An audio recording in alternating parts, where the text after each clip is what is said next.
Switch the categories. Alright, we have 5 minutes. Gonna get something to eat then real quick. And we watch the dang stuff.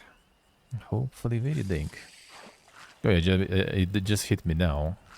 It's the Fallout 76 fishing. Holy shit. Just hit me now. And what was that? What was that fishing? And that's Fallout 76 one. Insane. They added that now. They added that now.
Oh, ganging up.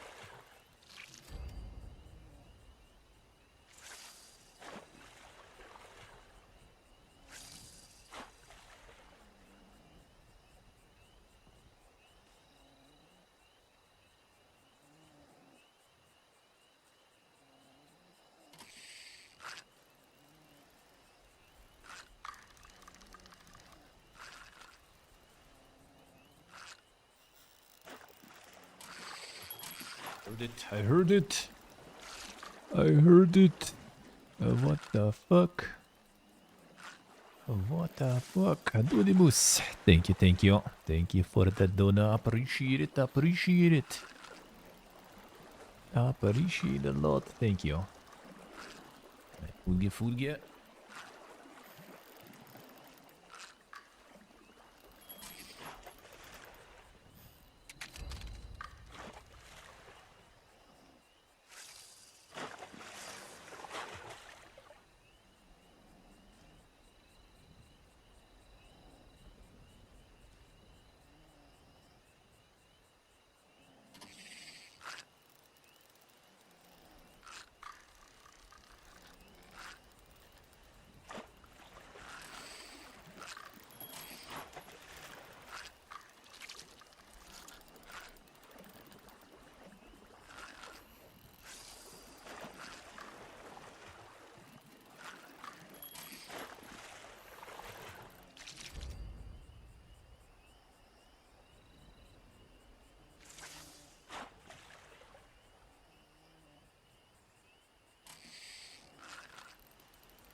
right care that the colony is in disarray. We didn't come to Arcadia to get bogged down in pointless warfare. We came to spread freedom and liberate resources for profit.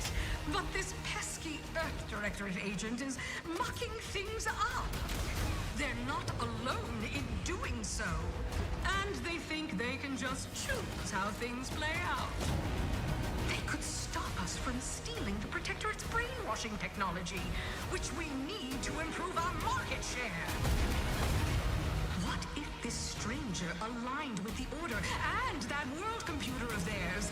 That could be the key to closing the rifts that threaten the colonies. So, you see why this menace must be wiped from the face of existence. Or, better yet, brought to our side through the power of capitalism. Now, let's get out there and buy our way to victory! I'm yearning and yearning for you. My heart and revel in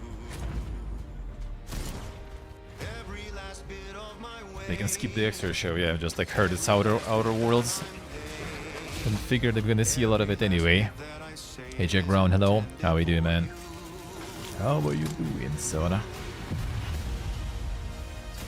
Yeah, the extra show is not needed anymore.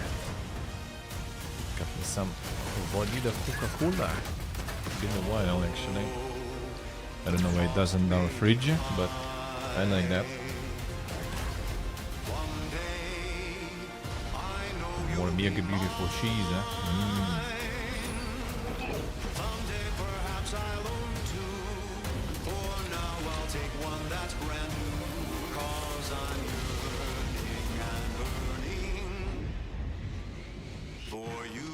Because I'm earning. The game is gonna be full Corpa mode, huh? It will be good with Corpa emote metas, you know. An adventure made for capitalism October by 29th. capitalism. Inflate our impressions and egos by staying tuned after the No, there showcase. we go. I thought they were gonna be showing even more now already.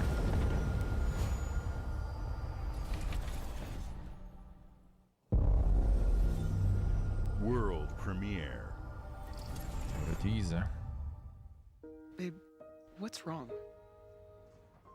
I'm sorry.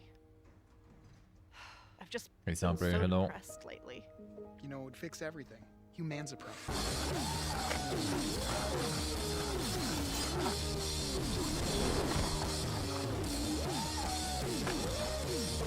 Hey, Gary, hello. How are you, man?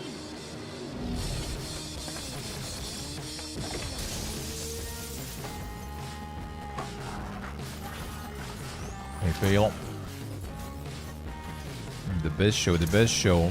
Hey, Johnny.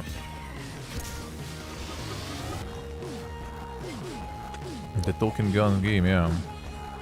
I wonder how it goes because like the main guy was cancelled, and then apparently he was all fine. Couldn't be cancelled, but I guess they didn't get him back anyway. DLC now, DLC I haven't played.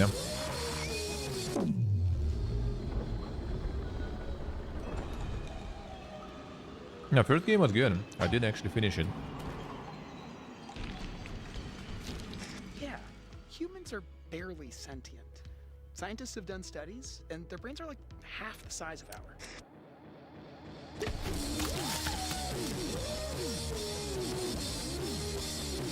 Could be so, could be. And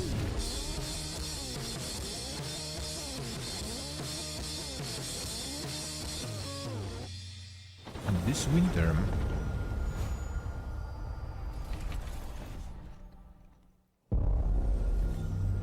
World premiere. No, this I think is a mega OG world premiere actually. Sound bit. Isn't it?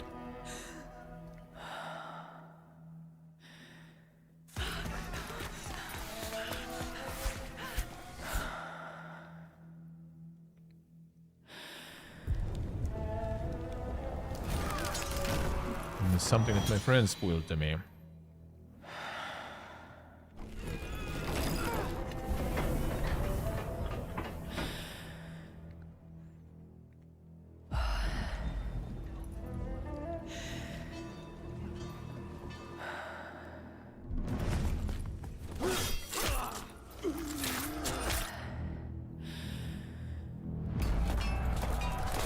That's spoiled as well, yeah. I came back from my friend and reposted today. Yes, whatever.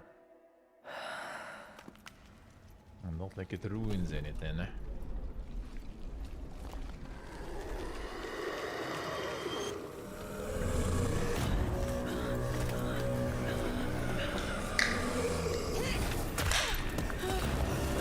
Something with Twitch connection, hello, how so? It's all good on my end.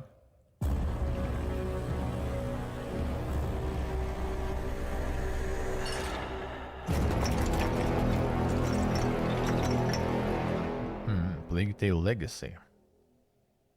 So it's actually kind of like spin-off-ish thingy.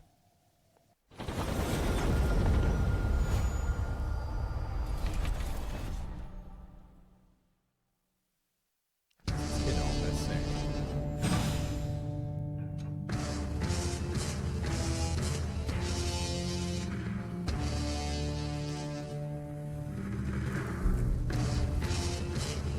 Stone grabbing it. Nice, they're their portable one, I see.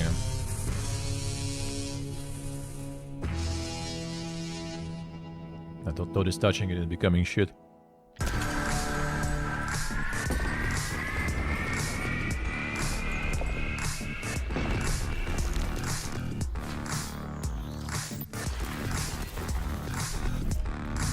Yeah, there was just it's not theirs exactly. That's still the Asus one.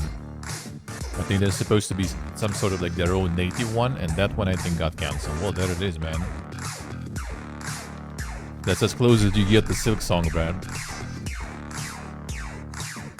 So when this one will be out... Well, actually, this one should be out soon, though.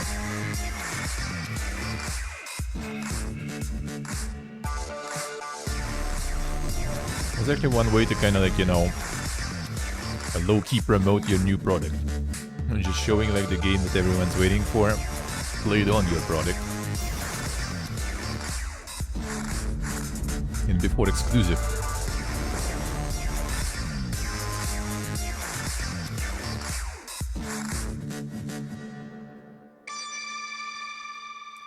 Holiday 2025.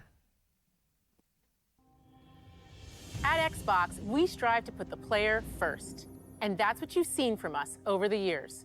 We've led the industry with backward compatibility. We championed crossplay and cross-progression. We delivered Game Pass, first on console, then on PC, and with cloud gaming. So what's next? How can we give you even more freedom, more choice, more ways to play? Our next step is to say the price your actually gaming, there? no matter where you buy or play. So we're building an Xbox experience designed for players, not locked to a single store or tied to one device.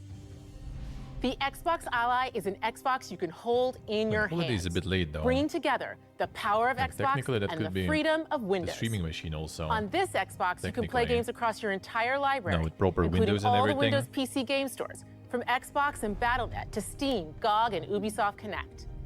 And the highly anticipated Hollow Knight Silk Song will be available at launch and in Game Pass when the Ally releases later this year. In fact, so Holiday basically. Every new game you see in today's show will be playable on the Xbox Ally. We have always wanted you to have the unique experience of Xbox on any screen. That's why we're investing in Xbox Play Anywhere. Whether you're playing on console, PC, smart TV, or any Windows handheld like the new Xbox Ally, the Xbox experience roams with you. Your library, progression, friends, and achievements. There are over 1,000 Xbox Play Anywhere games on Xbox today. And every new game you see in today's show, from our partners and our studios, is Xbox Play Anywhere. And because it's Xbox, you can always have access to Game Pass with a diverse lineup of games from the biggest franchises to critically acclaimed indie hits. This is the freedom we believe players should have. Any game, anywhere. And we are giving it our all every day to make this vision real. But it all comes back to the games. From Dead to Rights on the original Xbox to Armored Core 6, our relationship with Bandai Namco Entertainment has stood the test of time. We both believe in bringing amazing experiences to players around the world, and their next game does exactly that. From Rebel Wolf Studio, This is a story-rich action RPG steeped in dark fantasy that I can't wait for you to explore. Thank you, and Now this enjoy the one. rest of the show.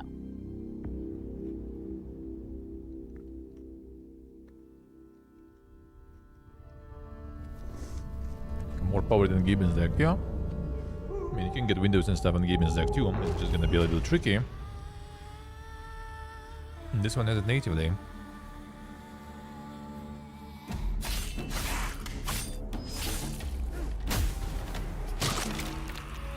Monsters have Just always powerful been here, deck. watching from the shadows.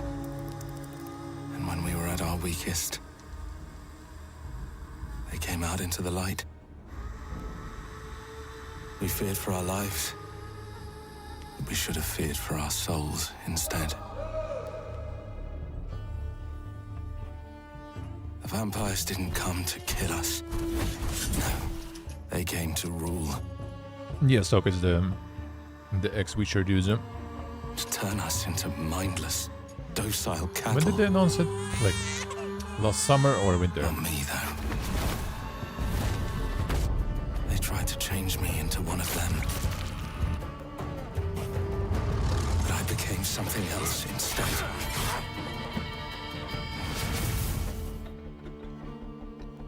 Their worst nightmare.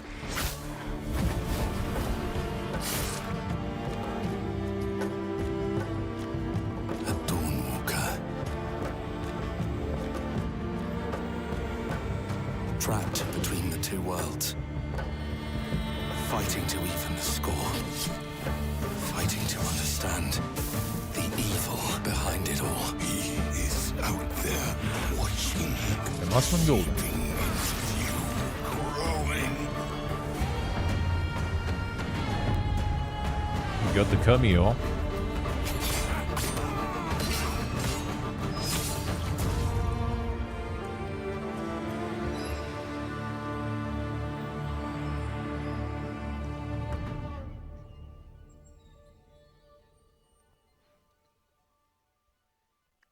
So does that mean it's gonna be the Game Pass day one too?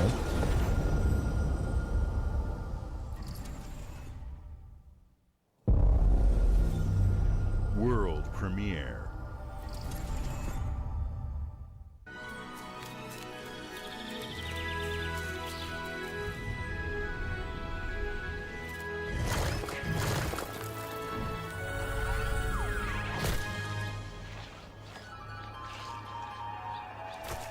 What the fuck?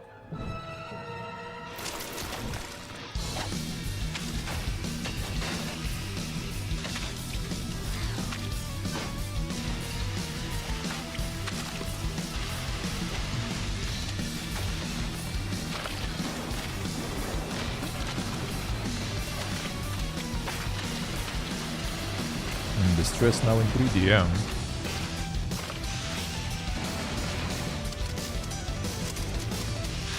Don't like the style.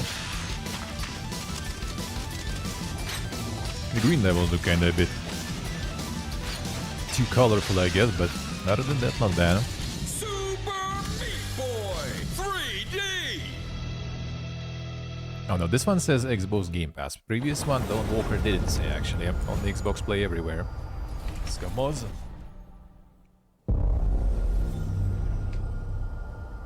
Already scammed of the Game Pass. Scammed of one.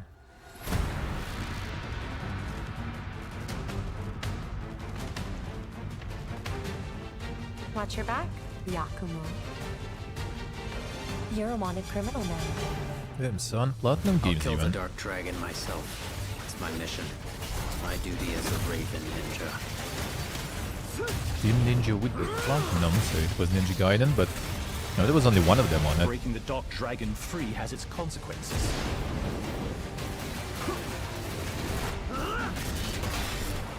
True Johnny True.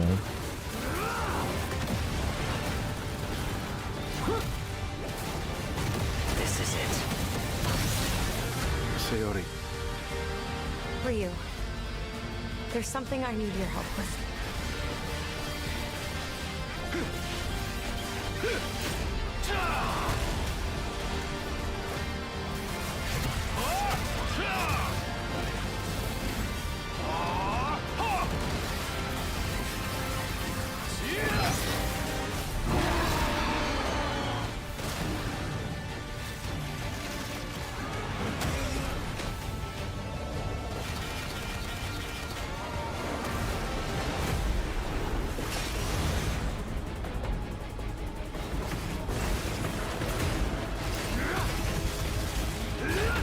Dark Dragon is mine.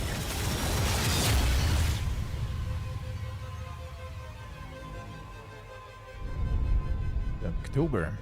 This one is on Game Pass. Not bad. That's a chunky one.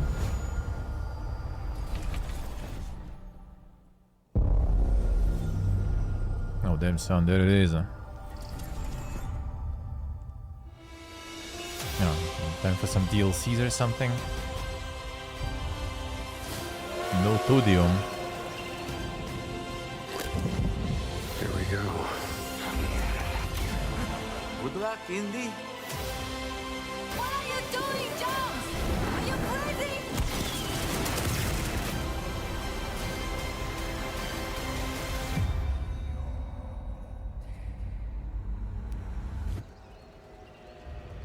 This is where it starts. Ignore this though. Beneath the streets of Rome.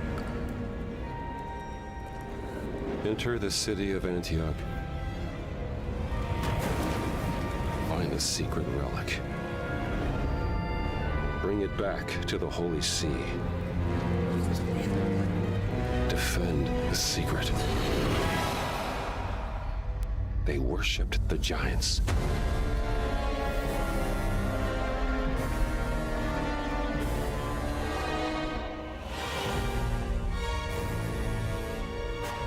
The Order of Giants.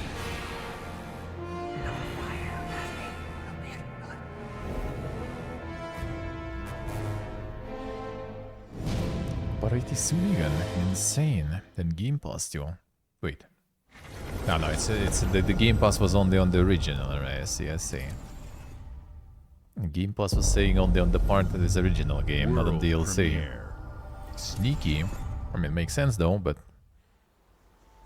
a bit of a debate. はるか昔、この国に輪廻の獣が現れた。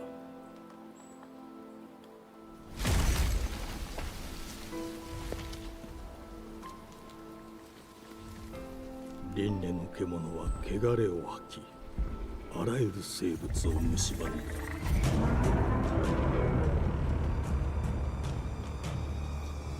Game Freak.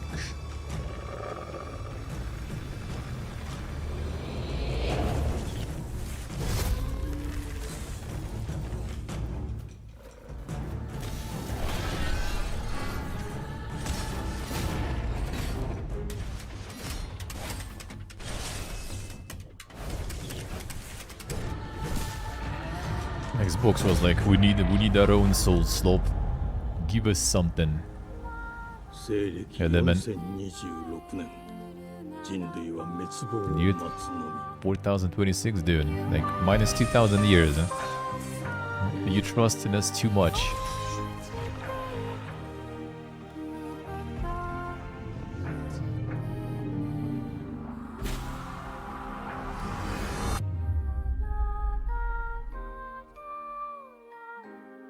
Fujigo Emma、お前こそが輪廻の獣を滅ぼす刃となる。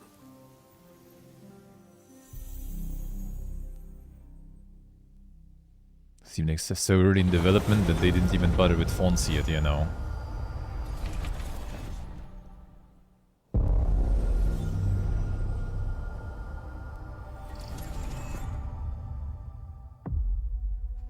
Not even Game Pass, wait, did it say? Streets of Avalon sure do shine.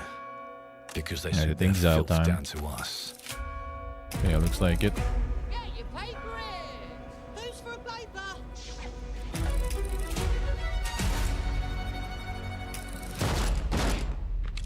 This one should be soon already, I feel. Here's the plan in They the announced mud. already quite some time ago. Yep. Life here ain't for the soft-hearted. You will be paying me back until you fucking rust. It ain't for the spineless. To keep your filthy pickers off me! And it sure as shite ain't for the decent. That's a clean sweep for one. There has been a crime! Justice itself has been affronted! I have been burgled! Lord Griswick. Bertolt! Yes, I got that part. Do you know anyone who might wish you ill?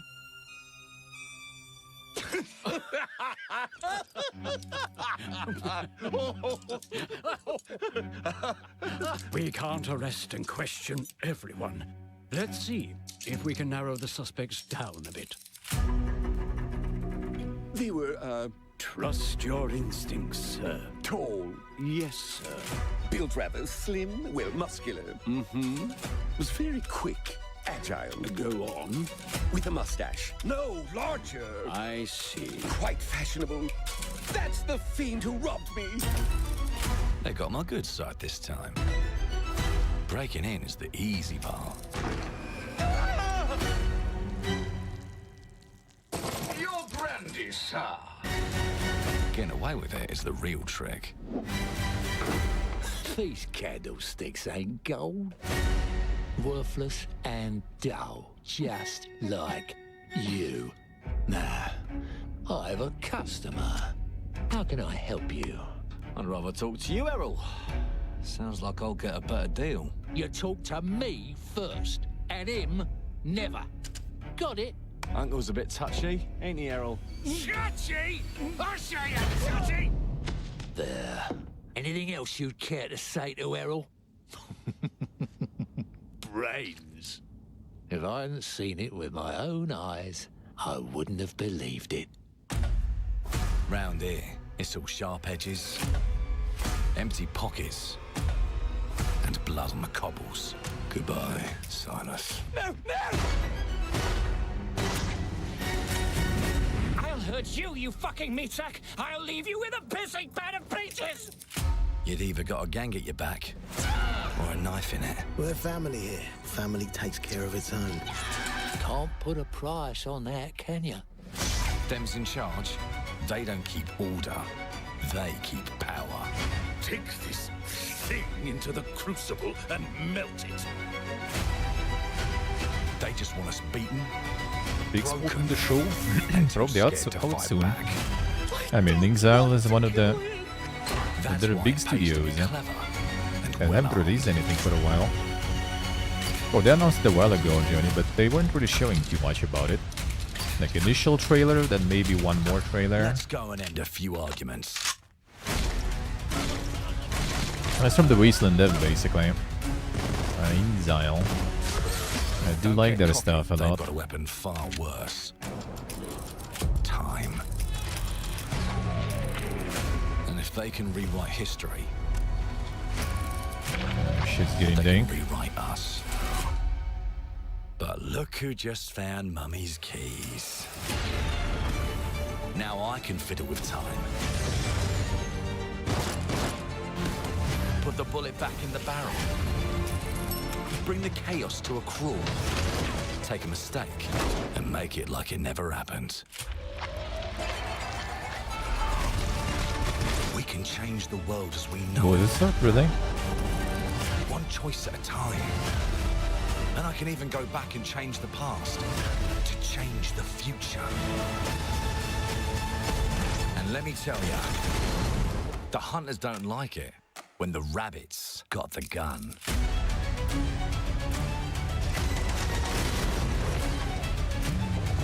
Had a character created before?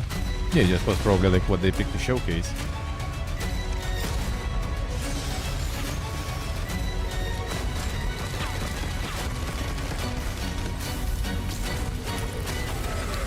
The Clockwork Revolution.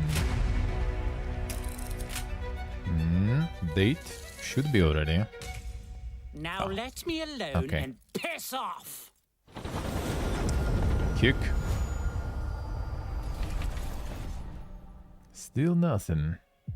Our creative teams are dedicated to bringing players award-winning, record-breaking, critically acclaimed games. Call of Duty, Black Ops 6 from Activision, Doom, The Dark Ages from Bethesda, Diablo 4, Vessel of Hatred from Blizzard, and Avowed from Xbox Game Studios. All of our teams across Xbox First Party are shipping their most played games ever, and they're also delivering more content than ever before. Oh, From the up-in. original single-player experiences Like to whenever like vast the upping online starts, I need to do worlds, like a countdown, you know, our teams are how long the empowered upping to goes, build the games so you can they've decide if always you can dreamed of. grab We something or want go our to the players to bathroom. have the choice and flexibility of where and how they play the games our teams make. So of course, our games will be Yeah, I mean, it's available Exile and it's an day RPG. one I in think Game character Pass, creation and was every supposed to be new there. game we make for both Xbox Like, I don't remember consoles all the trailers and though, so PC I will can't be really say Xbox for sure what Play was there. Anywhere. On behalf of our creative teams, thank you. These experiences don't stop when you put down the controller. As you've seen in recent years, more and more of our characters, stories, and worlds are expanding to brand new audiences through TV and film. A Is it Minecraft gonna be movie like some- and the Fallout TV series broke records some more and brought shows, millions announcements? of players into the game. We have more projects in the works as gaming Ralf continues to Schumacher. influence film and It's the bad television booty. like never You before. don't know the one and only. When it comes to growing new franchises, Obsidian is having a year like no other. From launching a blockbuster new game like Avowed to the upcoming release of The Outer Worlds 2 this October. Obsidian is always delivering great games, and they have a third game launching this year. You'll get to go deeper on it in our Direct, but until then, let's take a look.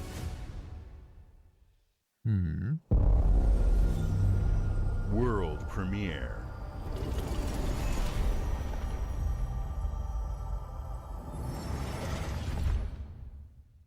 Some big stuff, please. You can't run from me, Or- you foul beast.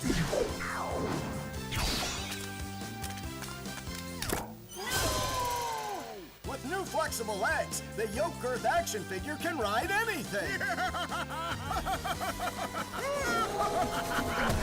Breaking news. There's been an explosion at Brook Hollow Park. Chaos descended on a ceremony commemorating the 2-year anniversary of Oh, when damn. 4 teenagers were miniaturized Getting against their grounded. will and left to fight for their survival in the backyard of a deranged scientist. Formerly evil company Ominent Practical Technologies was set to dedicate a statue of the 4 teenagers, fast food science robot Burgle, and Dr. Tully when an explosion erupted. Dr. Tully and the teenagers' current whereabouts are also unknown.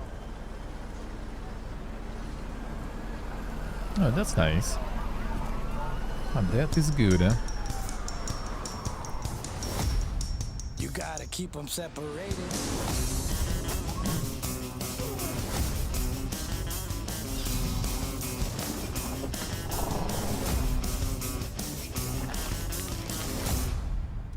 Have to play one. Yeah, we played with Shazam, like a very early access. Haven't played the full release. Huh?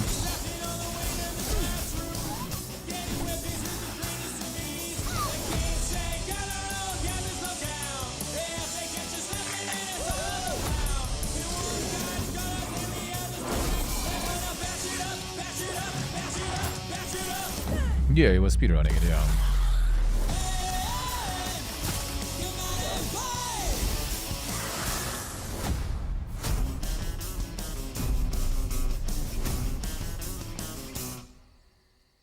See, there's let's say, huh?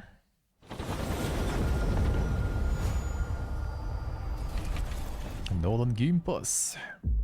Yeah, game preview equals early access. ND3500 reached. Accessing predecessor's travel log. Attempting data salvage. Bloober team. Damn son. An unprecedented orphan. It was in a state of suppressed recomposition. The behavior pattern of the orphans populating the area is highly unusual.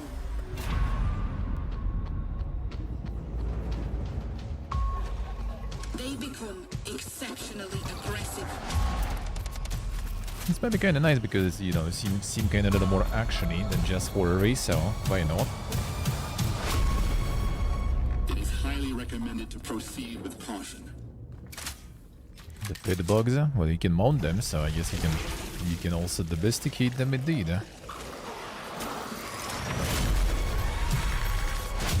They seem to act more consistently, in coordination. Destroying the nest is now a priority.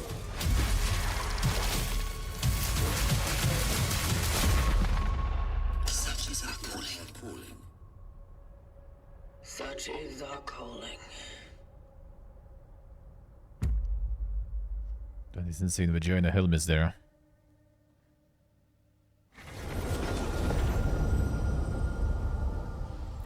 The jiggly physics. No, more Bethesda. Any toads?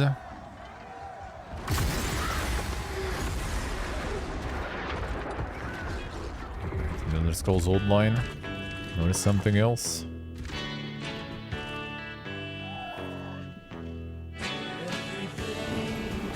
Yep.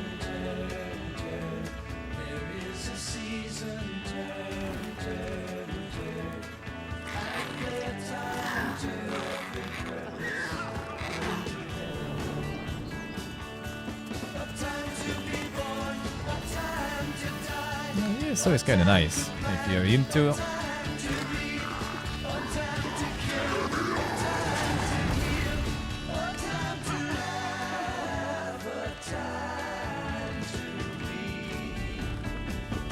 So it's kinda nice.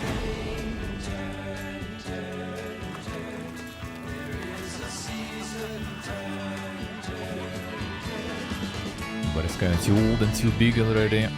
Really too enjoying for me. Even though, I mean, I did kinda join. I did the grind in the bunch.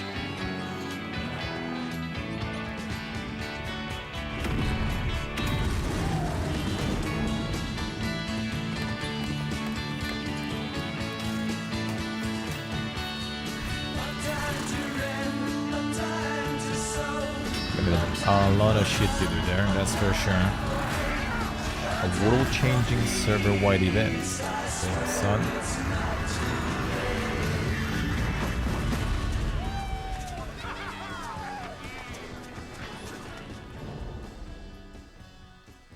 Interesting. Yeah, the Seasons of the Worm Cult.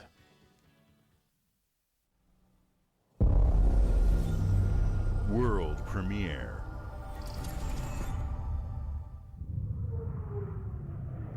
So let's see, huh? Hey, we kind of started with friends, but then, yeah. One friend is too dink with grinding, another one is other way around, and I'm somewhere in the middle.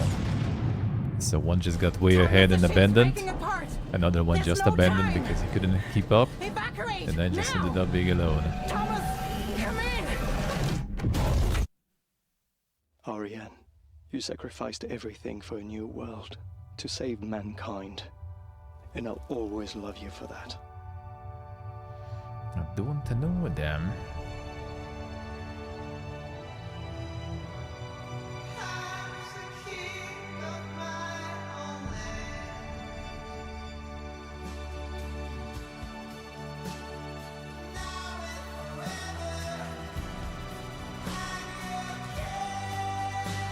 Mega climbing too.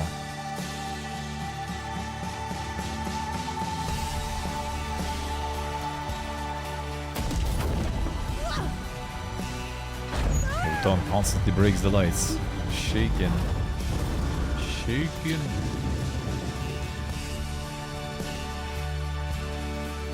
They're working just recently.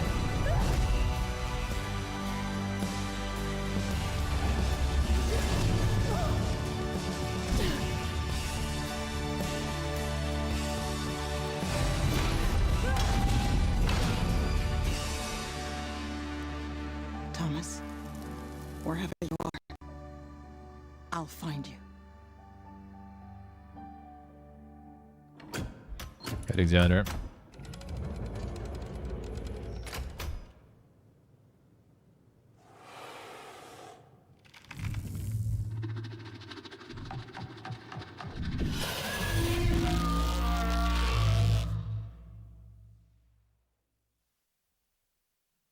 In collaboration, DSA even insane European Space Agency.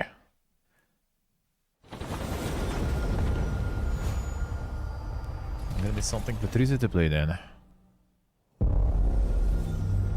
World premiere.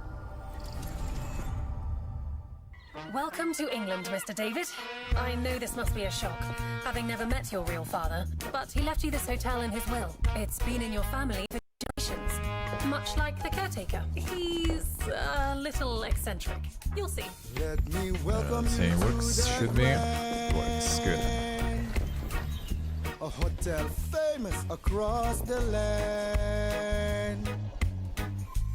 Every room used to be in such high demand. Your wish I'll command here at the Grand. Well, hello there. It looks like you're about to do some renovations. Would you like some help with that?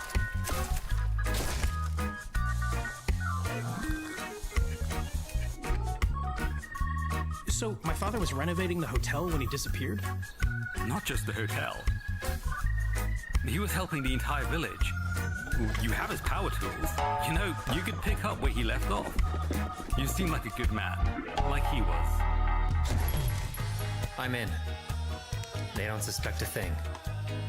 Just make sure the locals don't get wind of what you're really up to. Because if they find out, they will Wickerman your ass. You keep looking into things, and things are gonna start looking back.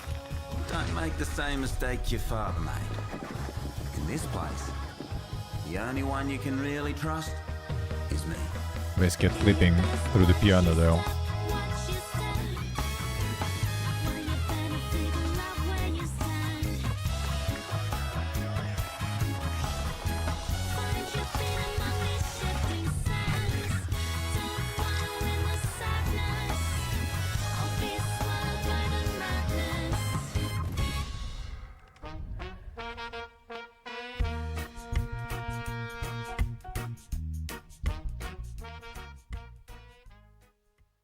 Could be Dink.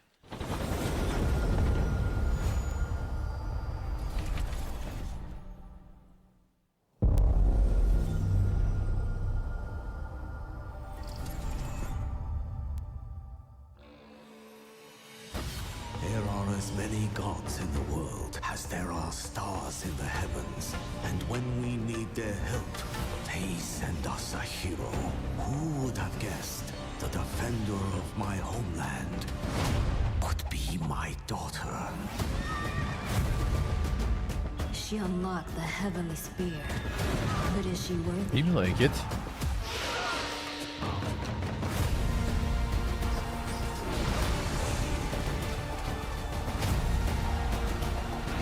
The old new Japanese pantheon.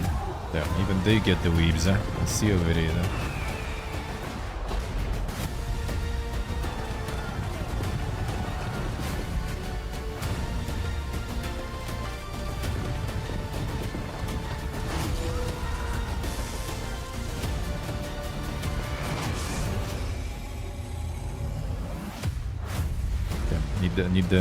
Need the cork skin for Hydra. Now that would be.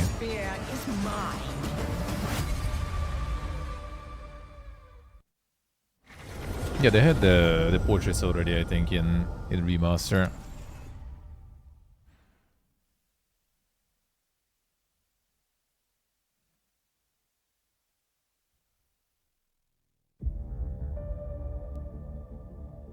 주권 국가의 자주적 결정을 누가 허락하는가? 만약 이 결정이 패권 국가의 특정 정치 집단의 이익을 저해한다면 당신의 특정 행동이 대중의 의사결정에 영향을 미칠 수 있으며 반대로 누군가는 당신의 의사결정에 영향을 주려 한다는 것을 인지할 때 자신만의 온전한 입장을 세울 수 있지 않을까? 당신의 입장은 온전한 본인의 판단인가? 그렇게 믿고 있거나 믿고 싶을 뿐.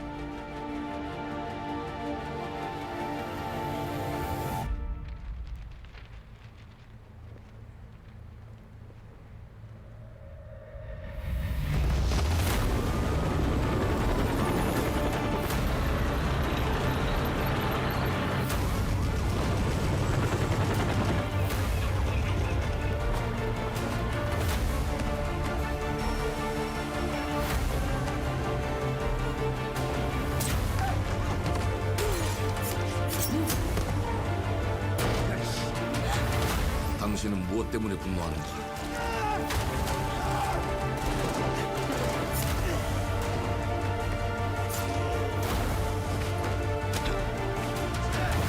당신의 분노는 스스로 결정한 것인가?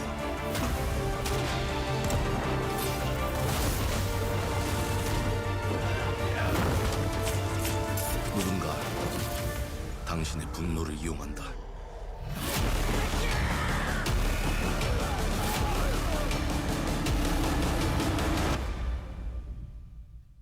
Dang shit. 지정태. 지정태.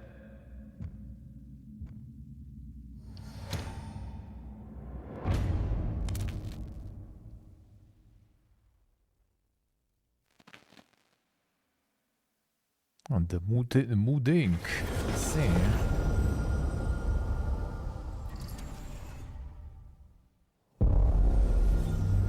World premiere.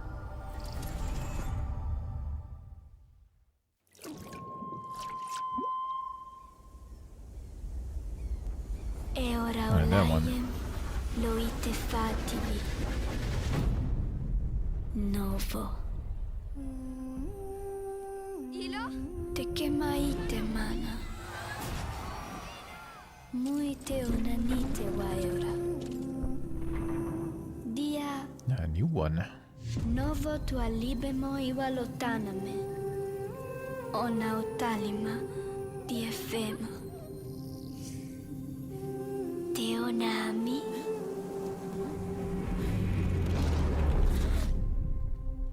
Toma tua calio, terali.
It looks interesting.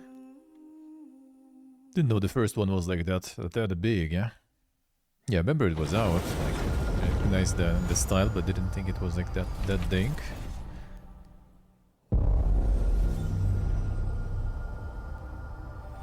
Yeah, that's why I got debated also in the beginning there. Oh, damn son, it is, huh? Time for the fishing. You should get told in the trailers, man. Well, Now that hello would be the there. twist. Beautiful day to relax by the old fishing hole, wouldn't you say? When it comes to fishing, Appalachia is a land aswim with opportunity. Yes, you'll find fish of all flavors in every walk of waterway, from its mightiest of rivers to its humblest of ponds. Just step up to the bank, cast your line, and when your bobber starts bobbing, reel in the rewards.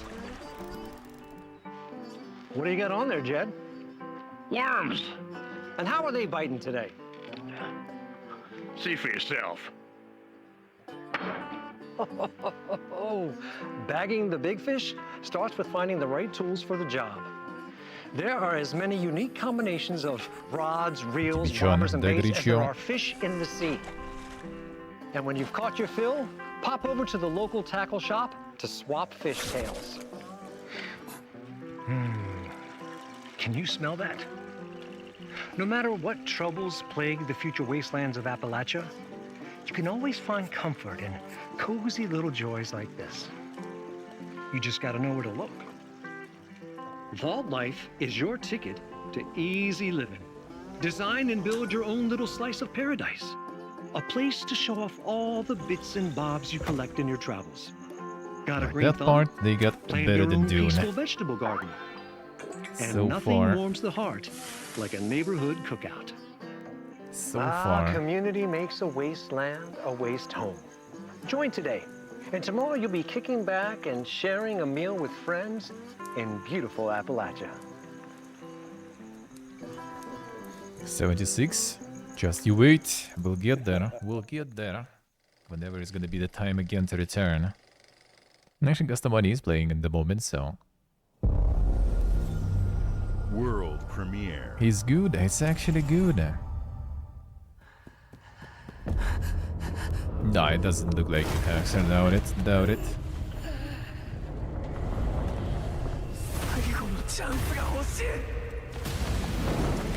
Damn.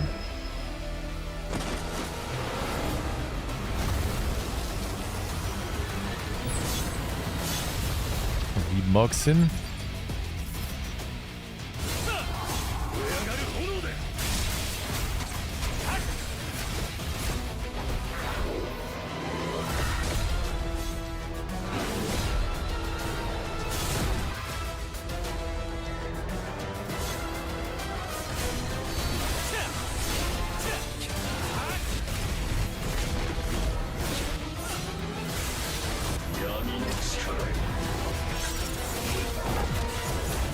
Rises Gacha, depends on the Gacha crossover with Solo Leveling. And I guess Solo Leveling is big in some circles because I heard about that shit. Just targeting the nerds, and I mean, that's probably the main audience of anime anyway, so I guess it's big.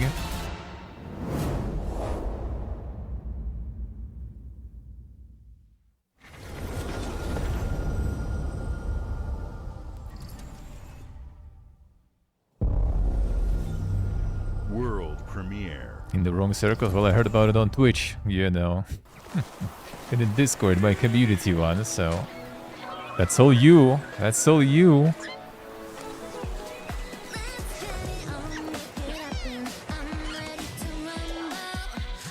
Yes, you do, I say.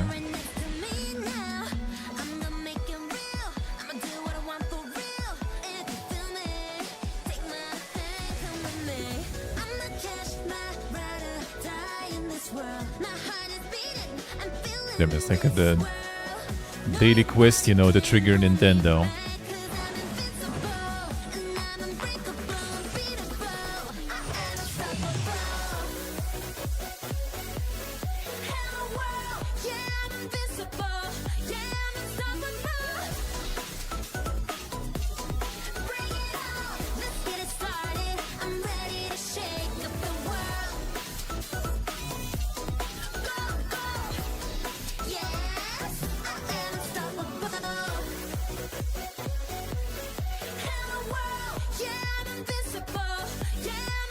Yeah, the UI is mega mobile.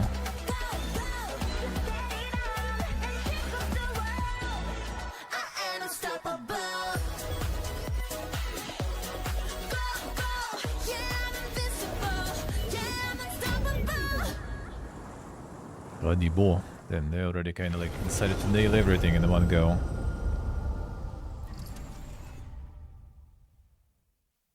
Hey, what's up everyone? It's Tony Hawk Pro Skater. I just want to say thanks to everyone for all the love and support we've seen since we announced Tony Hawk's Pro Skater 3 and 4 a few months ago. These games have changed my life, but more than that, I've seen them help spread a love and appreciation for skating all over the world. And that means everything to me and the team. I can't wait for you all to experience the game. It's been rebuilt with so much care and attention to detail, with some brand new parks, new music, new skaters, and more. Tony Hawk you can looks enjoy like, it all yeah. with your friends, I mean, it's with up been to a while 8 there. players in multiplayer.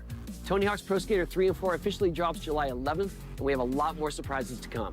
Check out the launch trailer now.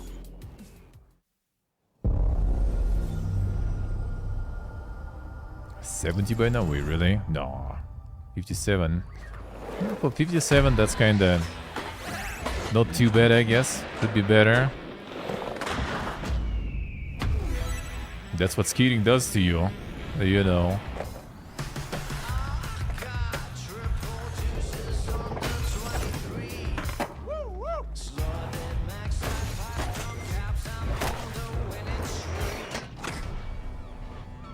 Yeah, How many skates did you inject in your youth?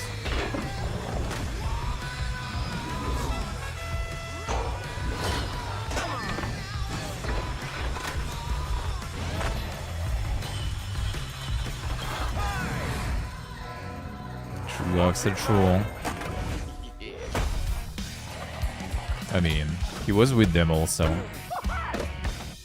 I think they even like returned Ben Margera and stuff, right?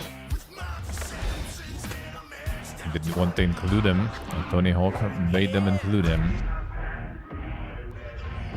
And he sure is not doing that well, or was not doing that well. Apparently now kind of better.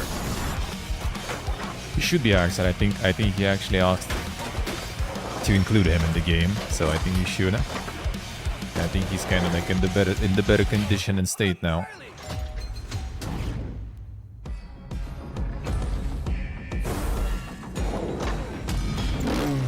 Damn son.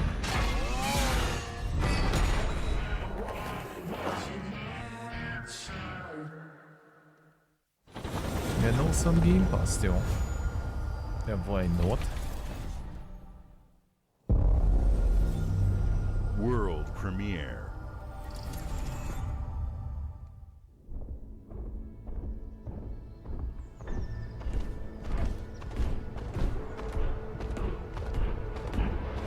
Somehow seems familiar. Okay, this cafe. The Spiritfarer, I see. I think we've seen this one already before.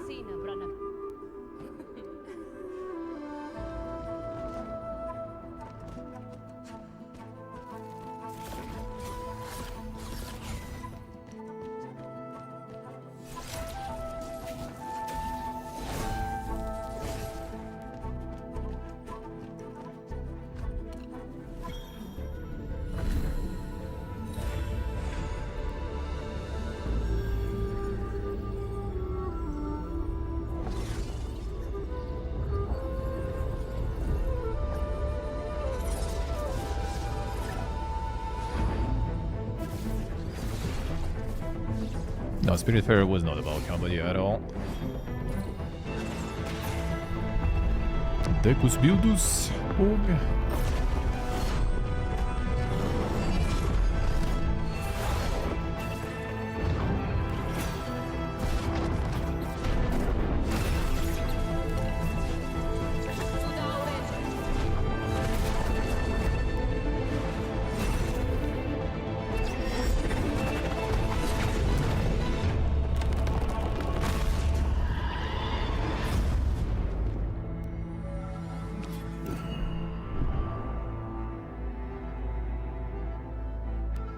Doing stuff and Game Pass still. Insane.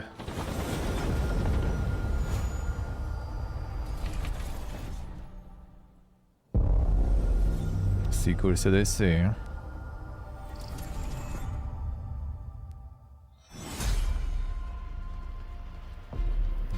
Use.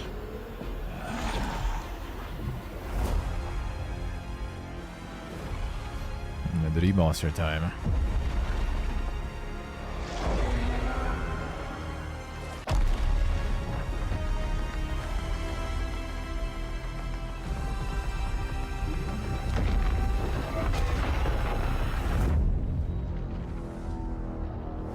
The gacha gaming, finally. Look who decided to show up.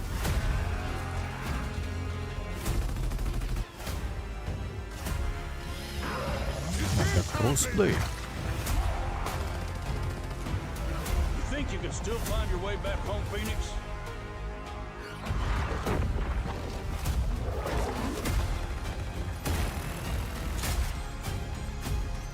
Looks like they upgraded. Baby. Cool, we did play a little bit back in the day on Friends console. Let's do this. That's kind of fun. This is gonna be awesome. Maybe because of the cutscenes there, I'm not sure. Maybe redoing cutscenes in that FPS would be kind of weird.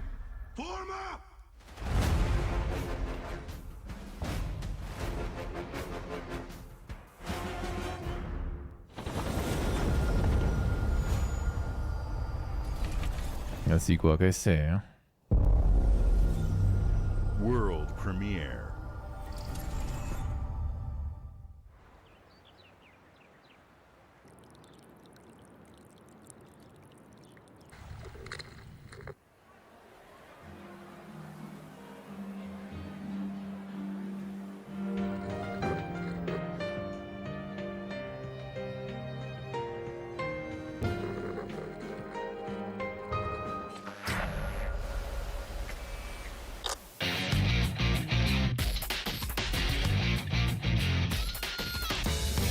Yeah, I guess the rumor is very real.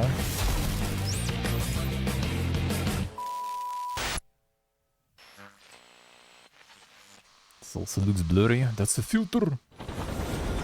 It's intended. And they wanted Game Pass too.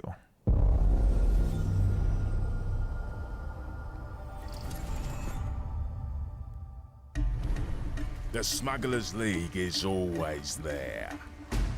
But you won't see us.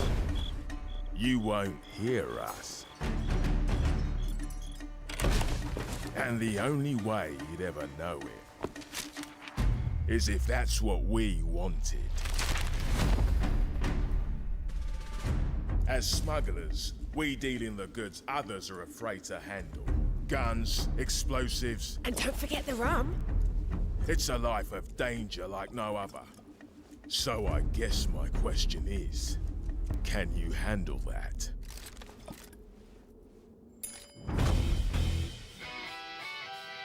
Getting your hands on gold is one thing, but you should know that this is what we're really after. The bigger the boom, the better. Smugglers need to be adaptable. It's more than moving under moonlight and shadows.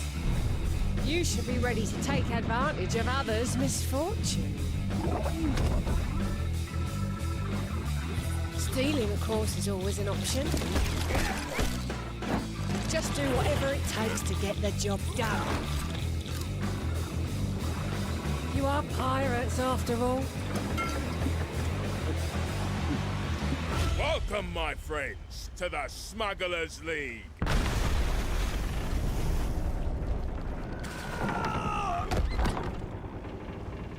You're paying for that. He's in 17 already, holy.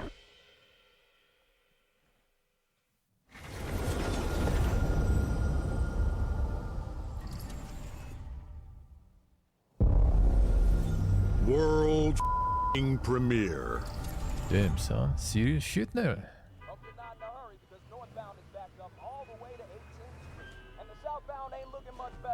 This is ridiculous. Please, come on.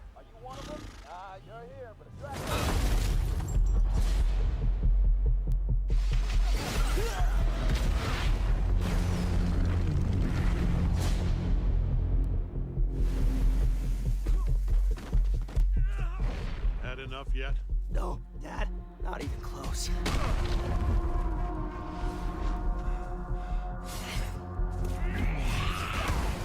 Keep shit. Oh.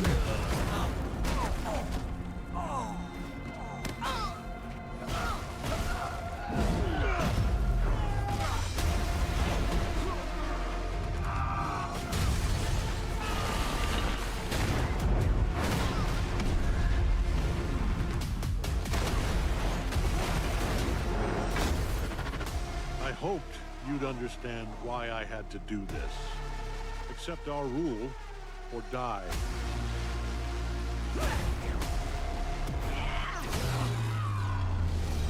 I'd like to propose a third option.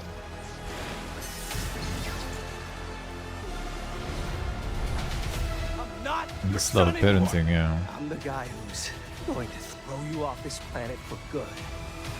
But also the tag team fighting. I trusted you!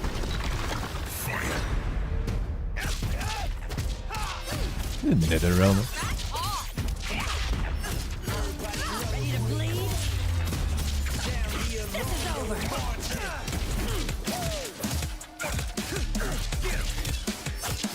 PlayStation showing the Marvel stuff. These guys would be different. And also 3v3. Actually, Marvel also 3v3, right? They all just like agreed somewhere behind the scenes, I guess.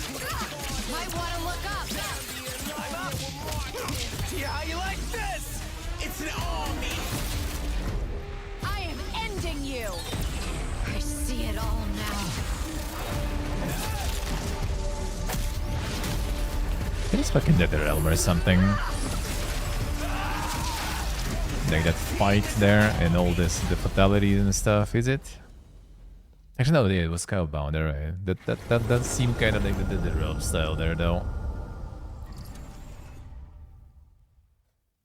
Battle game looks way higher quality. Do they even have in this shit enough, like, you know, heroes and stuff to fill all the DLCs they need to make? Because Marvel sure has a lot, you know.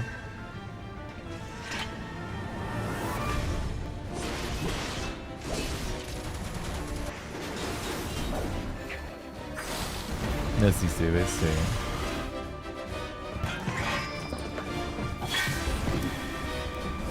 Dog shit multiverse stuff, alright.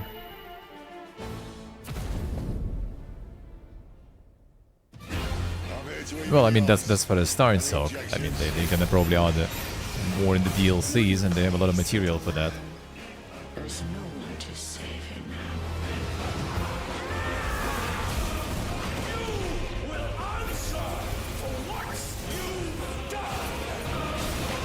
The flames are our own, and they burn as one.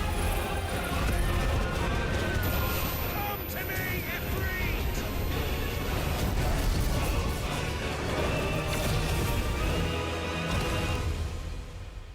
Valisthea cannot endure a second claim upon her being, but she may yet be saved by you.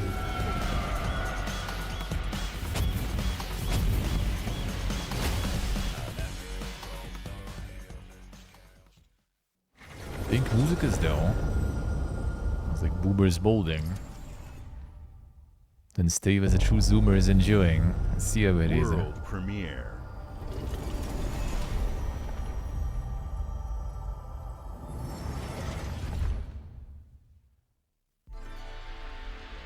Then Double Fine.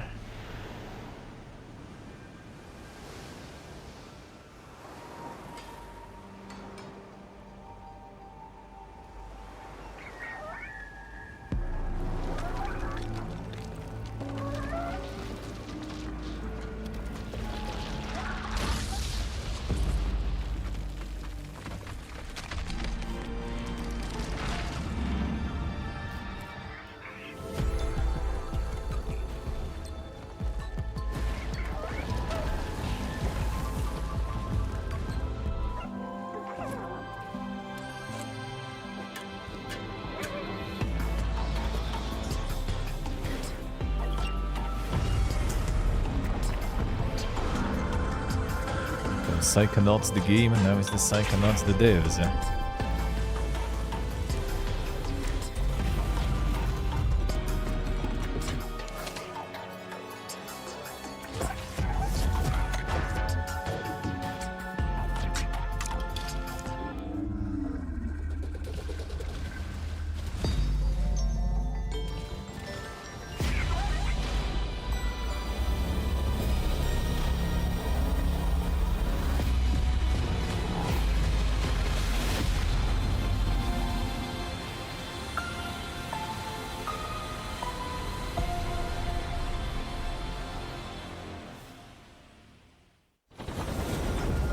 Dink, very dink.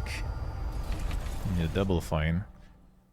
Team Shuffler provides the Games dink like stuff. Psychonauts 2 showed how Double Fine excels at creating Feel unique is not as and wide innovative anymore. What the fuck? experiences. And Keeper is no exception. Looking ahead, next year marks 25 years of Xbox. Feel got shrunk. It's a big milestone for the platform and franchises that you helped build and make popular. We couldn't have done this without everyone who's been with us on this journey. As we think about bringing his a head new is, like, generation massive, of huh? players to these iconic and franchises, he's shrunken I'm now. excited to share that players will get to celebrate 25 years of That's Xbox why you need to stay wide, with a man. new When Fable, you're already the wide, next stay Forza, wide.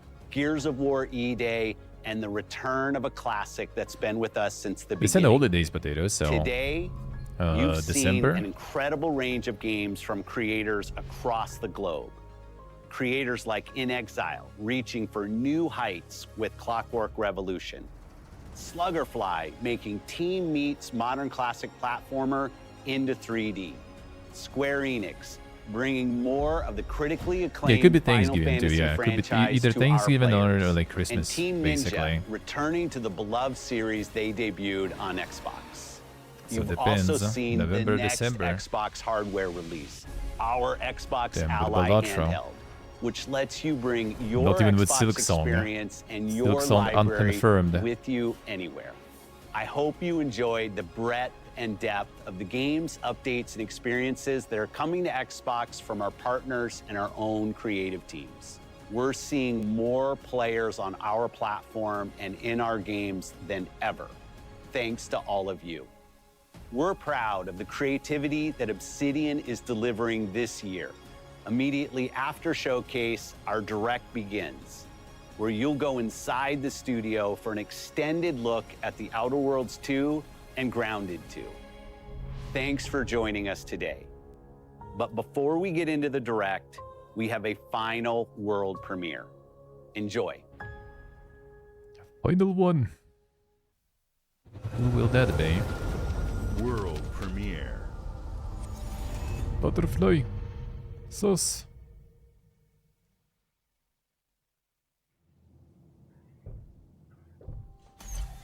Welcome to the Guild.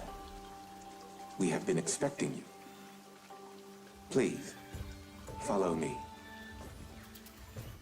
You already know us as a global tech leader.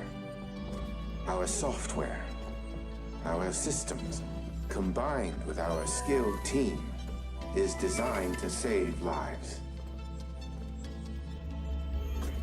Your years of service have shown you the importance of our work. Here, you'll witness the global scope of that mission in action. Let me introduce you to our esteemed visionary.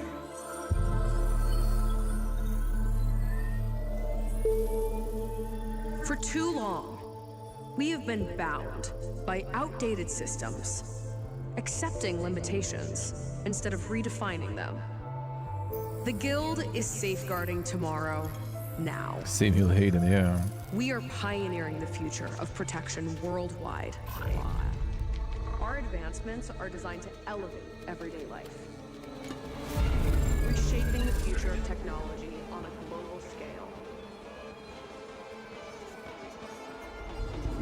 I'm Emma Kagan, CEO of the Guild.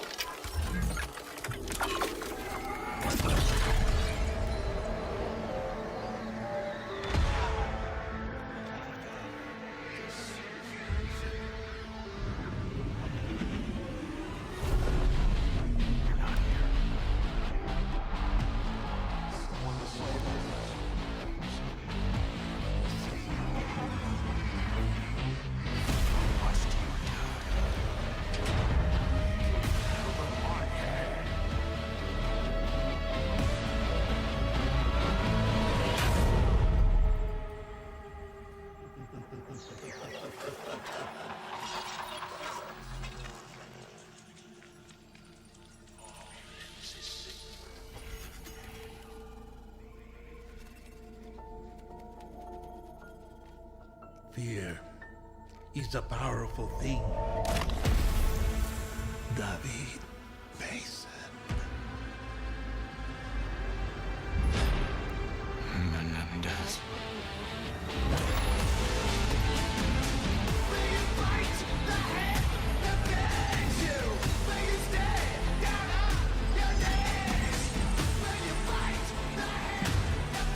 Yuck. The fuck, man? Get out of here, dude. Get out of here.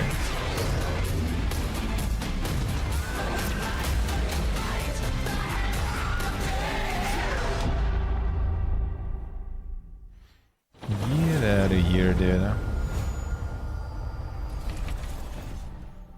Got us in the first half there, yeah. Kick.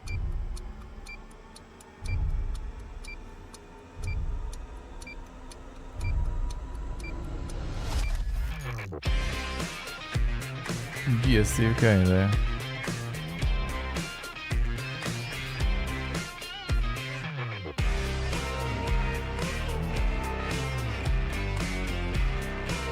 Now is the up in time. Yep. Well, not only, but some. Welcome to Obsidian Entertainment. We here at the studio have joked around that this has been the year of Obsidian, with Avowed releasing early this year and now ending the year with 2 more games. Fergus And what better way to himself. cap this incredible year for us than by doing what our studio does best, sequels. That's where I come in. You can get out of here, Fergus. Thank you so What? much. No, you're doing great. You nailed it. The sequel is the lifeblood of every great franchise. Think about it. The original creates the world Yeah, and well, builds yeah. fandom, but the sequel, that's what makes it worth remembering. No sequel, no hoverboard. No sequel, no dual SMGs. No sequel, no Raccoon Tail. No sequel, no Zune 2. Which doesn't really exist, but I wish it had. There was a Zoom 2. There was a Zune 2. I'm Mark, the head of sequels here at Obsidian, and I have sequelized everything. Blockbuster movies to AAA video games to my first marriage, so trust me, I know what I'm doing. Come along on this journey with me. Part 2.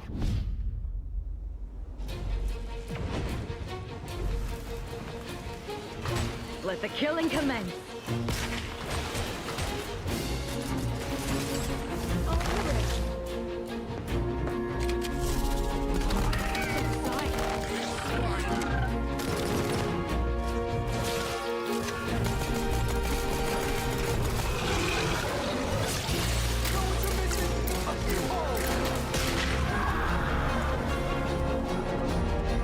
Funny, it's about The Outer Worlds RPG. 2 is a sequel to The Outer Worlds 1.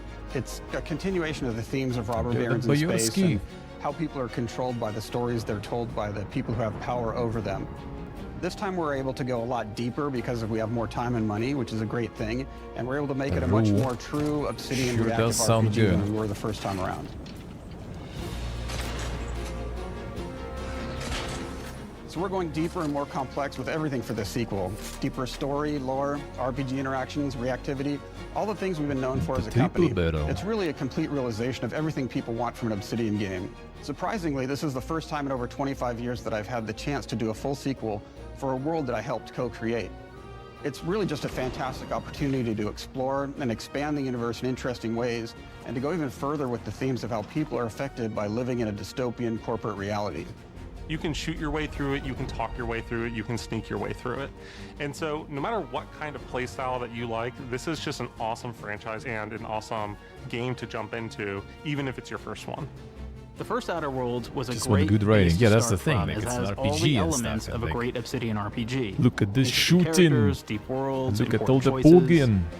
In the Outer Worlds 2, not only did we want to That's not double what I down played on those this for. elements, but we wanted to give players even more of it. I want good shooting. Also I put a gotta lot go of play investment shooter, into man. skills and traits that impact things like combat, conversations, and areas that we call RPG interactions, which are the part of the world where players can use their specific skills, perks, and backgrounds to solve problems in unique ways in our new, bigger worlds.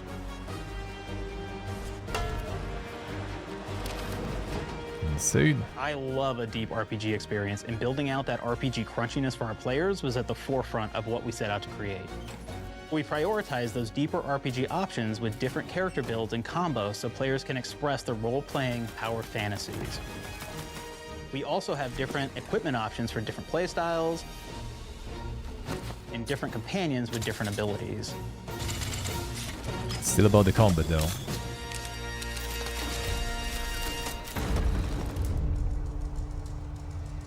But I don't really mind that. In the Combat was first Outer kind of Worlds, you right. start off as the Stranger, Yeah, not which a was single basically a dialogue or blank something. slate to build on top of with Right, various let's see. attribute points that would begin to define your personal experience in the game. You can make any kind of character you want, but we've given you a role. That role is an Earth Directorate agent. You can think of them as kind of like space cowboys or space sky marshals. They're the good guys that go into places and kind of fix everything that's wrong. You're gonna be one of those. But we don't tell Will you they even why show you know, joined like, the Earth Directorate. There could have stats been and a the lot of character different creator? reasons, right? It could have been Ah, because there you're an we go, actual okay. lawbringer and you want to go in there and spread law throughout the galaxy. It could be that you're a roustabout and you just had nothing better to do. After you pick your background, one of the really important choices you have next is choosing your traits. While we had attributes in the first Outer Worlds, we've leaned into traits for the Outer Worlds too, which are these big changes to your character depending on which ones you pick. So it could be something like Brilliant, where you can tag extra skills and you start getting extra skill points. And that's obviously really great if that's how you want to build your character. You can also go and do something like Lucky, where you get extra critical chance, and you also get a lot of really cool options throughout the game as well. Of course, we brought back Dumb, so players love the Dumb option. Tell me, do you believe in signs? Time for one int playthrough.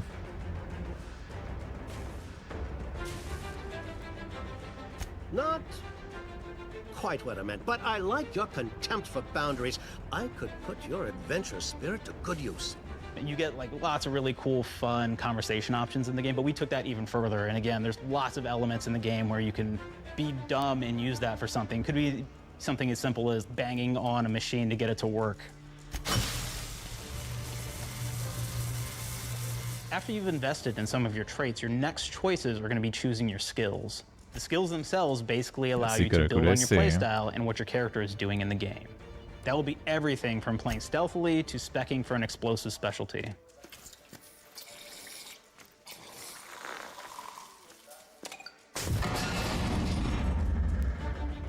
Throughout your entire journey, your character continues to change with the different choices you make. In the Outer Worlds 1 actually had more skills than we had. So we condensed them down to really the core and essence of what we really wanted there.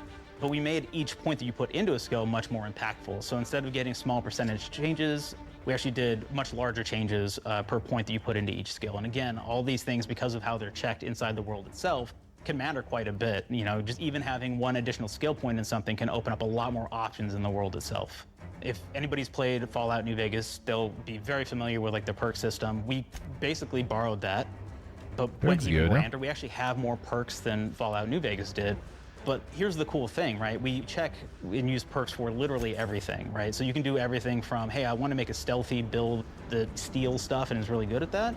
Okay, great. Well, you can take maybe the pickpocketing perk. So that's not available to everybody, but if you select that, now you can actually go around and steal things out of people's pockets.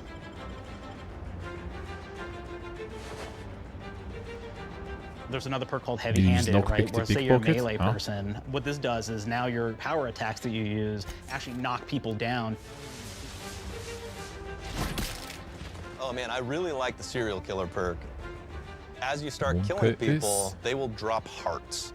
And you can take those hearts, and essentially you're taking these trophies, you could say, and it's actually giving you a permanent health bonus every time you do it. Interesting way to do it. Perk called Assassin. Now this is an just making you know playthrough when you just destroy everything and everyone. Attack an enemy, be meaningful actually. A movement bonus for a certain amount of time.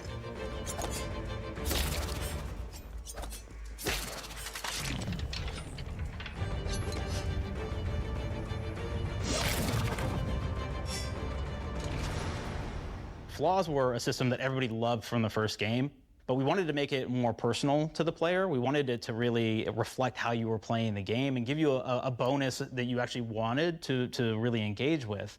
With the flaw system returning, we knew we needed to go bigger, better, and more real than ever before. So we turned to the team. And I told them, no bad ideas. Give me what you got. Okay, we need more flaws. We need them to be real. I want to put them in the game, so give me something. Inspiration. What's wrong with you? Oh, I have bad knees. You have bad knees? They hurt when you walk a lot? Yes. When you walk too much, they hurt? No cartilage. Sounds boring. Makes you sound like a boring person, but it's in the game. I know it. It's a good flaw. What about you? I like to take small things sometimes. So you're stealing? No, I'm taking. When do you give them back? I don't. Claire? Yeah, you shouldn't be stealing. What are you doing? You shouldn't be stealing, Claire. Tiny crimes. Tiny crimes? Do you hear the second part, though? It's a crime. Well... You're stealing. Claire, that's wrong. You can't steal things, okay? But it's an amazing flaw, and I'm putting it in the game. But you're a bad person. And are you the one that took my stapler? Do you need it? Yeah. Give it back. Okay. Please. You, what do we got? Flaw. I like to stare at the sun. How long did you stare at the sun? Just lunch break. An hour? Oh, I only get 30. You guys get an hour? I get an hour. I get an hour. Oh. Makes me feel energized. How many fingers am I holding up? 3. No. Anything else? We'll put it in the game. We'll put it in the game because I feel bad for you. Anything else? One of my favorite flaws is something called bad knees. It will actually give you the option to take this flaw that'll make it so that you move faster throughout the game. But the problem is, anytime you stand up, your knees are going to make a loud popping noise that makes it so that, well, everyone around you is going to hear you. There's one called Kleptomania. It's gonna keep stealthy, man. This is really interesting because what it does is when you steal something, you can actually sell it for more bits than normal. And like that sounds really great. The drawback is sometimes when you're looking at things in the world that are owned by somebody else, you'll automatically steal them. So you have to be very careful about how you use them. One of our more wacky perks is the Sun Gazer Flaw, and it just gives everyone cataracts while playing their game. So everything becomes like light shafts and blooms and hazes, and makes the game pretty unplayable if you happen to choose The that Bethesda perk. perk, alright. If you happen to be the type of player that habitually reloads your weapons like I do, well, you'll be offered the flaw of over-prepared. Now, you'll get larger magazine sizes on all of your weapons, but if you ever fully empty your magazine, you're gonna take a debuff for a while. That's my shit. Well, we support options like being a gunslinger who wants to key into destructive weapons, or a rogue who wants to alpha strike their enemies before they know what hit them. We also allow for a lot of fun and experimental builds. You can be a mad scientist who utilizes gadgets and wacky science weapons and armors, or even a psychopath who gains permanent bonuses to health by murdering their friends. Nothing shows the impact of these character build options better than, in my opinion, the bridge area, which has a quest you get early on in Paradise Island. Yeah. Not only do you kind of encounter this very early, and it's a very core one to the story, but it really expresses our philosophy of allowing the player to solve problems in a bunch of ways. So you may solve it by, speech options. You may talk to them and maybe have to go do a quest for them and really kind of prove that you're a friend of the Protectorate to get by. I may have need of your help, stranger, if you are ready to seize an opportunity to show fealty to the Protectorate. You could go guns blazing and you could just take everyone out inside the POI, lower the bridge itself, and kind of get across. Collect their hearts. Get HP.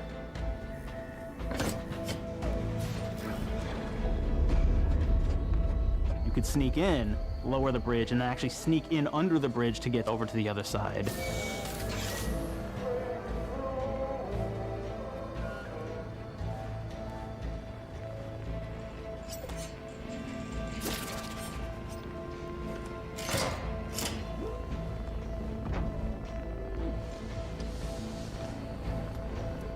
You can bypass the bridge entirely if you found like certain gadgets, like the shield gadget that protects you from poison gas as you go across, or the double jump boots, which kind of allow you to jump across the chasm and get across that way.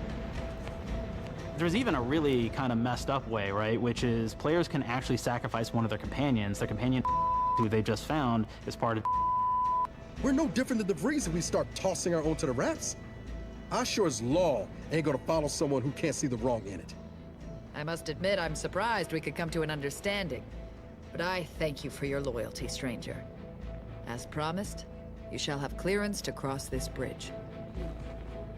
It's such a fun quest, but again, it really showcases that we want you to be able to solve this in whatever way you want to. When you build your character your way, we're there for you. We really want you to have the experience that you want to have. Sacrificing companions in every quest. They should have a lot of companions. From the very beginning of our discussions about the Outer Worlds, we really knew we wanted every game to take place in a different colony. This lets us expand on all aspects of the universe. Every colony can be its own thing with its own flavor, and we can center them around anything we want. Any ideas or setting we're interested in. Arcadia is an isolated colony with abundant resources, and it's run by an authoritarian faction called the Protectorate. Their dictatorship is thematically based around the question of how much freedom people will give up for security and luxury. For Protectorate subjects, unfortunately, that answer is everything. The Protectorate is also incredibly wealthy because it was founded by the inventor of the skip drives, which are the Outer World's faster-than-light engines. But those skip drives are starting to cause rifts in space-time, which are cutting off all the other colonies on Earth from being able to trade with each other. The Order of the Ascendant is an offshoot of the Order of Scientific Inquiry from the original game, and like them are a science-based religion with the same goal of solving the universal equation, which will allow them to predict and alter the future to the benefit of all mankind. They used to be part of the Protectorate, Sacred, but not they yet. split off to focus on solving the equation for the good of everyone, not as a way to simply control the masses. The player's been They sent said to different Arcadia as colony. an Earth Directorate agent to find out how the skip drives are causing the rifts and what can be done to stop them. Each of the factions have their own solutions to the rift problem and their own goals. The Protectorate wants to close them to protect their legacy as the inventor of the drives and their wealth. The Order wants to close them not only for the good of everyone, but also because they're complicating the math they're using to solve the universal equation. And Antes just wants to be able to open and close them at will to control all the trade routes between the colonies. Spoilers. In addition to expanding the themes and lore of the Outer Worlds, we're also expanding the humor, so each faction has its own flavor of absurdity. Anti's Choice is a merger between Anti-Cleo and Spacer's Choice from the original game, and there are corporate representatives in the Outer Worlds too. They've invaded Arcadia to liberate their resources for all of humanity, at a profit, of course. One of my favorite things from Fallout New Vegas is the radio system. It was just iconic for me, and I wanted to make sure that the Outer Worlds 2 had that. So we actually built out 3 different radio stations, one for each of the major factions. You also have a ton of music. Each station might have, like, I think 20 tracks of unique music that we've made for it. It's a lot of stuff. But the really cool part about this entire thing is that we actually put a lot of reactivity into the radio. So it will respond to the things that are going on around the world that you've been interacting with. So if you go into a location, let's say you solve a problem for the Protectorate folks, if you listen to the Protectorate radio station, they're going to be cheering you on as a hero. Wonderful news, everyone. The True Zeranium quote, gas true. leaks at the Automech repair facility, strongly believed to be caused by Anti's Choice malefactors, have been corrected. Some hotshot for hire just managed to fix the electrum leak in their repair facility. Now, I'm not saying we caused it in the first place, but we sure like the idea of all those broken automechanicals and all the excessive gasping and choking involved. The factions and companions are great examples of how we're going deeper and more complex this time around. They're integrated into the game's storyline much more than we did on the first Outer Worlds, and like with everything else in the game, they have a lot more reactivity. There are 6 companions in the Outer Worlds too. As usual, each has their own quest lines, but this time they are also connected to a different faction and have character arcs that the player can affect through their choices. Your first companion is Niles. He's another Earth Directorate agent like you, and he's looking for your help to decide whether he wants to become an even better agent or to turn his back on the Earth Directorate completely. There's also a somewhat cute Automech support drone that is basically Niles' helper. Her name is Val. Marisol is part of the Order of the Ascendant, and she's an aging but still deadly assassin. That's right, she's a deadly mathematician who may or may not have some unfinished business to attend to with the player's help. There's also a cultist named Azza, who is part of a sub-faction that worships the rifts, and in her case, violence in general. You can choose to either turn her away from overt violence or support her chaotic and dangerous tendencies. At one time, Anti's Choice had a program to graft soldiers with animal parts to make them more formidable. Unfortunately, it didn't quite work, and most of them are now dead. There's a combat medic who survived, however, named Inez, and she wants the player to help her fix her graft, among other things. Finally, there's Tristan. He's a Protectorate arbiter who is judge, jury, and executioner all rolled into one heavily armored package. It is your choice to either help him judge wrongdoers or show him what true justice looks like. We definitely have reactivity in the game based on how you've The been treating your insane companions. Giga I won't reveal the end of the game, but let's say if you have not been treating them well, you will find out at the end of the game what that means. Companions are a very, very important part of merchandising, because that's the real beauty of the sequel. We're talking merch, baby. It is the lifeblood. It is what fuels us. Do you want to see some of my ideas? Hop, hop. Check this out. Gen Alpha loves body pillows, especially ones that look like human beings for some reason, right? Who needs a significant other when you could have a knife-wielding space psycho up in your sheets, huh? What do they do with them when they get them, huh? Maybe a little napping, maybe a little snuggling, maybe a little nut. Not. The They visuals might. of the first Outer Worlds depicted a frontier colony in space. The Outer Worlds 2 is driven by an invasion of the Arcadia colony system by Anti's Choice, which shifts the visuals to be more reminiscent of a World War I-like setting in space. That evolution is seen across all aspects of the game, starting with the factions. How do you militarize everything, including extreme capitalists or math-crazed scientists? In a World War I setting, war comes with propaganda. The Sovereign uses it to maintain control. Auntie's Choice uses it to help their bottom line. The Order just wants to show how it exists within the grand plan. We want players to feel like Arcadia is a living, breathing place scarred by a long-standing war. Fairfield, one of the first towns you encounter, was once under Protectorate control, but has recently been taken over by Auntie's Choice.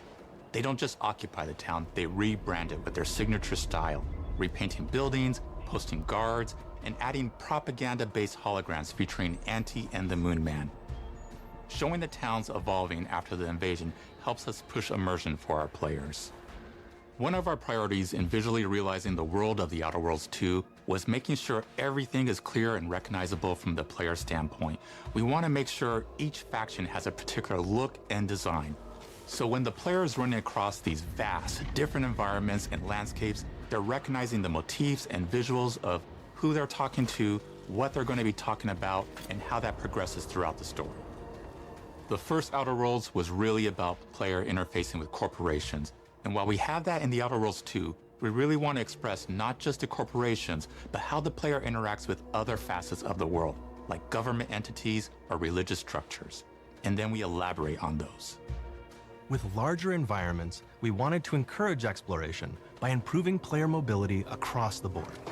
Now you can run, slide, double jump, mantle, and parkour your way through all of the nooks and crannies of these worlds. It really allows the player to just explore and have fun finding really cool stuff. And the whole coolant thing, insane. We've aimed to make everything in The Outer Worlds 2 better from top to bottom. The RPG elements were the start, but that's touched our story, our art, and especially our gameplay. A good sequel is true to the original. That's first and foremost, right? Like, we all want to add in a bunch of things as you're making a sequel, right? We want to make it bigger and better in every way. That's what we were trying to do here. And I thought, we did not need this consultant. We've made enough sequels. We understand how to do this. And I will say, I don't think it's been entirely successful. I am very proud of the combat improvements we have made in The Outer Worlds 2, thanks to my patented combat system. You may be thinking to yourself, it can't be that good? Shush, what are you even talking about? You haven't seen it yet. Watch this. Put a helmet on, because I'm about to blow all of your minds with my COMBAT system, combat system. My name is Mark, I'm the head of sequels. Shall we begin?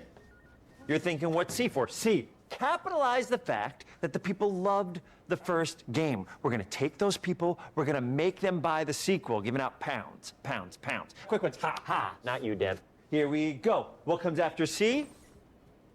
O. Optimize for player satisfaction. I am terrified of online gamers, okay? I want to make them happy. So let's, okay? All right. Mobilize the players so they're ready for that sweet pre-order. Clap with me. Sweet. If you don't have rhythm, Brandon, just say it. Sweet pre-order. Everybody has a different rhythm, and it's blowing mine. And here we go.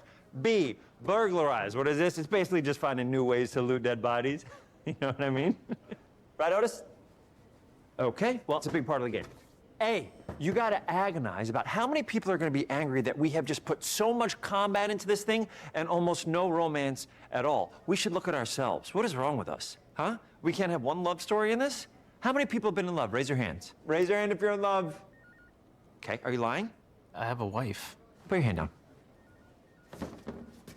T, trois. In French, that means two, sequel. I think that means 3.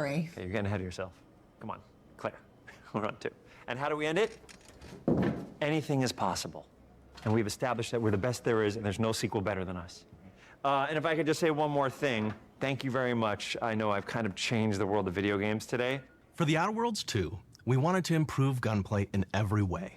We focused on improving the feel of each weapon, the way a weapon snaps into ADS, the way recoil feels when firing, and how impactful our sound effects really sell the weapon's fantasy, to things like how a unique reload animation can add a lot of character to each weapon. We've increased the variety of weapons by including new weapon types, but also through a host of fun and unique weaponry. We have things like the Bourse Blaster that fires out tumors that can explode like grenades, or can even be eaten by the player for additional health. We have a weapon called Rookie's Reward that will actually level up the more you use it throughout the game. And every time it levels up, it's got fun fanfare where it's like shooting out confetti and it's got a fun little setup. We have a really fun weapon called the pop-up gun. It fires out ad drones that will distract your enemies with corporate ads, slogans, and jingles. While your enemies are distracted, you can focus fire on them or explode these drones for additional damage. New to the Outer Worlds 2 are throwables. So you can use frag grenades to flush out enemies, smoke grenades to camouflage and escape, distraction devices to bait enemies into a stealth attack,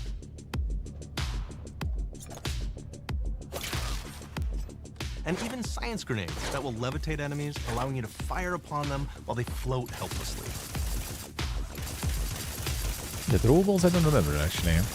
And of but I also course, usually don't really use science them that weapons much, are so... back. We have returning favorites, like the Shrink Ray. This time it's been upgraded so you can shrink your enemy down to the size of a sprat and run over them, exploding them into bits. The Shrink Ray, that was probably my favorite one from the first game, so we brought it into the second game, but we improved it though. So instead of shrinking your enemies for a short period of time and having them re-expand, this time they stay shrunk, and we actually added in the ability to step on them and kind of squish them and kick them, because we knew that that was the player fantasy. We knew that's what everybody wanted to do. They wanted to step on the enemies, they wanted to kick them. So we made sure to double down on that stuff. In addition to things like our returning favorites, we also have some really fun and unique new science weapons. One of them is called the Armageddon. This one's really cool because it actually shoots out these masses that are like these little arms that will stick to people or cover or all kinds of different things, and they will continue to just hit them until they get destroyed. And we have another one that's just super cool called the Spectrum Dance Saber. This is a melee weapon that actually lets you attack to a musical beat. And if you continue to do that, you'll actually get additional bonuses each hit you do. One of my personal favorite weapons is called the Big Bang. It's just a big freaking gun that uses material harvested from rifts to shoot out a giant ball of energy, vaporizing everything in its path. Now, ammo's extremely rare for this weapon, but you can use it in just the right situation to devastating effects. Like another great one is Gary. If you wear Gary, he will lash out at your opponents as you're walking through combat. So we even have science armors, and we've really kind of shown off what we thought was really great for the player from a science perspective. We're all about letting people play the game their way. There are some players who prefer to be immersed in a first-person view, taking in all of the details. But there are others who really prefer to take the world in from a third-person perspective. Why not allow both? Well, now you can swap between the two, letting you enjoy the experience in whatever way you like. One of the things I really like about having the third-person mode is being able to see all of the fun and unique armors and armor combinations and weapons that you can equip your player with. All of the actions that you could do in first person, so you're double jumping around, you get to see your character in that way. And you get to take in the world and see things in a different light. So far seems very good, I have to say. I mean, I had no problems with the first game, and this looks The Outer even Worlds 2 better. is really the biggest game we've ever made. Bigger choices, more reactivity, more weapons, more things to find in each of the worlds the players can visit. The team has done incredible work bringing the Outer Worlds 2 to life, and we can't wait for you to play it. Even though we've always been a multi-project studio, this is going to be the first time we've ever released 3 games in 1 year. It feels amazing to do. We're so excited for more people to be playing our games. It is truly an exciting time here at Obsidian. We're exploring worlds big and small while expanding on franchises that we've created, and we have no plans to slow down. We hope you all continue to come along with us as we do what we do best, make your worlds your way.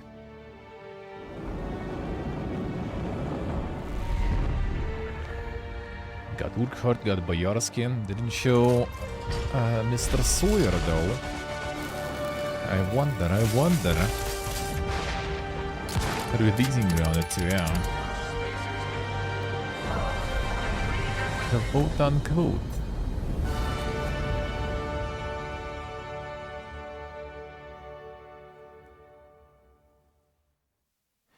And Sawyer is in With the another Outer game. Worlds 2, we're All all another about the game. best place to play, which is also Oh, they have grounded the too promise also. of Xbox. Huh. You can play the Outer Worlds 2 on this Xbox, but it may be hard to play it when you're staring at all these beautiful holes. Let's cut that. You can play the Outer Worlds 2 on this Xbox. No, yeah. Now that's Microsoft. Or you can take a phone call on this Xbox, then play the Outer Worlds 2 right after. Excuse me, I'm getting a call. Hello? What am I doing? I'm playing the Outer Worlds. Hello? We got the Grounded Yeah, Direct this is Mark. also on top of that.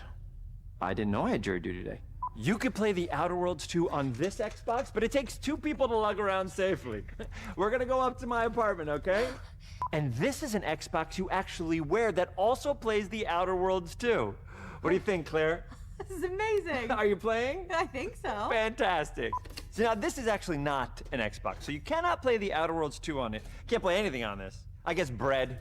You ever play Bread where you take it out of one slot, put it in the other? I don't have friends. If you pre-order the premium edition now, you'll get early access, which is like a prequel to the sequel, or is launch the sequel to the pre-order, or like, why are any of us alive at any time?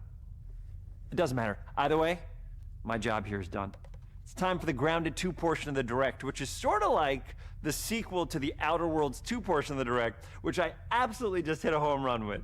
You know, it's really nice to see my influence go on to other games. Take it away, team. And now it's Grounded 2 time. And big exit? They could leave him there too.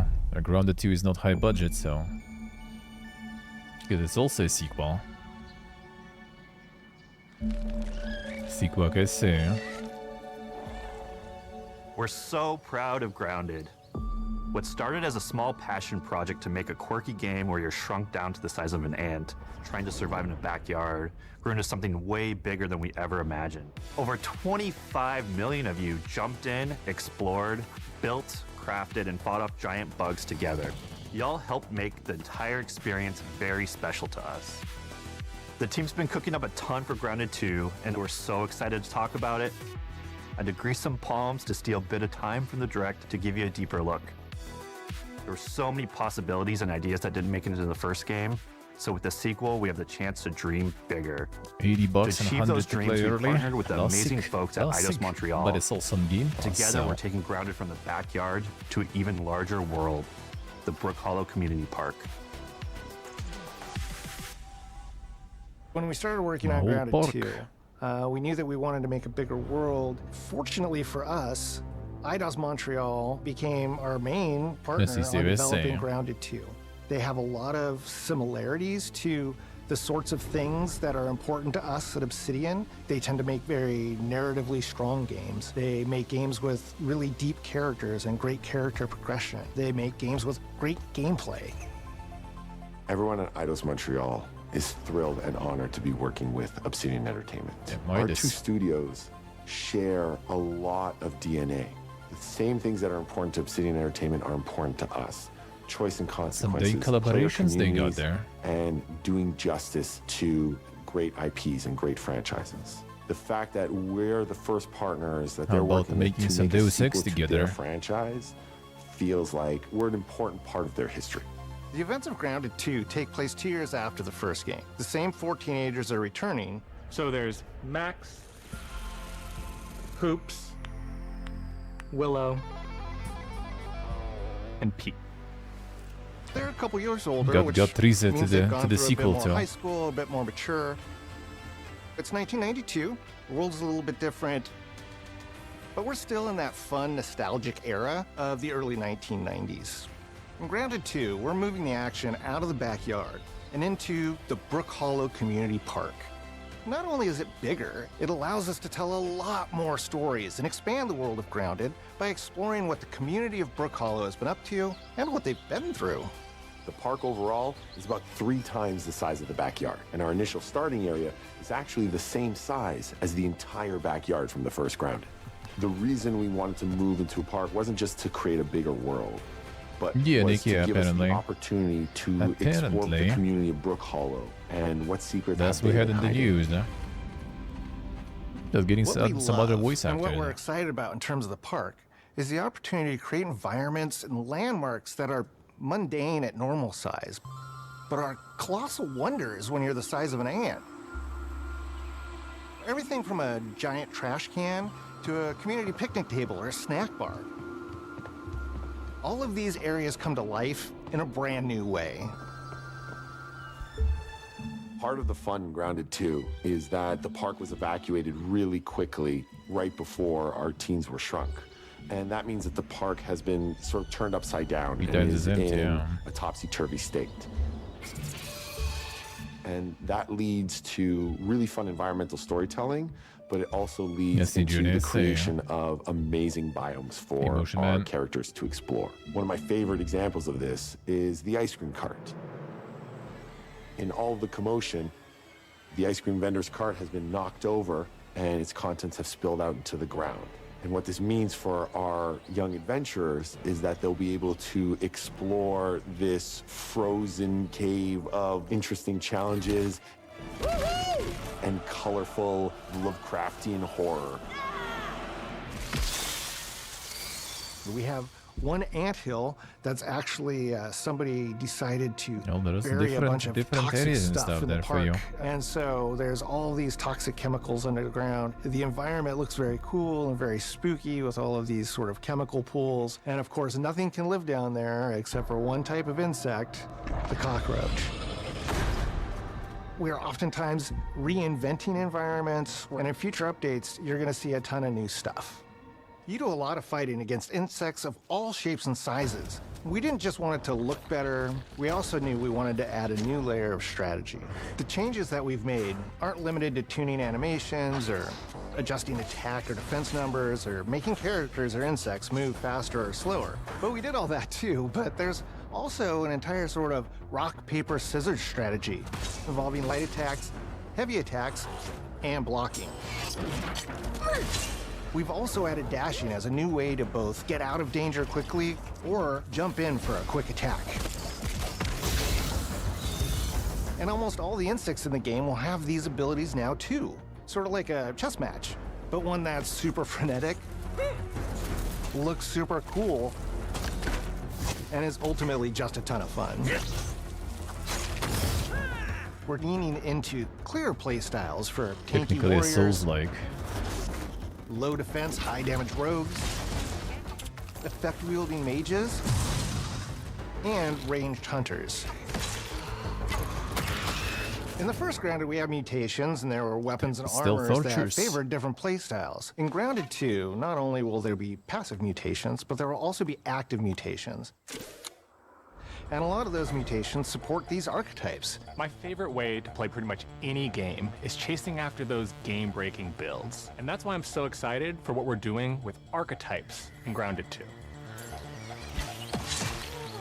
I'm all in on the rogue. Now, you can even dual-wield daggers. I've been dialing in this glass cannon build that stacks ambush, assassin, and cardiofan mutations with the wolfbane daggers and the wolf spider armor. It lets me open up combat with massive backstab damage that also inflicts venom. Then, I can use the extra stamina to reposition and try to dodge, rinse, and repeat. It's high risk, high reward, and absolute chaos in all the best way. I'm looking forward to seeing what wild combos the community comes up with and what they inevitably break once they get their hands on the archetype system. It's going to be awesome watching it evolve with player feedback and watching us try to keep up with all of your game-breaking builds. One of the great things about Grounded is the variety of players it attracts, from builders to crafters and everything in between. If you've ever watched me on Casually Grounded livestream, you'd know that I'm neither. I am a murderer of insects. Personally, I prefer the term harvester. I love going out, hitting things, and bringing the materials like insect body parts back to my friends to use. This way, we keep progressing and playing together. We're also trying to make sure that armor and equipment are easily understood by the player, especially when they're playing co-op with their friends. It was really, really important for us to deliver on all of that for the bigger space and experience, because that was the only way we could truly support the feature the community has been asking for since the very first Grounded release. Mounts. Our mounts, we call them buggies, have an entire suite of moves and have their own special abilities and attacks. We really wanted the buggies to be an extension of the player in every way possible. And that meant making sure that buggies had unique and valuable abilities across all the core pillars of Grounded. So that doesn't just mean exploration and travel. that has gameplay implications for combat, crafting, and building as well. Just like how we wanted to expand on player playstyles throughout the game, we're going to make sure that every buggy that we add has its own personality. The Red Ant Pet the Soldier spider. can enlist up to 2 Okay. Red Ant workers to follow you around and help you out. If you get into combat and you don't want to fight while you're saddled on your buggy, you can jump off and they'll fight right alongside you and provide support. The Orb Weaver buggies are a little less useful when it comes to general utility, like building a base or harvesting, but they're awesome when it comes to combat.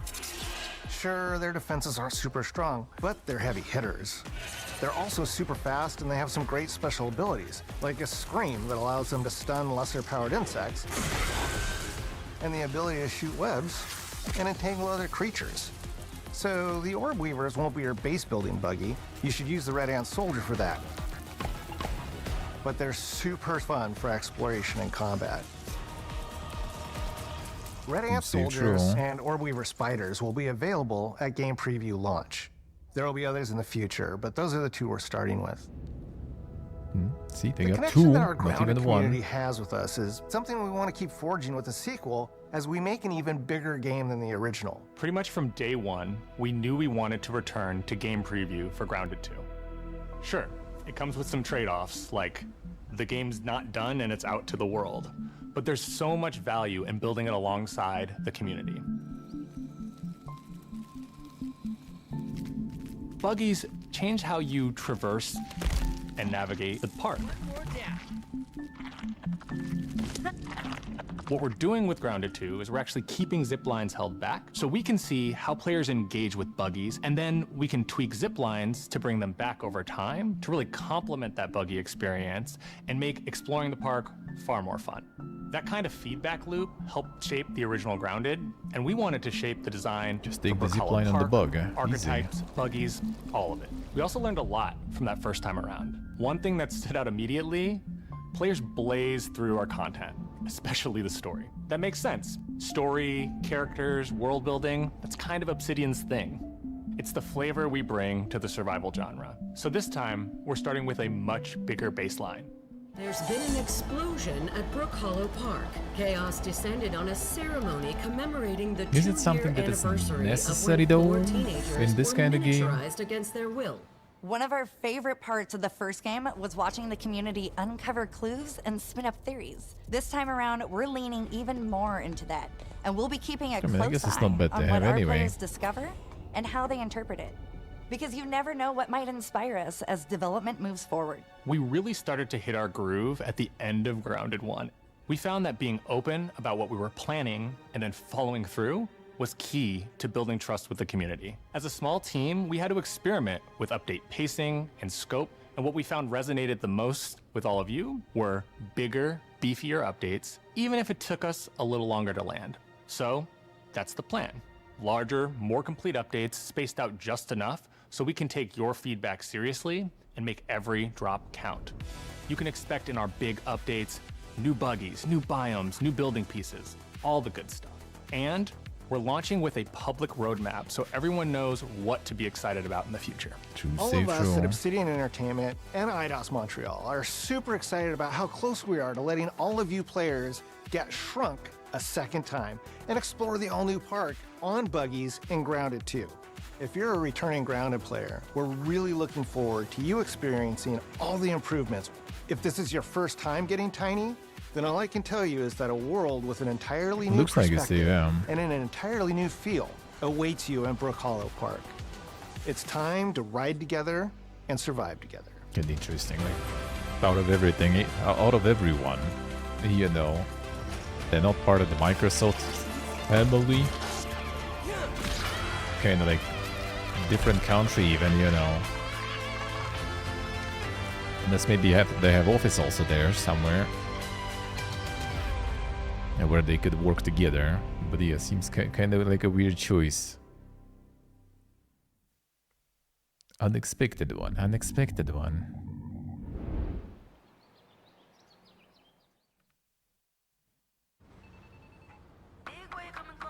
They got the Budongles there. How about like a little break Oh, okay, just like a recap thing. Yeah, right. I thought they were just gonna be doing like even more. We need like to reveal, you know, for the next show. For the next show. Can you handle that? Let's do this. I'm in. These were some good shows, though. I'm here to even the odds. Any objections? Some good stuff. Some good stuff. And when we need their help, A lot of bangers, a lot of bangers there. Here we go. Please follow me. Except for Call of Duty. That was a debate.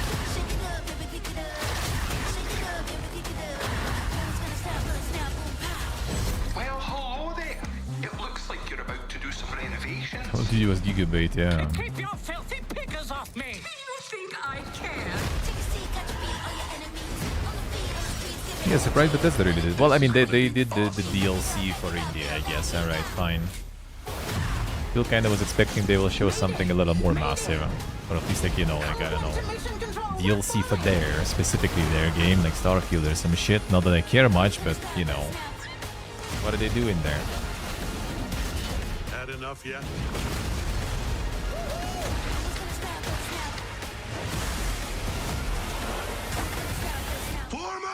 Large Starfield? Could be, yeah, could be. But then already time, you know. Other Elder Scrolls, you know, or something. Should be doing something. Todd promised second DLC. Well, I mean, Todd promising, you know, is not something that he will follow, probably.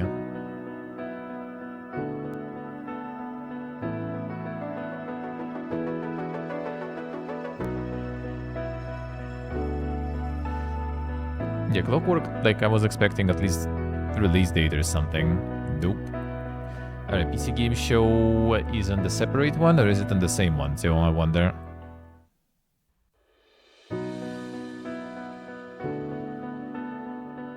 Should be here, alright.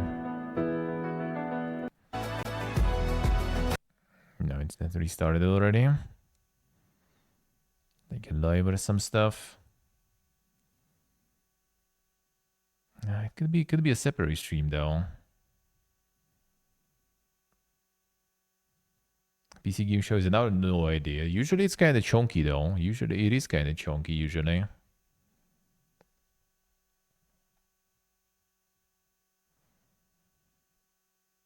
That's already just the playlist there.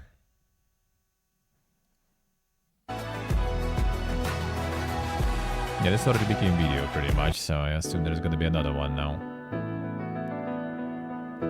I guess. It'll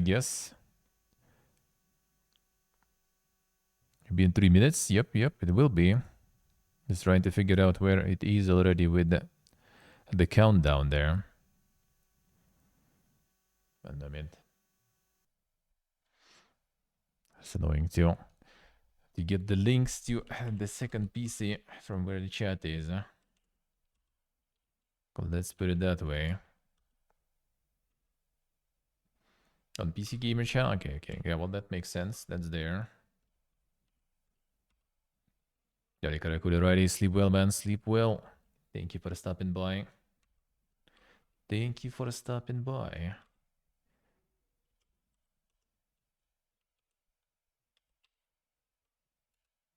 It's on there already. Alright, there it is. Oh no, it's the IGN one. No. That's not the thing.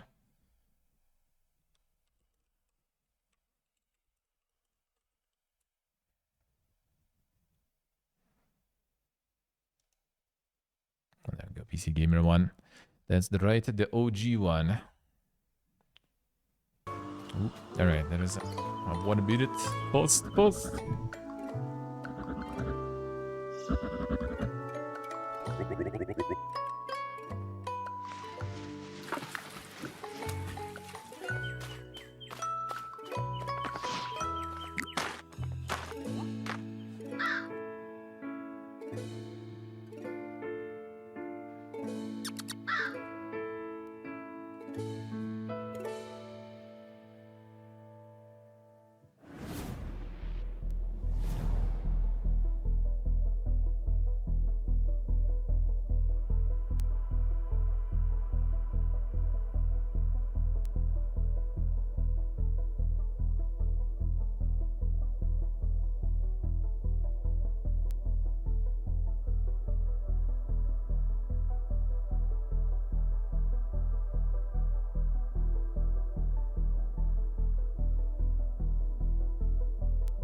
Hello and welcome to the PC Gaming Show 2025. My name is Sean Day9 Plot, and once again, I am thrilled to be here with you, showing you the latest game trailers, previews, and world-exclusive first looks at what's ahead in the world of PC gaming.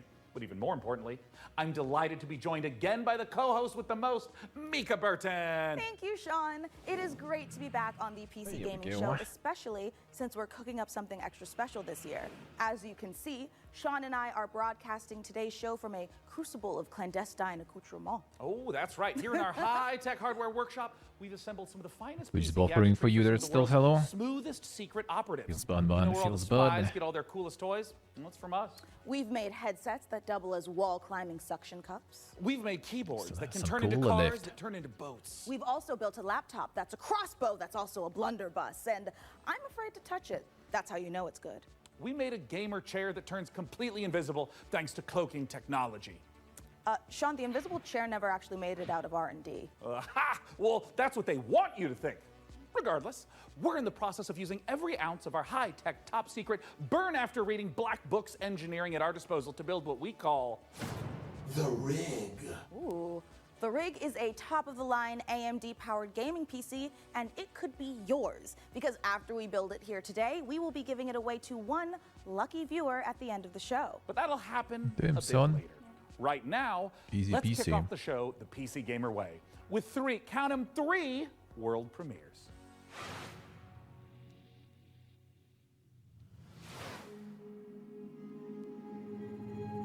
Dahlia, I know you're nervous about going home. But you're going to be fine. We don't know the state of the crisis.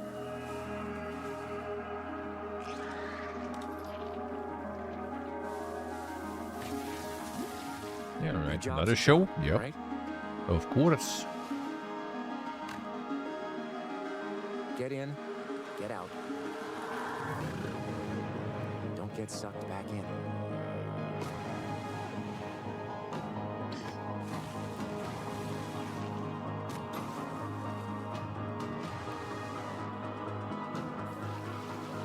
Got the insane cleaning there, too.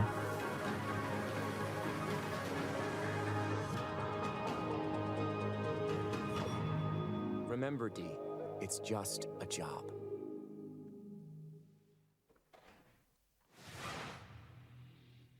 Right, Junior, ready. Have a good one. Thank you for stopping by, man. The outside, guys. Have a good one, man.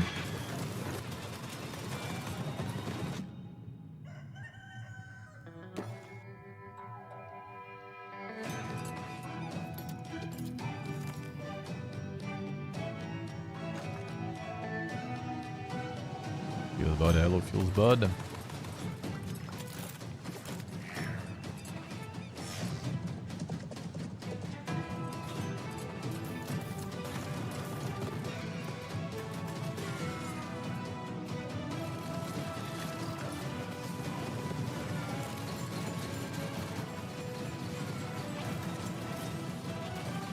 With the dig reloading.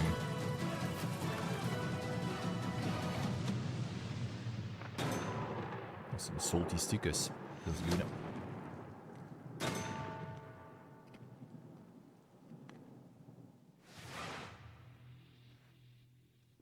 Better than LBC? Really? You are already defeated. Dungeons and Dragons. Sword Coast. Neverwinter. All these places will be consumed. Neverwinter Nights. They call you the Shard Bearer, a piece of Gith's blade within you. The only one who can help us defeating the King of Shadows.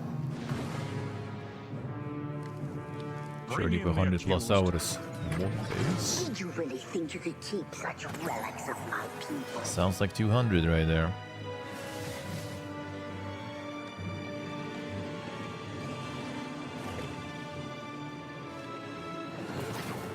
Neverwinter Day down. None shall stand against us. You cannot stop me. July 15th. Obsidian's Biosphere. 2006 classic RPG, but it's all new and shiny again. Honestly, I'm calling in sick today at launches. Ooh, me too. I think my excuse will be food poisoning. I was gonna go with regular poisoning. Interesting. Go on. Well, I already have so many sworn enemies and even more unlabeled bottles in my kitchen, so it's entirely believable. You know what? You do you, my guy. In the meantime, let's check in with Frankie and Jacob about the rig. Thanks, Mika. I'm here with PC Gamer's managing editor of hardware, Jacob Ridley, and during today's show, we're There's going to be Frankie. building an awesome custom PC. Even better, everyone watching will have a chance to win it for themselves. This PC will be a gaming powerhouse with an AMD Ryzen 9 9950 X3D, a Gigabyte Radeon RX 9070 XT, plus 32 gigabytes of Corsair Dominator Titanium DDR5 RAM. We're also throwing in a Corsair K70 Pro keyboard, Asus ROG Swift OLED monitor, and a Corsair Nightsword RGB mouse, all handpicked by Jacob. We didn't forget a thing. We're even including a mouse pad. That's where your mouse lives, sleeps, and entertains other mice. Let's get to work. Hey there, PC Gaming Show. Check out this next trailer. It's fabulous. Fresh tracks. Then son, Or I one will and get only. you. How do you stop that which never ends? In the endless, no two journeys unfold the same way. Come, remain by the, The evil fire guy, yeah. and hear the tale of Norwind's greatest champion.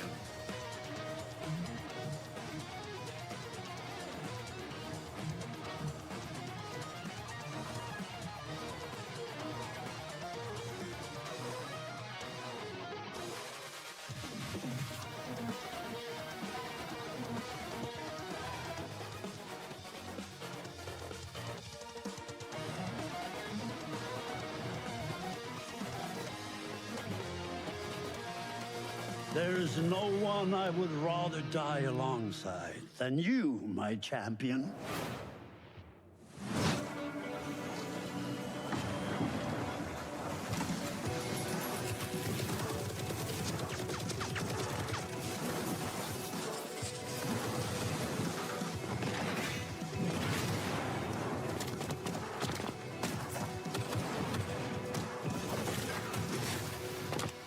Sì, deve essere.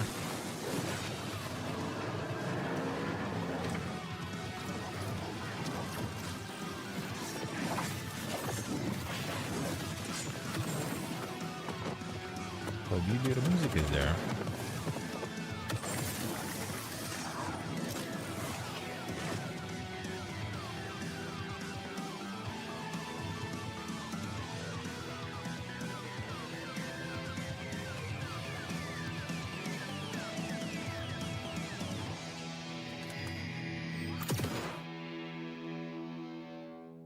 Terminal Brigade. Hopefully that one is not PvP-ness, but still. Coming up in the show. They should stay, I think. I think they said they will, actually.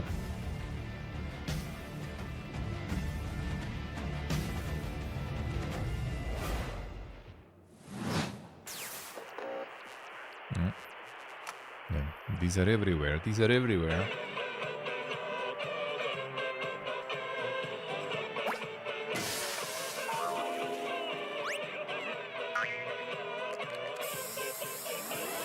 The voices, dude, yeah. On every showcase.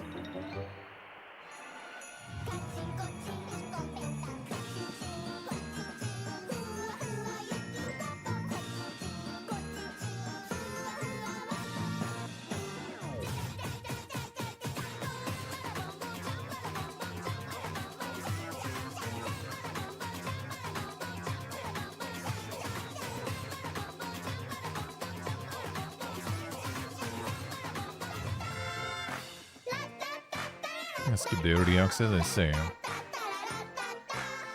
Makes sense.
going ham with the músicas.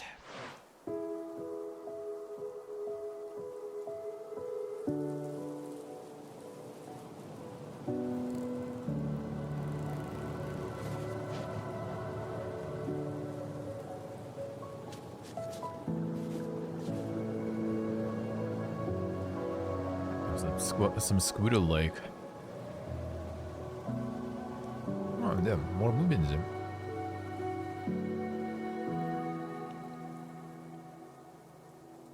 The winter's warmth. Another one.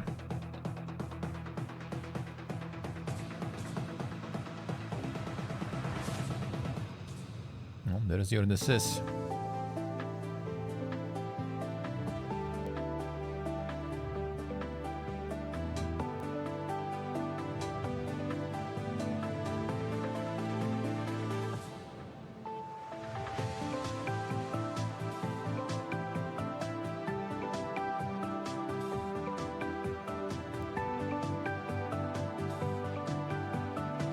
Unofficial Finnish mascot, yeah. I mean, not the worst one. Not the worst one there.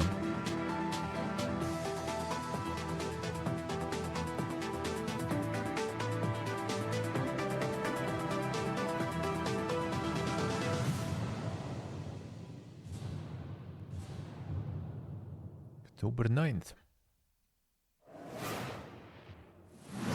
It's important to celebrate when something reinvents itself. Necess overhauls its graphics, gets major updates. It's beautiful. It's almost as beautiful as the rig's Corsair RM1000X fully modular ATX power supply. Oh, it's poetry. In fact, the only thing more poetic is a perfectly executed heist set in a dystopian techno future. Yes! When we heard the makers of Payday and GTFO had a new co-op heist FPS in the works, you know we had to find out more. So we infiltrated 10 chambers and interrogated the makers of Den of Wolves. Here's all the info we dredged from their genius minds. We were prepped and ready for the heist. We had stolen Tier 7 passkeys, acquired the building schematics, and rerouted the security comms. We're in position. The package was as good as ours.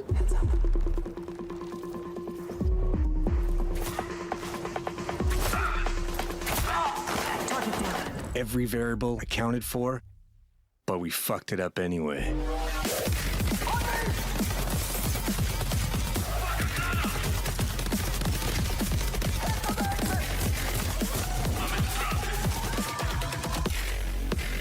Next time, we gotta be even more prepared.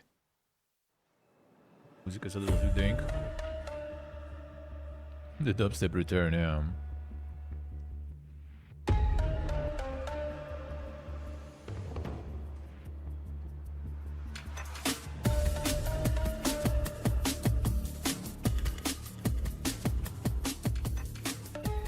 Den of Wolves is a first-person shooter, four-player co-op heist game taking place in the future. We focus a lot on player agency, story, and keeping the player on their toes with some interesting elements that take you out of the brick-and-mortar world of Midway City, where the game takes place. It's a power fantasy, even though there's obviously tension as well with like stealth segments and stuff. But the identity of Den of Wolves primarily is balls to the wall. Den of Wolves is stepping back into our Payday roots. The big difference is, of course, the sci-fi area, where we can play around a lot with design. The freedom we have with this sci-fi space is a bit terrifying, actually, because you can go nuts, basically. We've actually told ourselves to not try to over-design stuff, but not limit us creativity. So designing the Midway City from the start, we knew we wanted big mega-structure buildings to actually place our levels within and be free of how big levels we want them to be. It's this very large city arising from the sea. You want to look out at the city and see, like, okay, so this is a living, breathing city and it works.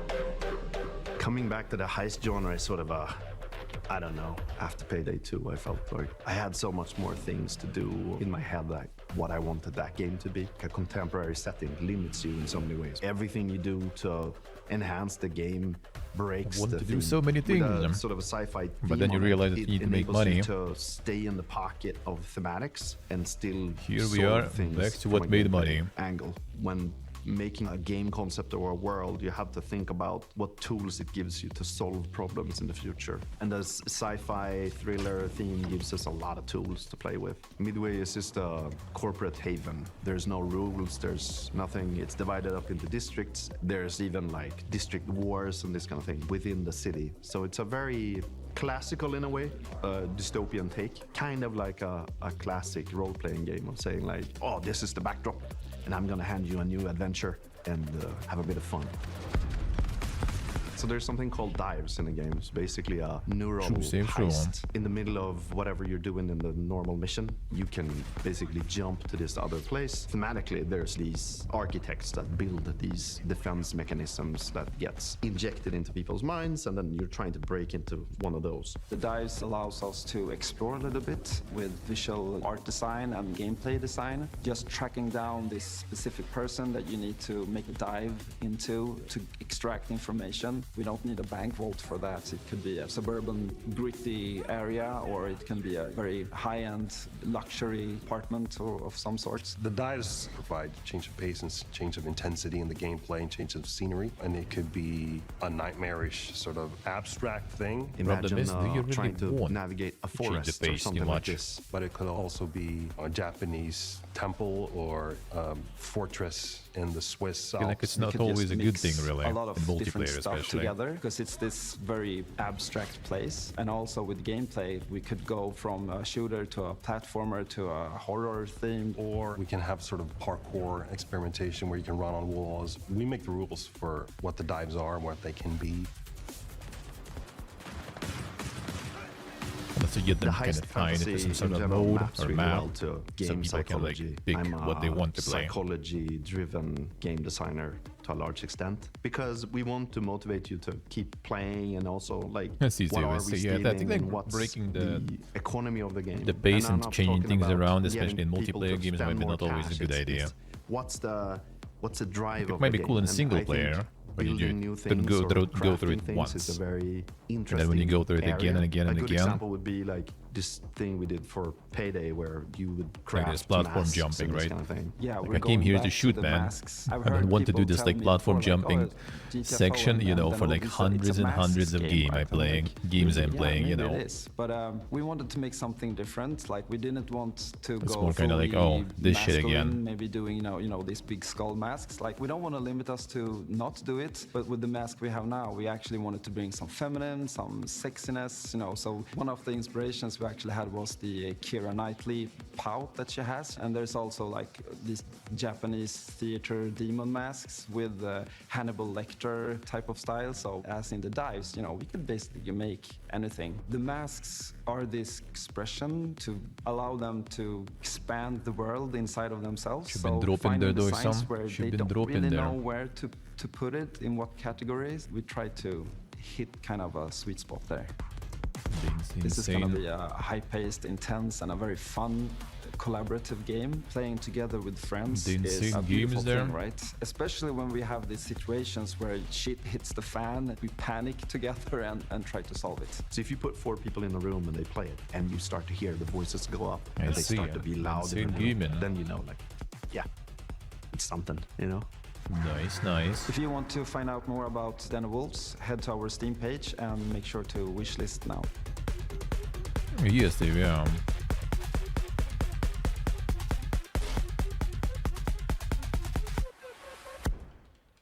I mean, I feel like they kind of just want, you know, like to show as how much different they are from the Payday and stuff. They just kind of like, alright, you guys know what Payday is and heist games are. We are different because that, and that.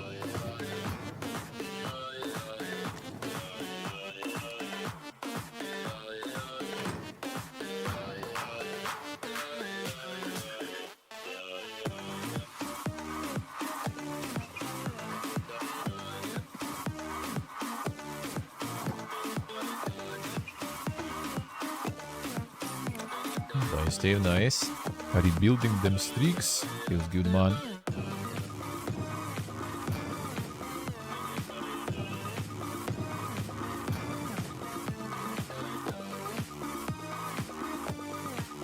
Insane. Thank you, sir.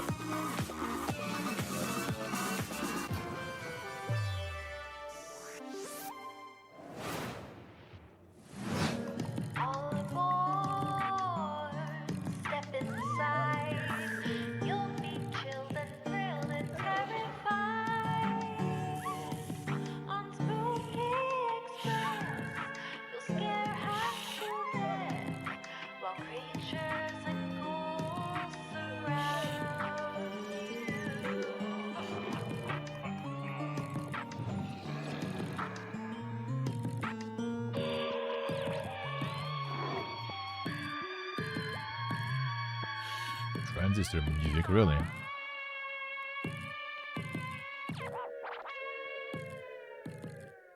Didn't seem that familiar. Frankie, this is my first time on the PC Gaming Show. Any advice? It's not that hard. Just show up on time, learn your lines, and don't cross me. Don't you ever cross me, Ridley. I will destroy you. Also, tea with honey is great for a scratchy throat after a long day on set. Okay. Want to rehearse the next scene? It's that silly one where I'm trying to detangle a bunch of headphone cables and you learn the folly of crossing Frankie Ward. I have powerful friends and a long reach. Or you could tell us about the next part you're going to install. Yep, let's do that, please. Right, the X870E Aorus Master has a few special features to make PC building easier. My favorite is this tool-free SSD slot. Press a button and the heatsink comes away. Then push down on the latch to install your SSD. No screw required, which means no more crawling on the floor looking for said screw when you inevitably drop it. Then there's this Wi-Fi antenna. This combines standard 2 Wi-Fi connections into one easy to install or remove connector. No need to screw anything in.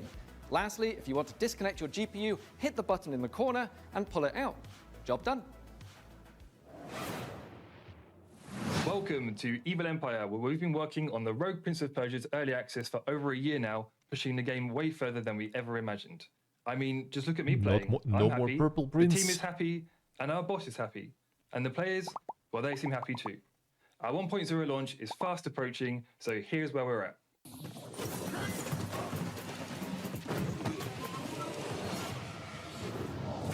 Death shuns you, Prince. Use this gift and right your wrongs.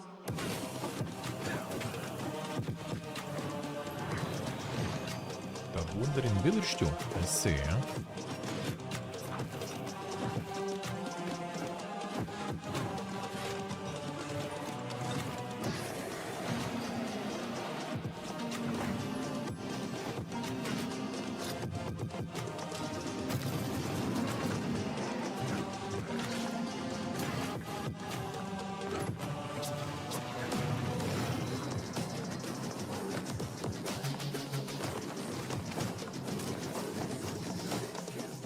This one was pretty nice in early access. The early access.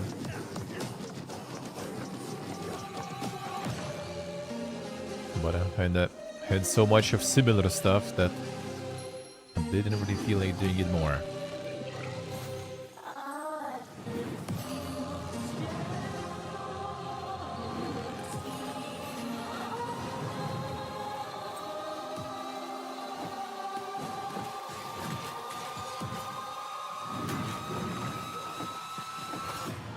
You have the opportunity to save your kingdom as the worthy Prince of Persia. Not sure, not sure.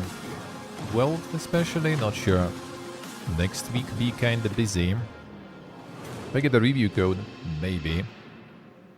Otherwise, not really gonna try to get it.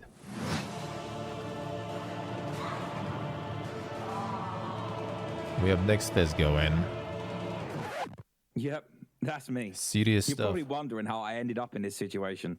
We were the conductors of the train, tirelessly serving our passengers with kindness and respect. Excuse me, this is a conductor-only residence. Please back away from the door.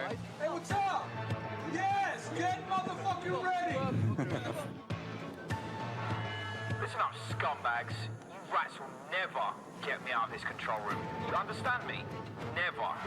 Car key. Bro, let's just flush him out. I'm tired. Good. Run! Move, move, move. Streamer slope. Hull compromised. Please evacuate the train. Those ungrateful mother... Bro, we can literally intercept the conductor, steal all his shit, and extract. Let's go, go, go, go, go!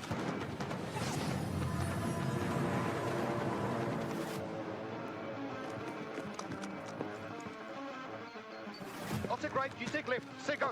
Go, go, go, go, go. There! We got them! We got everyone!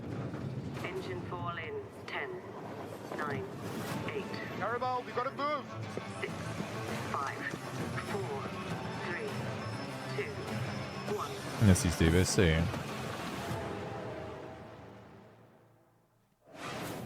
Därför i testen. Damn, E-Frontier even here. eFrontier's Founder Access is the first public step in creating a visionary sci-fi survival experience. You start your journey alone, a tiny blip in a seemingly endless universe. As you struggle to gain a foothold in this hostile world, you can build rudimentary structures, improved ships, components, and more.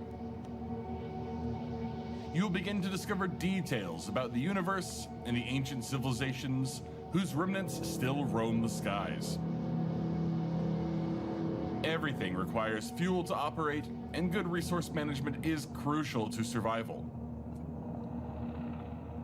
The most potent source of fuel, crude, is necessary to build formidable ships, advanced structures, and even stargates, reconnecting the vast universe. Smart structures are highly customizable, but and open the possibility for emergent the concept of all this, only bound by your creativity. And with all this blockchain and stuff, not sure. Specialized trading hubs, advanced security systems, and more. Are you ready to lose yourself on the frontier?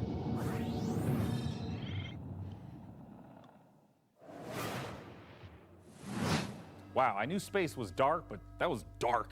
CCP really knows how to make the destruction of the universe look kind of beautiful.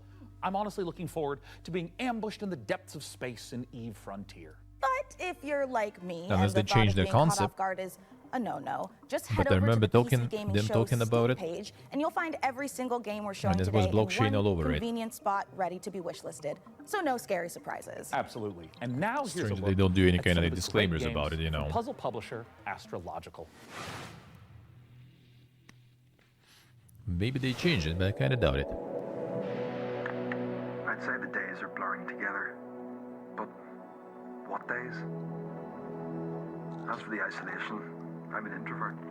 It suits me. The contracts just keep on coming. 2 more rigs to construct. That will put me short in power.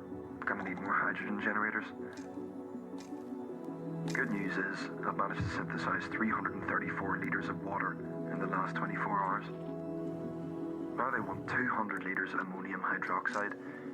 Rewards are good though. On completion, we'll finally acquire an electrolytic reducer.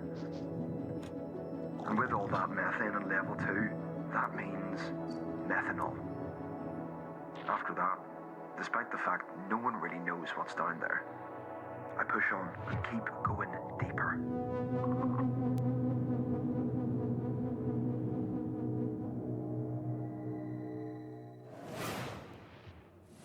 Welcome to Matsuzawa Manufacturing Factory Number 1.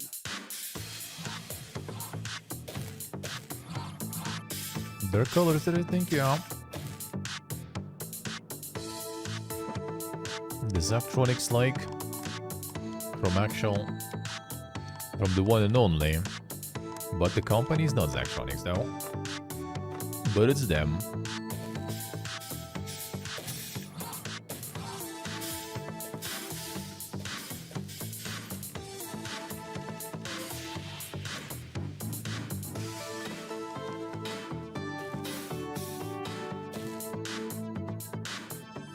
Io sì, qua che sei.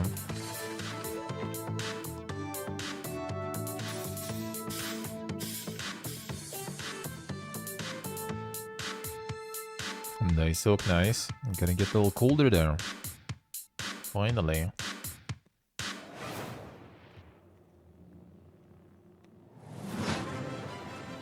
Not blasting AC at night.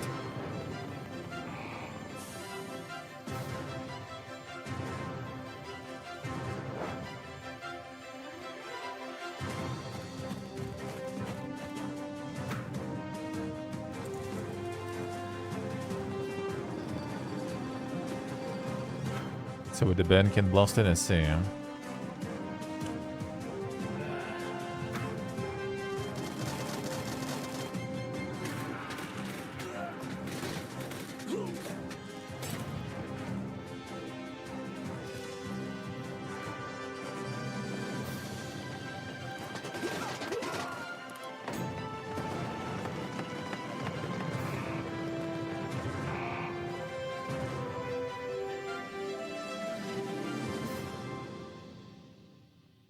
So let's see, I better get it. Better get the food.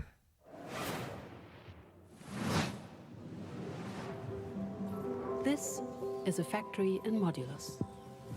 Here, we're producing blue cores. Let's see how we got here. This facility was built out of these 3 modules, which were joined, stamped, and dyed with pigment. Produced here, in our blue pigment refinery, which was constructed from these modules. Insane Factorio likes, man, all over the place. Cut from cubes, which were melted from polyrock, extracted here.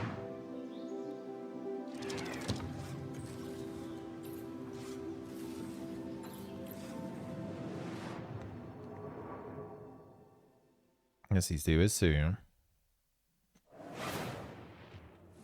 So, Jacob, have you got any quick PC building tips you can share with our audience? Here's one. You know when you accidentally drop a tiny little screw into your PC case and it just disappears? Oh, yeah, I hate that. Do you have some cool hack for quickly finding it? Nope. My tip is that screw is gone forever and you should pretend it never existed. Forget I asked about tips. What can you tell me about the Radeon RX 9070 XT you're installing? The Radeon RX 9070 XT is a hot ticket item right now, and for good reason. This is AMD's graphics division putting its best foot forward with an RDNA 4 chip that can go toe-to-toe with NVIDIA's GeForce RTX 5070 Ti. If you're worried about running out of VRAM, don't be. This comes with 16 gigabytes of GDDR6. That's plenty for gaming at 4K. Plus it supports FSR4, the latest version of AMD's upscaling technology, to help your frame rate. But what I like about it most is how easy it is to undervolt. This lets you run it with less power and still get top performance. The insane undervolting endurers, huh?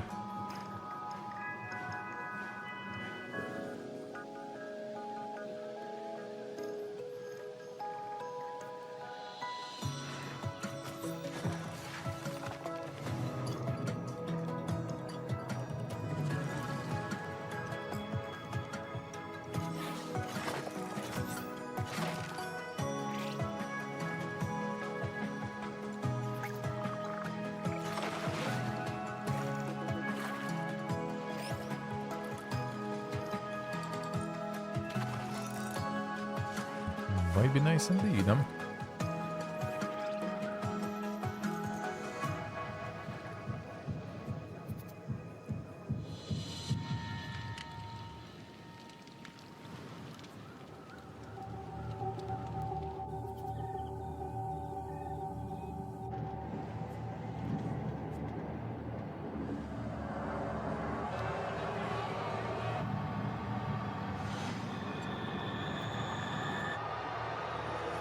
There is all of a sudden.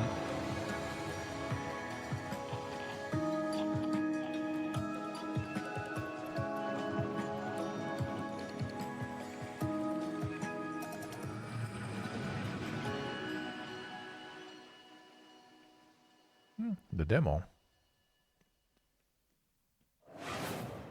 A Next Fest demo.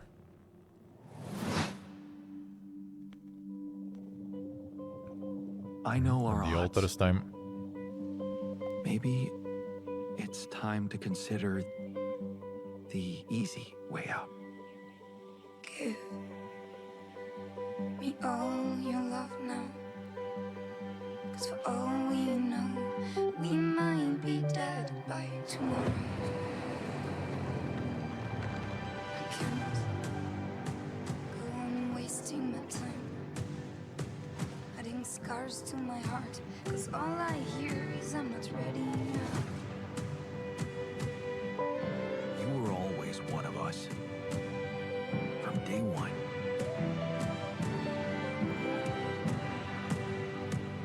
What if deciding, making choices was never anything more than just an illusion? What's in your heart? But if you're not ready for... You're still making it about yourself. Just look at us. I can be ready.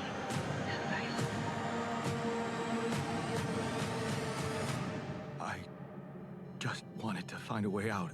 'Cause soon enough we'll die. 'Cause soon enough we'll die. 'Cause soon enough we'll die. Well, should be pretty good. Huh? This is Pathfinder 3.5 days. Abomination Vaults. A hack-and-slash dungeon crawl where up to 4 players battle through a single Why so massive fast? labyrinth filled to the brim with monsters, treasure, and secrets. Need 8 extra hours every day. Customize each hero True. between 3 paths. Well, that would be inspired by nice. 2nd edition Pathfinder. Or mix and match to craft the perfect hybrid. Whether She's the adventuring USA, huh? solo or with friends, switch between the party's heroes on the fly to unleash almighty combo attacks to annihilate the forces of darkness.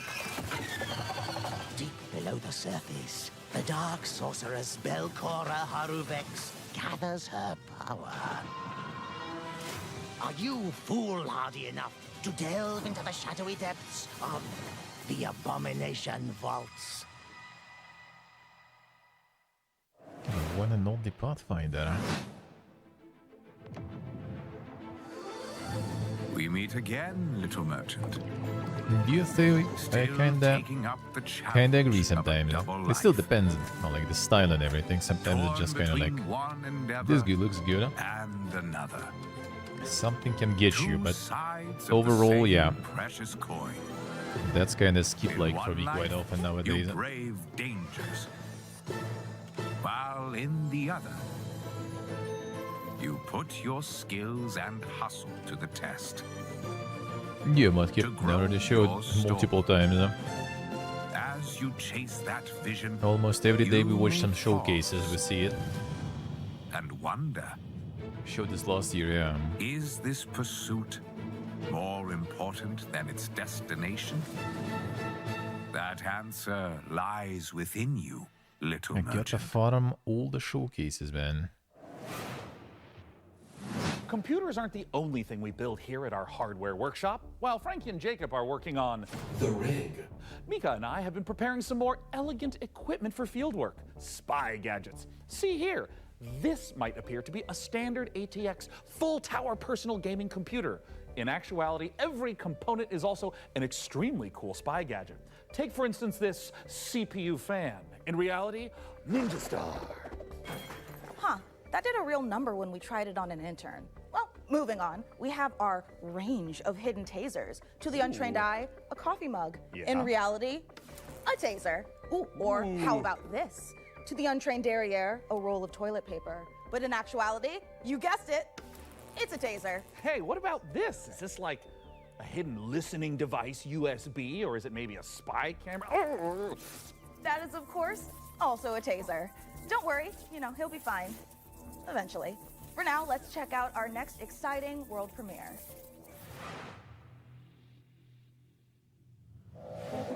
The insane graphics. Hey, Celestial.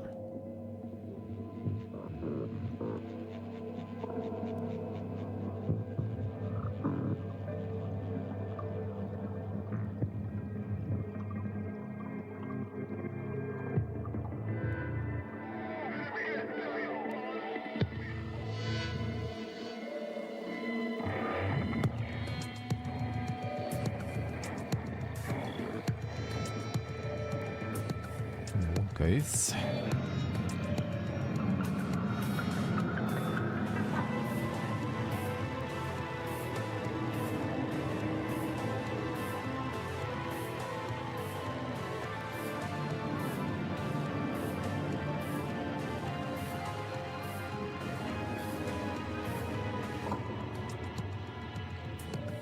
Yeah, the water trauma, huh? Expansion.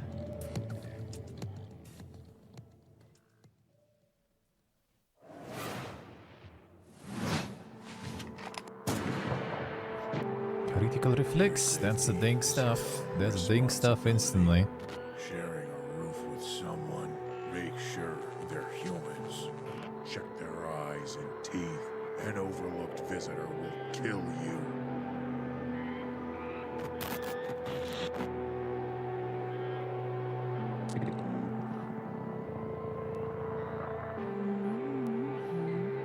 Oh, welcome to Russia, dude.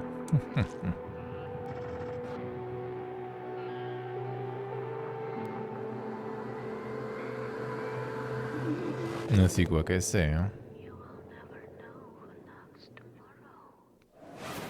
Yeah, Critical Reflex actually is like the owners and the founders are, I think, Russian basically, and they do pick a lot of a dankness. solo developer, and this is my game, Botsu. It's an online multiplayer game And where they you do control pick a some ragdoll bangers robot there. and compete in some very silly physics-based competitions.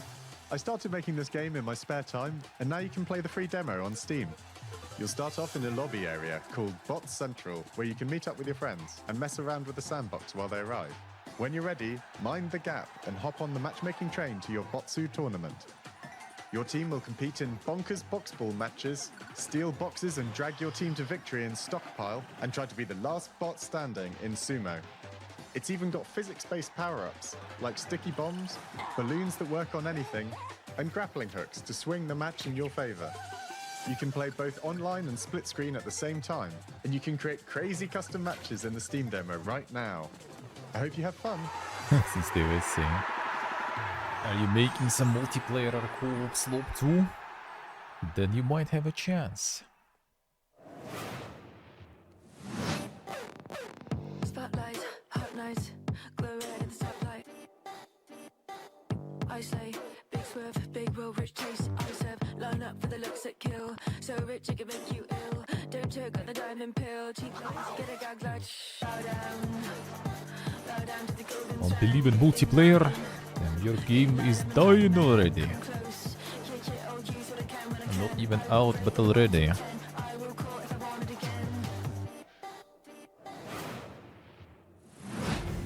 Coming up in the show, Spoilers, Abby.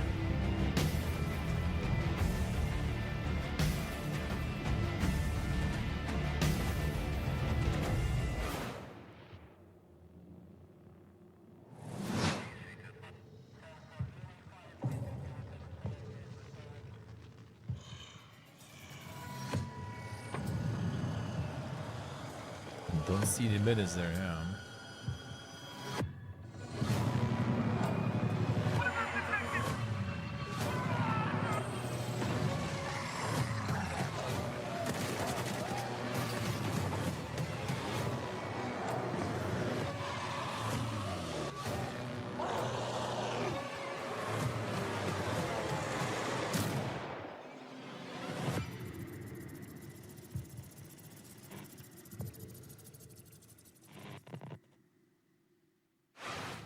I'm not sure about 2015, but last year seems like it. The more Shiro games, huh? Make another Dune Spice Wars DLC, man, please. Enough.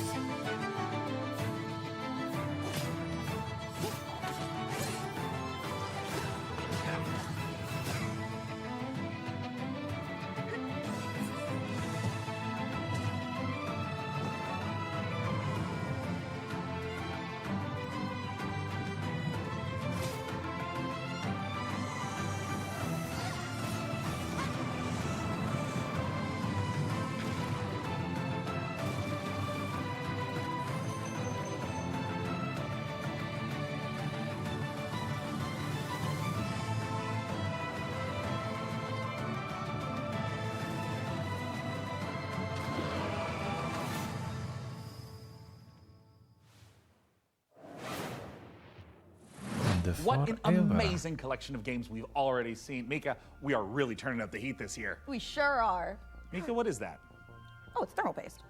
Oh, wait, let me guess. It doubles as like a plastic explosive, or maybe it's a potent tranquilizing gas, or is that just like another taser? No, it's literally just thermal paste. You know, it transfers the heat from your CPU to your heat sinks to avoid overheating. Oh. Plus, it is an amazing cookie filler. It's like forbidden icing. Mika, you can't eat thermal paste. Of course you can, especially not with milk. Okay, let's check in on that build again. Can we put it in the computer? Absolutely not, but I'm certainly going to try. Before we get ahead of ourselves, what kind of CPU is this puppy working with? It's with no small amount of envy that I say this. We're equipping the rig with an AMD Ryzen 9 9950 X3D processor. Put simply, this is the fastest 16-core consumer CPU money can buy. It combines the best parts of every processor ever made. The power of a 16-core monster for tough jobs, check. The gaming chops of second-gen AMD 3D V-Cache tech, check. This beast can work as hard as it plays, and it plays in a completely different league. It's the best processor in the world for gamers and creators, for gaming and for everything else. It's a beauty. If I wasn't putting it in the rig, I'd be tempted to walk out of here with it myself. Phenomenal. Peak PC gaming, courtesy of PC Gamer and AMD. Indeed. So, Plasma Globe? Plasma Globe. Looks like The things are average coming game is along going to use perfectly with 16 the rig. cores, yeah. Which is perfect because right now we've got Apparently another the cache is exciting dying, world premiere though. to show you from our friends at Fail Better Games.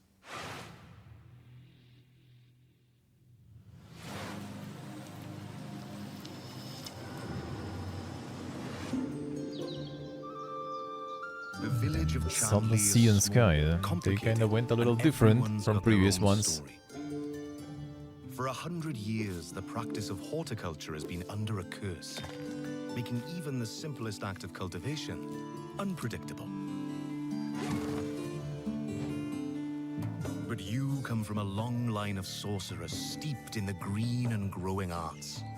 Your family's old lodge has been empty for a long time, so don't expect airs and graces. Chandley may be small, but it's thick with secrets. Like the farming and set in its slopes. ways. Is it ready for the return of a mandrake? The Mandrake setting is based on British history and folklore. For research, we've walked in a temperate rainforest and visited an ancient coal mine beneath the Forest of Dean. It's a world where overfishing might cause a river to put a curse on you, and where you'll go delving for bright minerals in the forgotten deeps. Sunless Sea and Sunless Skies did have some light cannibalism in them. You can't eat people in this one, but that doesn't mean that it's safe. There are old powers waiting in the corners of the world, and the night does not belong to mortals. If all of that sounds good to you, wishlist Mandrake on Steam right now. Needs to be checked, because that is actually a slur. In that context, I guess, especially.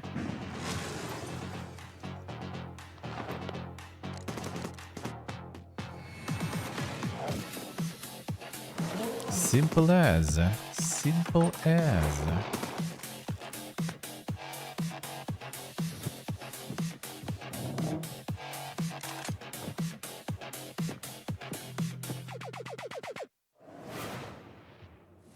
A week in the life of a demon school student in under a minute, starting now.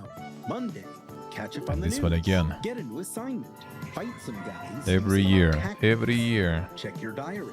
Tuesday, investigate a spook last Yeah, probably because of that. Gain a rival. Probably because of Fight that. some more guys. Find a dog. Wednesday, It's all romance about your friend. context. Kick an egg. Fight those guys. Thursday, follow some blood. Track down a missing sandwich. Pull a new friend out of nowhere. There's guys. You fight them. Friday, find a cursed dog. Learn a terrible secret. Fight a really big guy. The weekend, sing karaoke, race beetles, rent some tapes, and generally just relax. That's 1 week down, many to go. Wishlist Demon School, an RPG with tactical battles right now.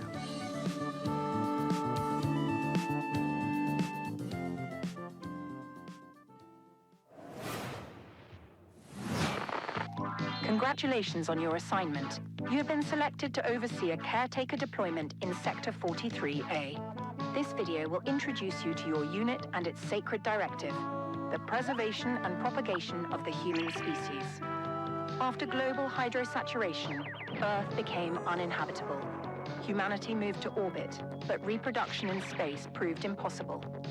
Moses responded with the Human Seed Program. Cryogenic embryos are grown to maturity in surface-based Lazarus pods, then transferred to orbital colonies for immediate workforce integration. Your caretaker unit manages Goede every actie, step. goede. Retrieval, Problem is you're probably not going to be able to orbital travel in many other transfer. places after that. That's what holds me maintain back surface with a facilities, bunch of ding build traveling. autonomous power systems, and adapt to any anomaly, from environmental failure to unauthorized presence. Enjoy the rest of your Things would be more simple. Then I would go to Iron and other places too. Especially since from here, that takes like a few hours and you're there. You're the only one who can safeguard the future of humanity in The Last Caretaker. So, you know, no pressure or anything. Hey, Sean, what was that? I am so sorry. I may have eaten a light snack that just didn't really agree with me. Wait a second. Did you get into my thermal paste stash again? I prefer the term computer hummus. No, that's definitely a train, which means we are right on track for our next world premiere. Sean, no! Put it down.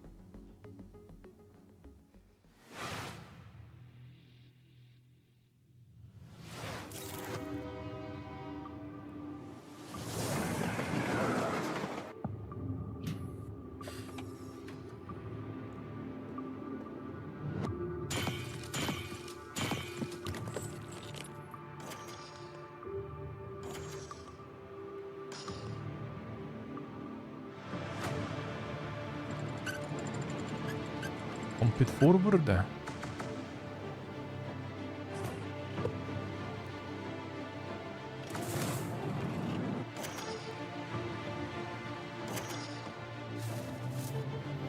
Don't know, going there is actually easy nowadays. Well, for us at least. Absolutely no problemas if you want. Anywhere. Maybe at some point when I already give up, you know, on any hopes of normal life again, maybe I'll just do it, whatever. Just go everywhere. Fuck everything.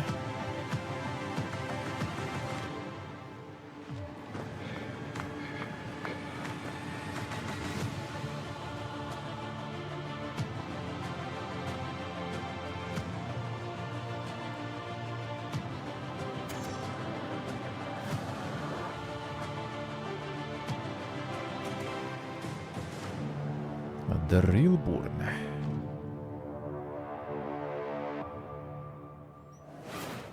That looks actually nice indeed, eh?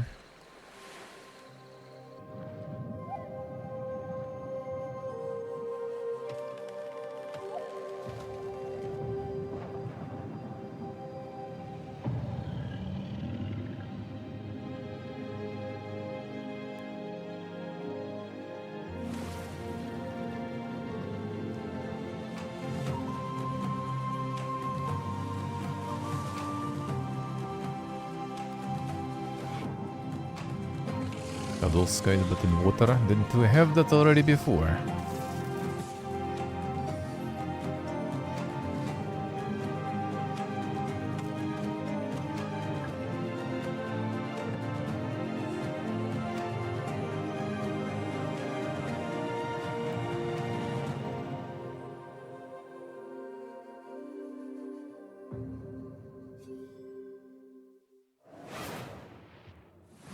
Prospector, Norex would like to offer you an opportunity. We have some dirty work we need you to take care of. At your own risk, of course. Keep your mouth shut and you'll be rewarded. You want to hunt monsters? Join Norex.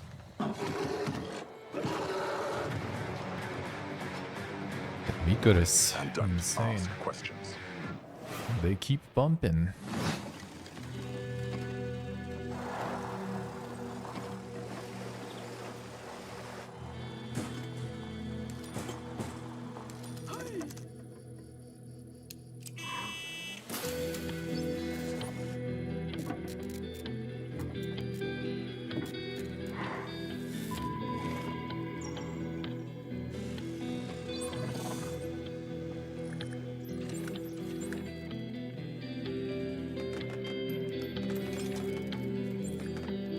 Tower defensing also insane. A little bit of everything.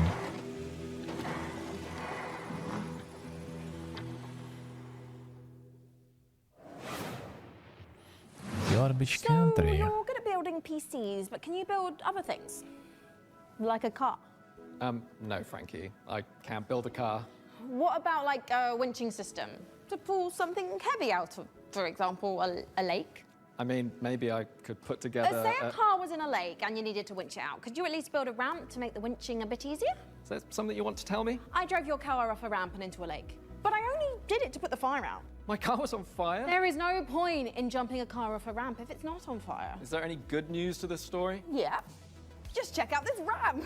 You should install these before you start shopping for a new car. Oh, that's the Corsair Dominator Titanium DDR5. This kit is perfect for building an all AMD Ryzen build at 6,000 mega transfers a second and with low latency. However, we've also stuffed something special here, a light enhancement kit. That's a pair of dummy sticks that look the part but don't actually contain any memory chips. Simple for them. This is a great solution for an AMD build, as it means you can stick to the more reliable slots on the motherboard, 2 and 4, while looking the part. It also pairs nicely with our Haven 420 case, which offers thermal optimization through its central GPU airflow that sits within a dual-chamber design. That sounds like the perfect hardware combo for anyone looking to frag draw cards, explore endless dungeons, or simply stream with friends. But while you're out there updating your part picker list, why not check out this exciting upcoming game? Not the Rama, the Not that Boga, not that Boga. World changed in the blink of an eye. The outpost where we hoped to find salvation has stopped responding. We found it abandoned, all in ruins. Now we have to find out what happened and rebuild what's left. Not knowing RAM range, damn son. Have you been to internet really? As we make the most of the little space the tree afford, we live under a constant threat from the fog. The foggish. Not an ordinary mist that we knew before, but one that overwhelms us with the worst kind of fear.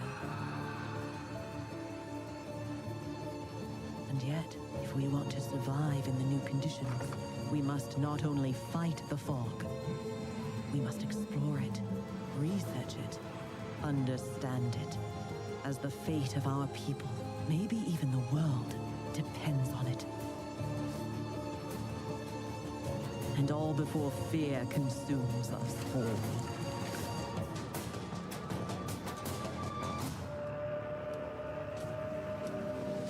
The tree provides.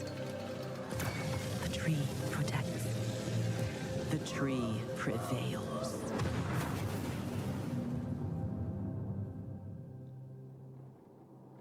Dark Switch?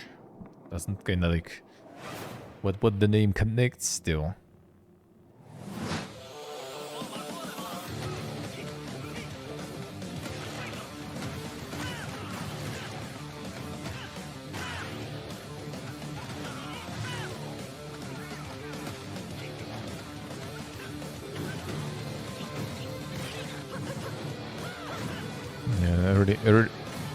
Early 2010s cold, eh? They want their game back.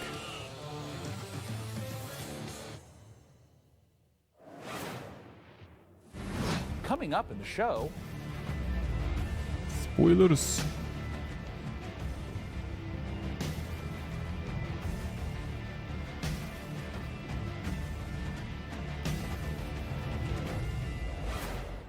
Melissa there, I see. When's that one out?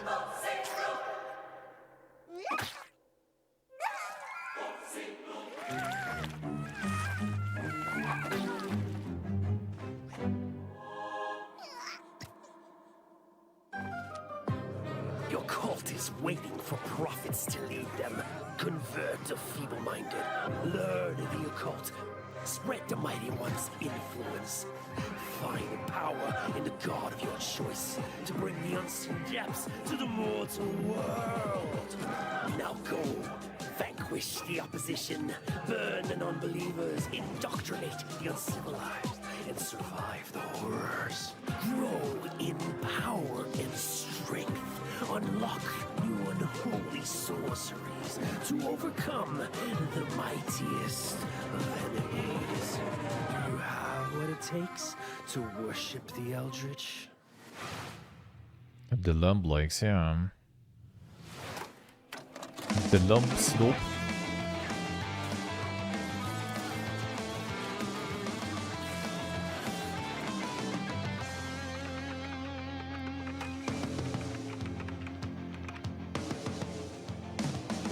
And the gun's the vigorous old mine. Haven't heard that in a while.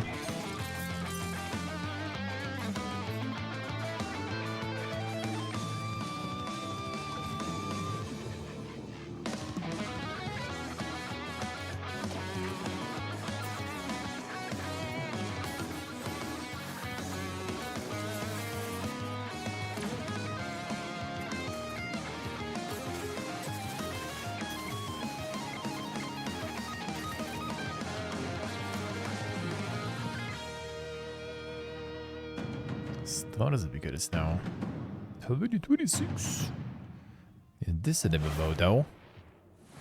After almost a decade, Muse Games is bringing us a follow-up to the airship combat game Guns of Icarus. Now, as with all professions, our work as gadget-crazed weirdos would be impossible if not for the laser watches and ejector seats of those who came before us. We stand on the shoulders of giants. Crafty, unhinged giants. Which is why I am pleased to present, in an attaché case full of throwing knives and tear gas canisters, the latest intel on Bond. James Bond. So we sent our secret agents to see what's happening at IO Interactive. They got it here too.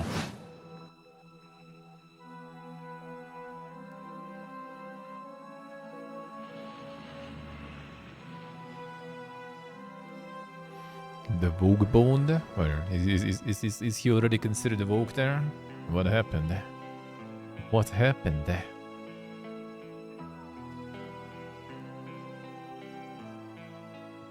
When things got together and we figured out that we were going to work on such a legendary IP, we were very, very excited. Let's see what opportunity, and also the fact that it hasn't been a game for 14 years just adds to the excitement of a comeback of this game in gaming. The colleagues that we have here are phenomenal, and I think taking all of their experience from the sort of agent fantasy that they've been building for all these years and applying it to the Bond franchise has been incredible to see and to be a part of. We're making a standalone James Bond game, but there are characters and locations that I think are going to make the fans of the novels and the fans of the movies and the cinematic history really smile. Yeah, but in any kind of IP where there's the some fuck? known aspects of the character. What was that? You can initially view these as constraints, but really they're strengths because we get to work with all these amazing partners. Aston Martin and Land Rover, collaborations with Omega, and all of these things lends itself a sense of credibility to the player that this is a real James Bond experience. Crafting this character has been both exciting and extremely challenging because it's a balance between being very true to the influence novels on the character. So Nathan yet Drake is bringing woke some apparently, part of alright. IO into that. The most special thing about our version of Bond is that it's an IO reimagination of the origin of Bond himself, and it allows us to really dive in and learn Fair bit of about what it overlap, takes yep. to enter Well, I mean, this, everyone world tries to get an older show, It was is very important it? for us from early on that we didn't want to synthesize Bond. We didn't want to go in and cherry pick qualities from different aspects of stories or whatever. We wanted to make something that was fully original. So he's young. He's someone who doesn't yet know all the things we know about James Bond. He has all the core qualities. So he's irreverent. He's inherently charming. He's funny, but he's not yet cold. He's not callous. He's a more energetic. He has that impatience of youth built into him. Somewhere in between a naive, not yet worn down, principled young man, and then that journey onto this hard-hitting, colder guy that we might recognize. That space there was really inspiring to us. He is very true to his North Star and stay his true. values. And the story is very much about when you meet the harsh, political, dangerous world out there, how does a young man fare while still retaining his values? Not only will we get to experience the character changes and the lessons he needs to learn, but also how he gets his famed gear. The world is a big part of how you solve the problems as you get to them. Using the environment and weapons and charm, and obviously gadgets is a huge part of that. We have a lot of the gadgets you'd expect, and then quite a few you wouldn't. So our longtime fans from our Hitman franchise can expect to recognize some of these core elements from our interactive in our James Bond game. A really core aspect of this game is what we call creative approach. And it has to do with standing outside a lavish location. We're going to give you an objective in here.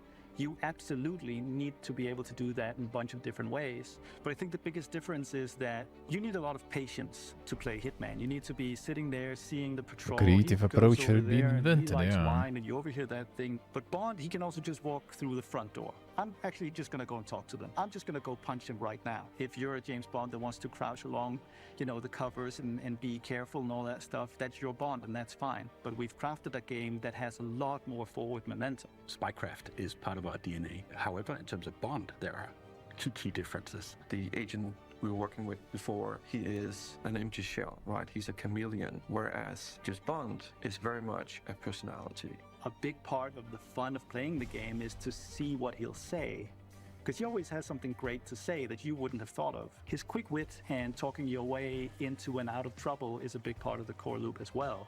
If Hitman is a single-minded killer and basically the bad guy of the game, Bond is the hero. And that means that we are much more focused on his journey as a character, and we are much more focused on saving the world. I think it's safe Are to you say skinny that we're Hitman? dialing Nah, the not action really. to 12 on this one. We Seems wanted kinda a bit of a physical different Bond. We direction wanted there. Fighting to be visceral and brutal and violent and super fun and exciting. So we've spent a great amount of energy on making a system of free-flow combat where you're fighting multiple opponents at once. You can grab them and punch them and throw them into each other, use the environment. We really did strides and upping the dynamism, the kinetic feel of the combat, be that the melee combat and the shooting and the seamless in and out between that. It's very, very exciting. We as a studio and as a team have evolved a lot to do top class action.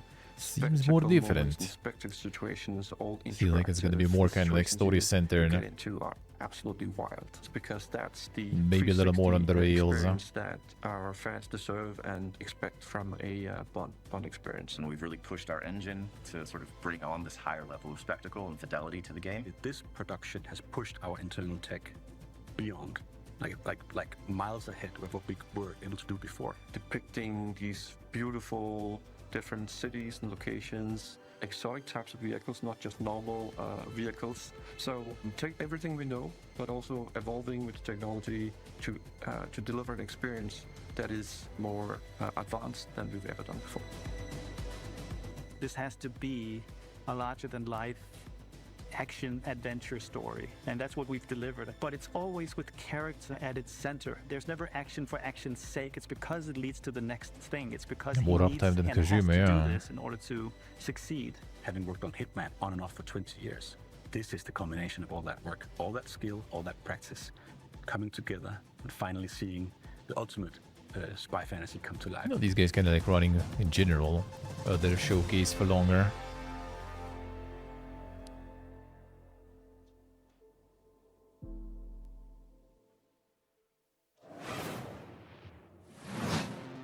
Could be Axel, could be. Oh yeah, the Goblin America. Let's go. Quality games.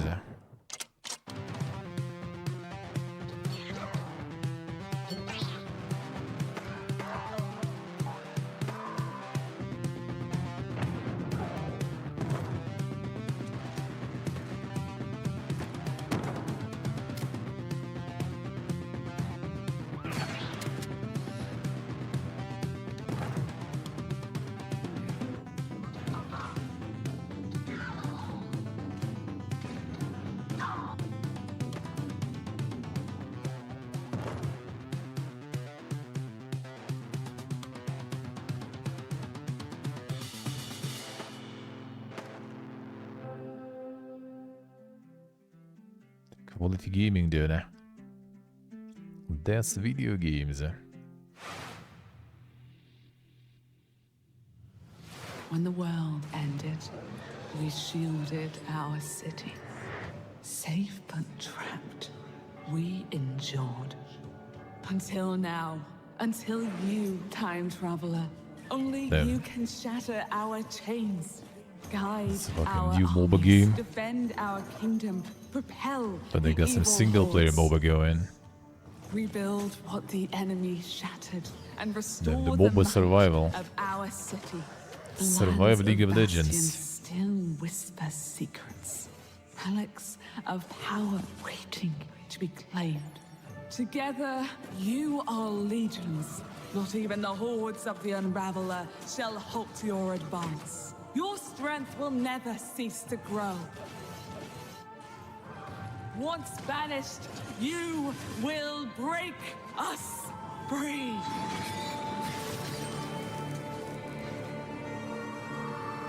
Action strategy roguelike. If it feels like something's been implanted at the base of your skull, that's because there has. It's in your best More thing shooting.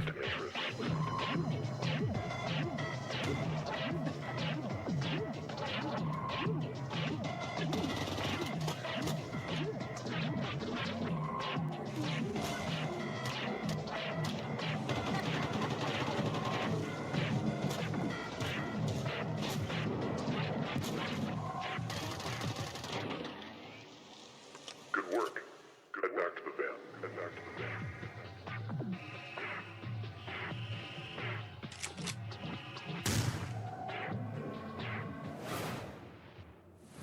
As you can see, we Showing are some running a dankness. That's fine-tuned good. engine That's of gaming good. goodness. Oh, Show speaking more. of, Sean, what's going on with the rig? Let's find out.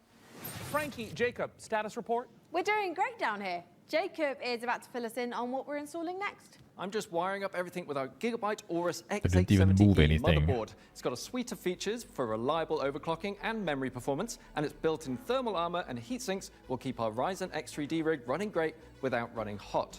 And of course, our GPU, a Gigabyte Radeon RX 9070 XT with RDNA 4 architecture, and 3rd gen AMD ray tracing tech for See competitive what I say, 4K huh? performance. The late night Awesome.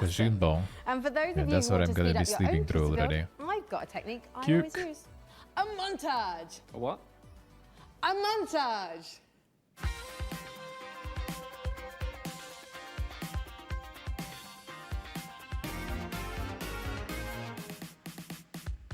Oh, a montage. Right. Great idea, Frankie. Freeze frame high five. Freeze frame what?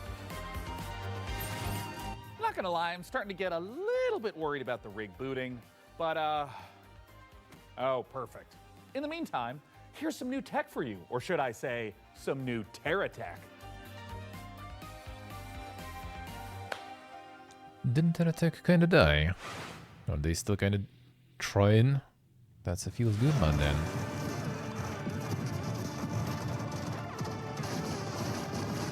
They try with survivors likes. I mean, if it keeps it rolling, why not?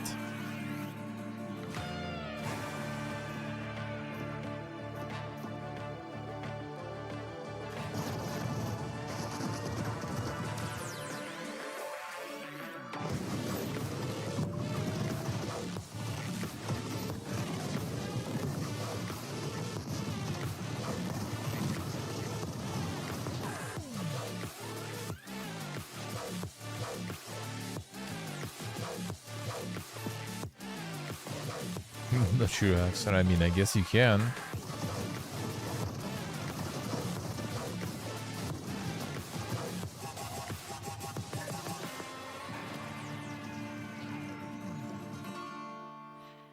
Nice, Seeker, nice.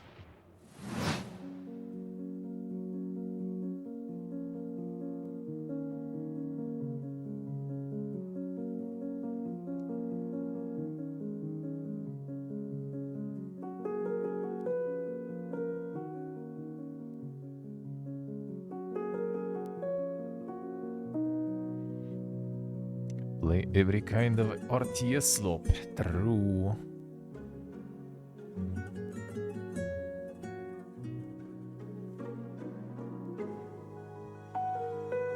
Just build a house.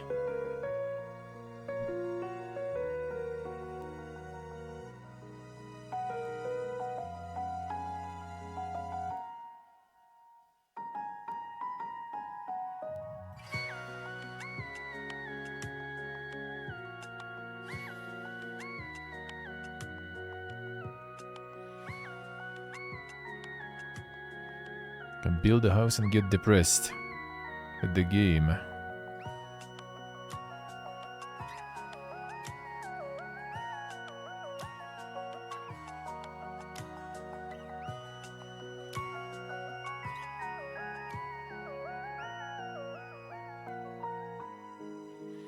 And the Dispergisim. Paralives. Parasocial.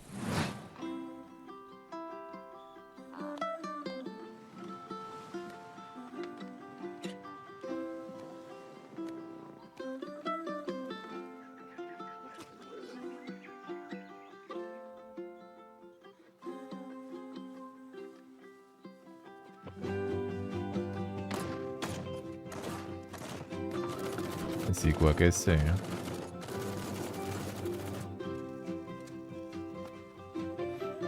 The people can fly one, yeah. Yeah, this shit is gonna farm though, probably. The dude like.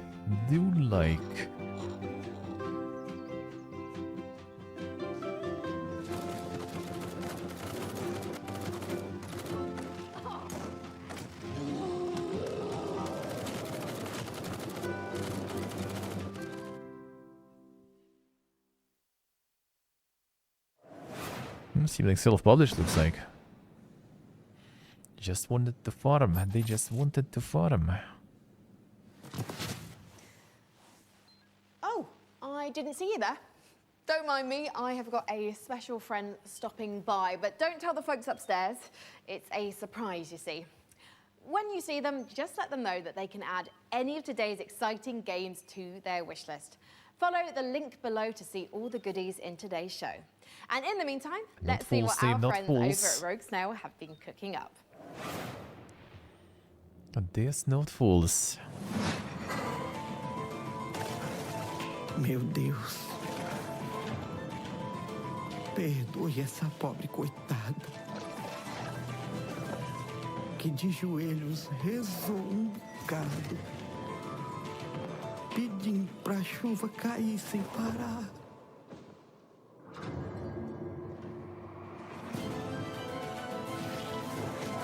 O sertão é rico. Exile like. Yeah, son. Não é lugar para você. But yeah, I think we already heard that before in one of the shows, huh? Ain't no fucking Diablo there. Uma pessoa pode lavrar chão que nem mesmo cactos consegue brotar. Todos precisam saber sobre o que de fato aconteceu em Canudos. Eles moveram mundos para acabar com o nosso lado. Perdemos, mas resistimos, como Mandacaru, no meio da grande seca.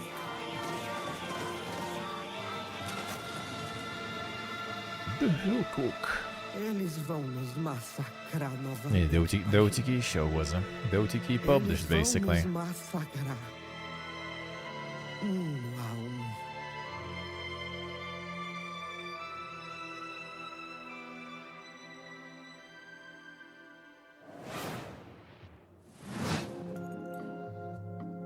First, aggravated vandalism.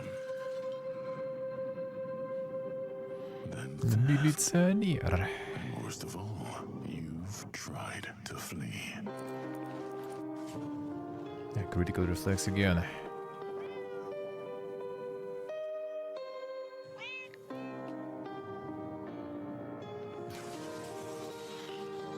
And it pains me deeply.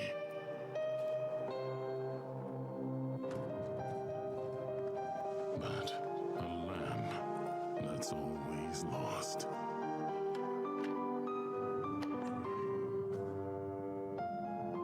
Has to be gold.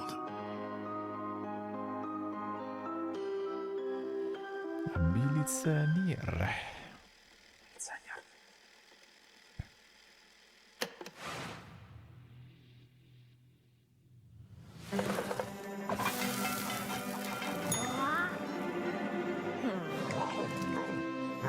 Chef, opening your own restaurant may feel like a fairy tale, but it's trickier than it looks. Customers curse you. The hordes line up at the door. Elder gods are summoned. All of this Gastronomicon. can really burn your biscuits, but you will be forged in the fires of the kitchen. Sharpen your knives and master the magic of food. For an ancient hunger Guy has Fieri. Let's see what they did there. and the path to a demon's heart is through its stomach.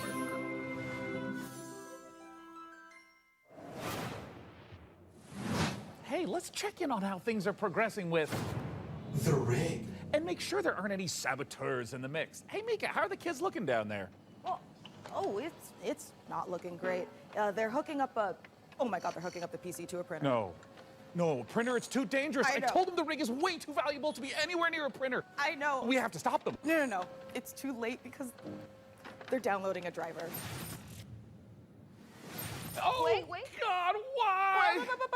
Maybe it's an okay. Jacob looks like he's laughing. Oh, no, he's sobbing. Oh, no. And now he's cursing God. Yeah. Oof. Why, you maniacs? Why? Damn you, printers. Haven't you taken enough from us? Well, while our team does some troubleshooting, let's take back the post-apocalypse from hordes of mutants in co-op roguelite Guntouchables. If you're watching this tape, it means the Data world printer is enjoyer. But that's not false, that's not false. Welcome to Guntouchables. It's not a game, it's a state of mind. It's about having Already such a cool gun, being away you're less than 2 years, I already needed That's why they to call it Guntouchable. to fix my grandma's printer Like once crates in the wasteland to help remotely. you kick more ass. Been But your there. enemies are getting upgraded too, and that's where things heat up. So get ready to blow stuff Been up. there, done that. And smack stuff with a shovel. And shred stuff with a bone saw. And snipe stuff. Survival is about sticking together. It's about getting badass guns and even more badasser upgrades. It's about killing whatever this thing That's is. a cook. Because here in the apocalypse, you're up against a million maniacal mutants that want nothing more than to pound you into hamburger meat. There's only one way to survive, and that's to become Guntouchable. Coming to early access on June 17th. New blood, eh?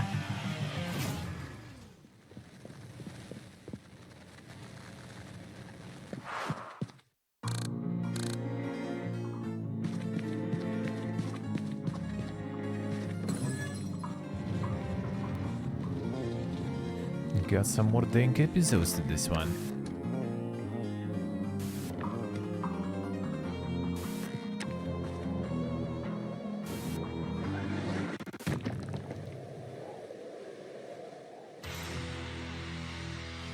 Layer 8.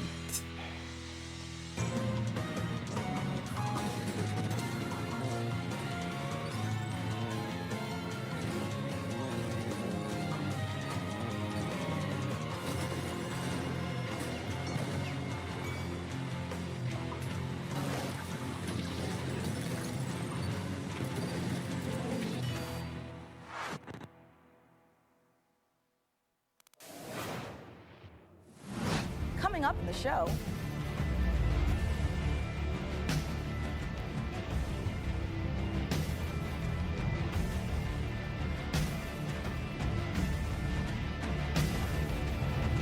Eugenics.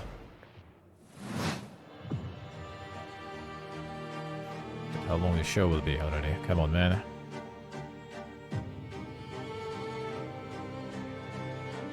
It was Dark Tide, I think.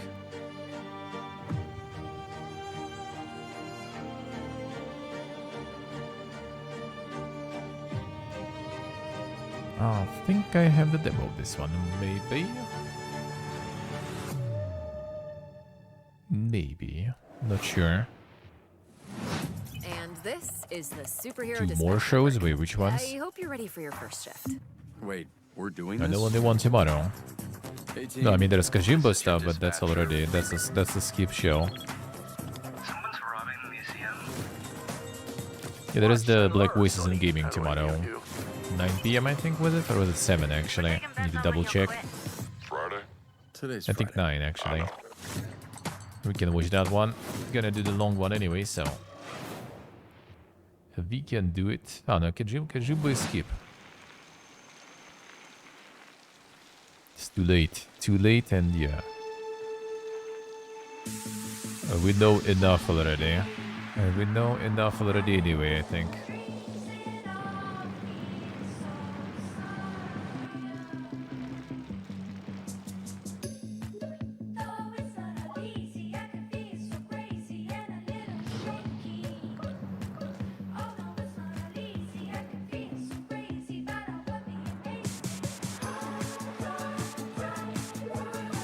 Yeah, for me that wouldn't be actually too bad. It's like 6 a.m. my time, I could wake up, but the problem is it's already soon 1 a.m. and I haven't slept yet, so not that good then. Not that good.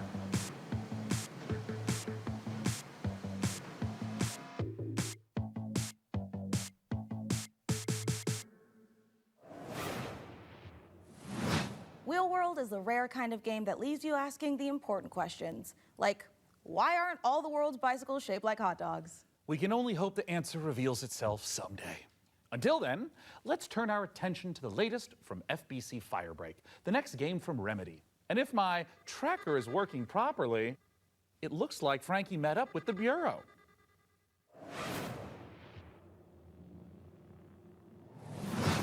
Not sure about that one. Not sure about that one. It's been 6 years now since we've been locked in with the Hiss. I don't care about your day job if you can hold a gun and use a tool.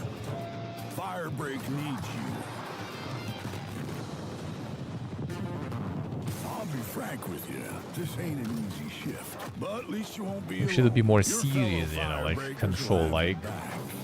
Fighting Not the together, meme stuff. fixing That would be together, good. even showering together. If you can stand your You haven't seen this one yet, so? stick together, But really? it'll be more than enough to survive.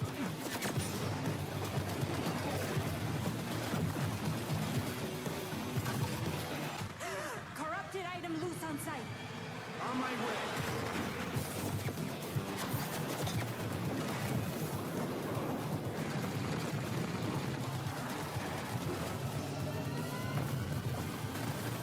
Look at the Dankness. But it's kind of like making Dankness comedic. And I think with Control that, like, I mean, there should be some of it, right? Like some comedic relief maybe should be. That's the job. Sounds Like the simple generator enough. there, for example, right? But like, I've got a not the whole liability game waiver here with being your comedic name relief. That trailer was absolutely epic, delivered on all fronts, but it did take me back to my student days. It might have been the post-it notes, the traffic lights, and the slight feeling of regret in the shower. What have we signed up to? Mike Kayata, you're the game director of FBC Firebreak from Remedy Games. Thank you so much for joining us. But yeah, what absolutely. have we signed up to here? Yeah, lots. So that was our big launch trailer. We're coming out in just over a week now, so we're really excited to share a lot more of the game, stuff that we haven't shown, a little bit of all of the 5 jobs in the game, which are kind of different crises that you have to deal with. But yeah, so we're getting close now. I remember when Control came out in 2019, and we're revisiting that world in FBC. Why was now the right time to revisit? Yeah, so right now it was just a great time for us to kind of go back to the oldest house. We never wanted it to kind of feel like we were retreading on Control, and that was like definitely something we thought about a lot. And one of the reasons why we shifted into a first-person perspective, so you could kind of go back into the oldest house and see it from fresh eyes in a different way. I mean, you did have a lot of fun in Control. And also, we're in first person this time, so... Yeah, so of course very different, and I think as anyone can tell from that trailer, we're extremely kinda like, some totally to the simple side of spin-off Control. that is And this sort was of a really meta big challenge nowadays, for us I guess. Because of course Control was very in the moody meta and genre. atmospheric and very like horror tinged, but of course it did always have that little edge of absurdity. And speaking to that, this is kind of like why we leaned into that more absurd angle, because Control was very carefully built for a single player experience. Since we are sort of a kind of joke around with your mates and just kind of have fun thing, we didn't want to totally like betray that franchise, but we did want to take those kind of recipe components and just flip them around. So we keep that kind of edge of like horror and tension. Popular and it will be. stakes. And we just add I mean, it could kind of like take off for some time. So for example, like not sure you how saw long. Sticky Ricky, our gigantic monster made out of sticky notes. In one of our trailers, somebody I think actually shouts like Sticky Ricky. Like with dankness, it can go very, very funny, but that character like decent as a streamer slope Sticky after Ricky all. is joining us today. He's just getting himself together, and maybe he'll answer a few of my questions. Say I don't necessarily have 3 straight-up fraggers on my team. Are there roles that we can adopt in this game? Yeah, absolutely. So the game is kind of built around a trifecta of kind of saved loadouts that are centered around tools. We call these crisis kits, and each one was developed with a different playstyle in mind. So we have one that kind of shoots these gigantic like liquid globules you saw in the trailer, and this is for the person we always just imagine almost like Scarface, like I don't really care, I just kind of want to paint the world with something. And then we have another one which is a tool that kind of looks like a pogo stick mixed with a defibrillator, and you might be surprised, but we always have this as like a precision and tactical instrument, just because you can kind of relocate yourself and move around easily. And then we have the last really complex tool, which is literally just a wrench. Just a wrench. It's a gigantic piece of steel. So we made a lot of active decisions to try to get people right into the gameplay. So that's at the cost of some direct storytelling, but we haven't scrimped any on the world building and the big narrative and what it feels like to be inside of the oldest house. We do associate Remedy with these big narrative games, so much imagination, atmosphere, obviously Alan Wake, obviously Control. This one ends up way too like this one ends up already like more like Yeah. And to be clear, it's stretched out and padded than like OTK show, dude. Whatsoever expecting Those are the record holders. I personally adore. I started Remedy as a massive fan of Remedy. This year they improved. This isn't a pushback on that type of experience. These guys keep but going the with thing yup. is that we, as soon as we started making more than one game at the same time, we just wanted to say, hey, is there a way to kind of like open the doors? If you are a huge Control head and you know all the lore and you really love it, and you can't convince your friends to try this game out, we wanted to give that kind of step in. So even though And they it's should not also really like just what like Remedy is today, I do separate hope all that into a little like the over a week post from now, show, it will like be some other part of what showcases do, Remedy so is you in can the just future. skip that stuff. Mike, as an online cooperative shooter, what does this game look like in, say, a year's time?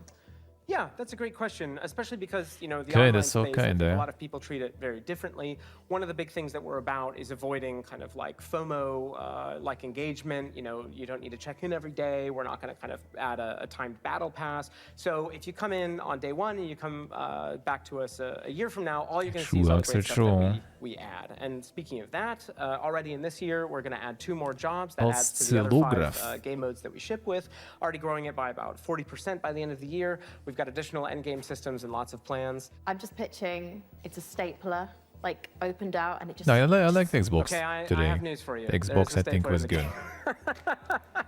I'm a genius. So in the game, actually in that trailer, you probably saw was really good, that big traffic light. That's actually called the red light. It's an altered item you may have seen in Control. It's now corrupted by the hiss, and in certain settings, it can show up and kind of hit you with a big red light. You're not allowed to move until it gives you a green light. There's another one, which is a stapler, which if you are a super Control nerd, you might remember from some of the posters in the oldest house. Is that a stapler an altered item? And then you see a nice little clip art of a stapler. Well, that stapler actually shows up, and it kind of behaves like a fly. It sort of like buzzes around your face and gives all the enemies a lot of additional health. So yeah, there you go. Where can we sign up? Yeah, lots of ways to play this game. Of course, we're on all the major consoles, on Epic Games Store, or you can head over to Steam, where you can wishlist the game today. It comes out June 17th. Grab your friends, and we hope to see you there. Well, go on then. Go clean the oldest house. Sign up today. Thank you so much, Mike, and Yeah, thank good luck. Thank you. The FBC. Lovely bunch over there for, as long as they last. Hey, didn't we cook up a few trinkets for FBC personnel at some point? I mean, we offered, but spy gadgets just don't hit the same way when you spend your whole day working with evil typewriters and turn your bones backwards. Yeah, that's a fair point. Well, up next, if you've been looking for the perfect excuse to wear a toga, and who hasn't, here's a look at Ubisoft's next entry in the long-running strategy city builder, Anno 117. Oh, there it is. Something Ubisoft there. Something good Ubisoft. If you want to be immortalized in ornateness, here's a little lesson in greatness. If governing is your vocation, it's all about location, location, location. Go where you've never gone before. Find a religion. Or five. Or more. Romanize your territories. Or keep them Celtic if you please. Sharpen your steel or lose your head. I'd prefer Pax Romana instead.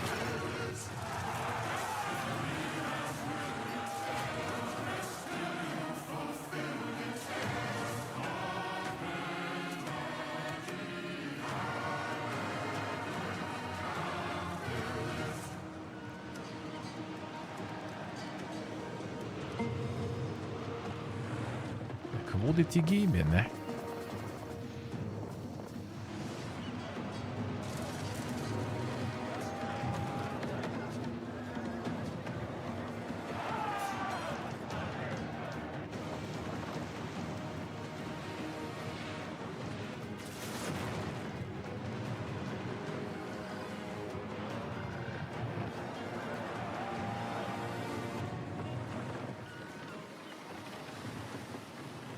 Sponsored by German government.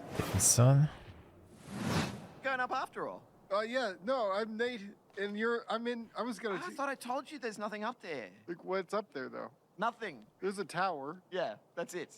When you get to the top of the tower, what's there? It's like a top of a tower.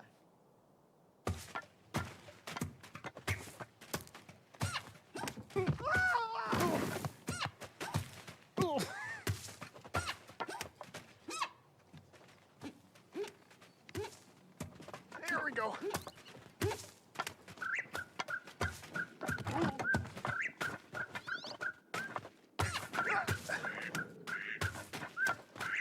Please do it soon.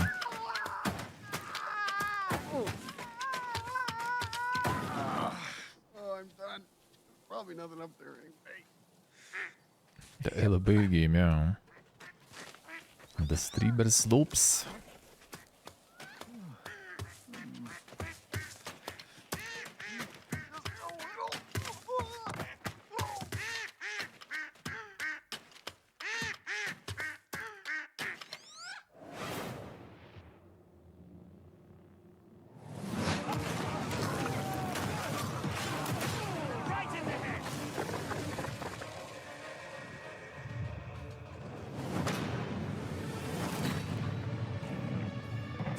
Justice. Damn, son.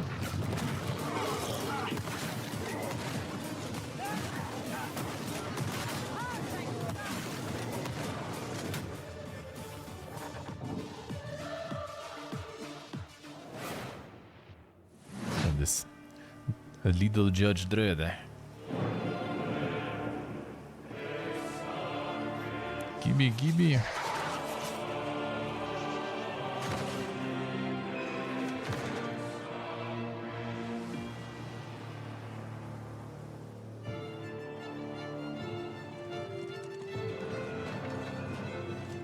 My peaceful diplomatic quarrels.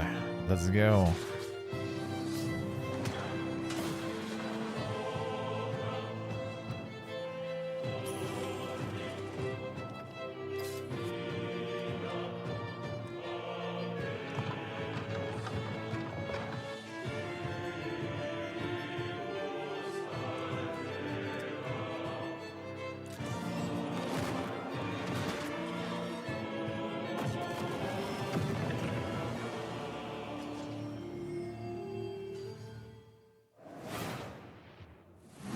I'm sure you're eager to see more of the rig, and I'm eager to show it. So let's check back in with the build and see where things are at. Hi, Mika. We have had a slight hiccup. Looks like Jacob forgot the #1 rule of a new PC build. An offering before you start, or computer spirits drink your heart. He forgot the sacrifice. You have to do the sacrifice. You've got to do the sacrifice. Can we scold me later? All right, I should cut him loose while he's still got blood.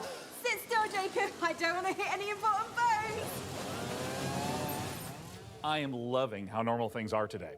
And a quick reminder, you can find every single game from today's show in one place at the PC Gamer Steam page over at pcgamer.com/wishlist. My own wishlist is currently buckling under the strain of so many amazing games. And you know what? Speaking of amazing games, here's our next world premiere. And already a brand announced new 3 game DLCs. published by Their Ponko, son. the creator of Vampire Survivors. Get ready to go berserk.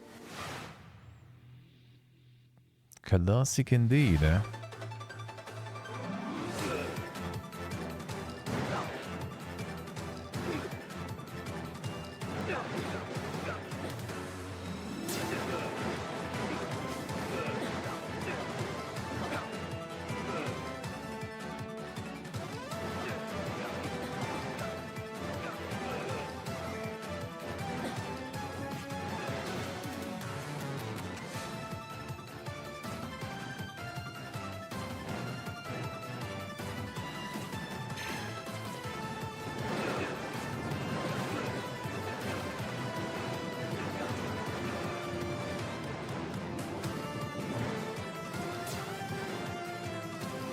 Quite the art style there, yeah.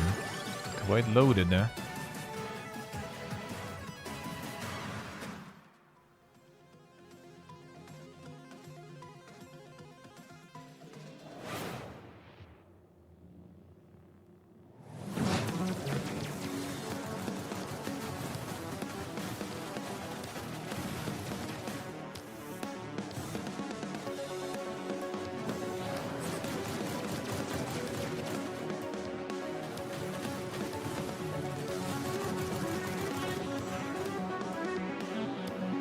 No, Doxel. It's published by the developer of Vampire Survivors.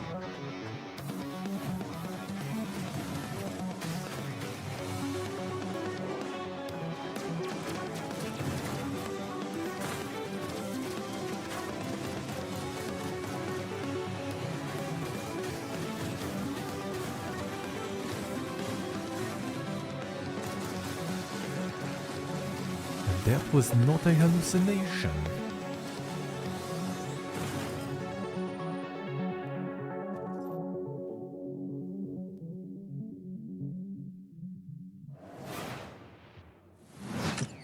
Welcome, everyone. Happy to be here. Greetings, local life forms. Delighted to meet you. Open your mind. This could be a party. We simply can't pass it up. Off we go, Buckaroo! Lippo Plus. For when you want But that's not PC.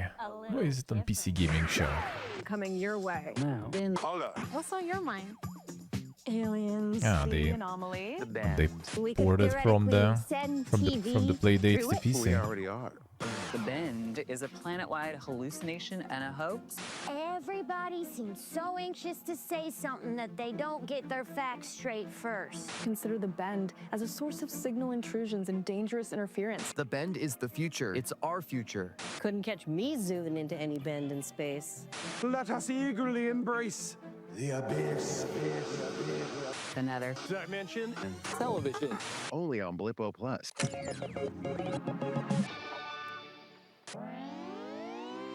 And up next on Steven Switch, I say. All those games have looked great, and wouldn't you know it, we've got even more to show you. Check this out. Hey, I'm Felix Schade. I started Morbid Metal a few years ago as a solo dev, and what began as a small passion project has evolved into something far more ambitious. It hit Steam Early Access this summer, and I can't wait to show you more. Morbid Metal is a fast-paced, roguelite hack-and-slash that is built for intense combo-driven combat. You play as an advanced AI, trapped inside a deadly simulation. Your mission? Explore its beautiful and brutal iterations, grow stronger, and prove your worth to your creator. You'll control up to 3 characters. It's a bit like switching weapons in a shooter, except here, you're switching full-on playstyles. Each character has their own unique combat style and active abilities, which are unlocked as you explore the simulation. You can even chain attacks between different characters. Start with Vector to quickly dispatch enemies, switch to Flux for a flurry of hits, and finish your combo with Echo's special attack. Mastering each playstyle will be essential, as you'll face a variety of powerful enemies, each with their own attack patterns and weaknesses. And at the end of every biome, you'll face powerful bosses. These are dramatic, high-stakes encounters designed to be tough but rewarding. Each new run reshapes the world. Layouts shift, enemy types change, and you'll have to adapt and make strategic choices to succeed. Choose character upgrades, buffs, or curses that change how you play. Some of these choices push you to take risks, others offer abilities, rewards, That one is and easy, modifiers, actually. That one is which easy. alter your combat style. Don't you know the Twitch copy Making pastas? each run Then you know truly what the word goes. What Play the free demo word tomorrow means. during Steam Next Fest, and wish this Not a now stamina for early slot, yeah. access on August 20th.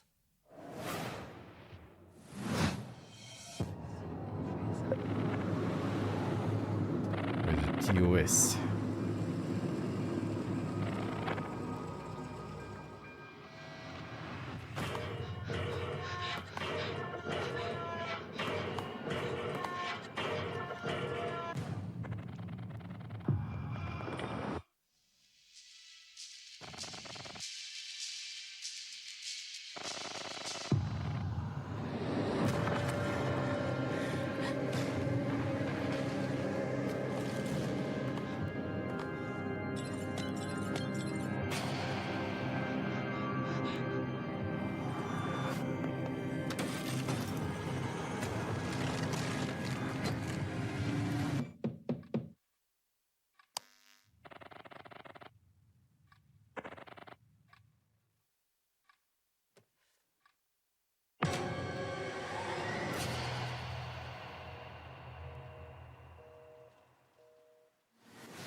Peggy 3.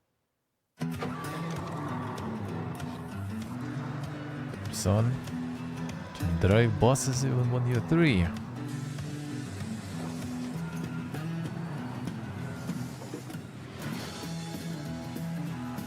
Good morning, Emberville. Today is the first day of our very own public bus service. The bus services will start in the tracks and Ash Tree, but will expand to more neighborhoods as passenger approvals roll in.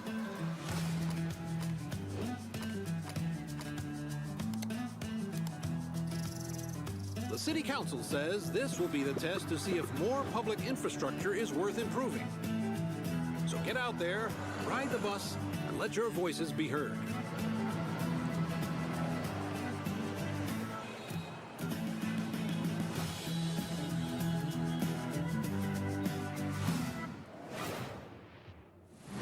Hey, Sean, Bosses should are we see nice. what's going on the factory floor? Make sure there's no production line issues holding up the rig? Well, that's a great idea, and I've invented the perfect spy gadget for just that.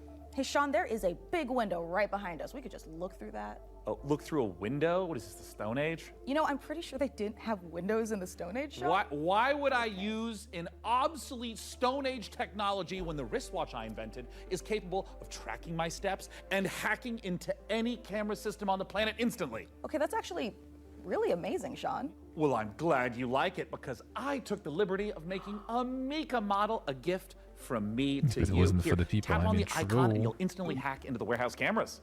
Okay, Sean, this Yes, is true. a little bit much. Wait, I have to make an account to use this? Well, it's a free trial for 7 days, but then it's only $9.99 a month after that.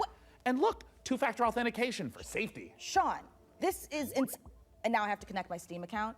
It's Plot Vision as a service.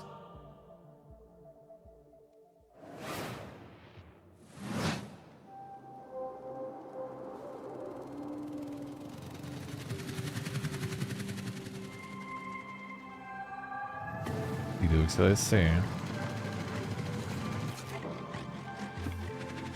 Can't even read it.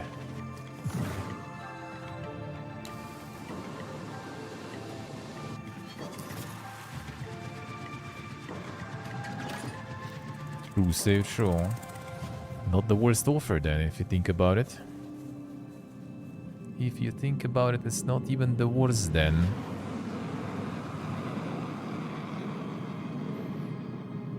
Not that bad at least.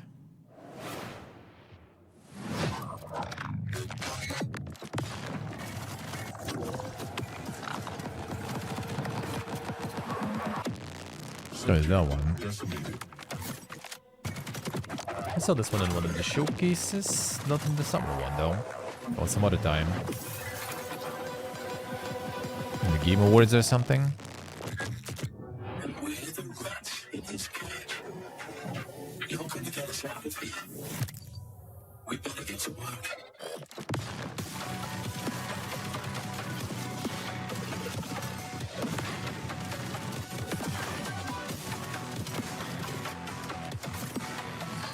Spring Future Game Show? Yeah, could be that, could be that.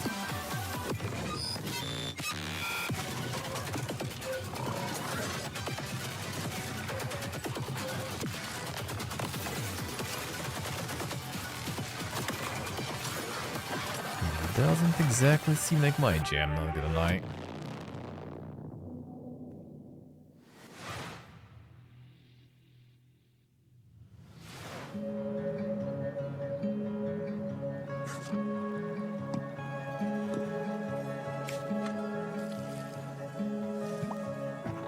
More farm slope.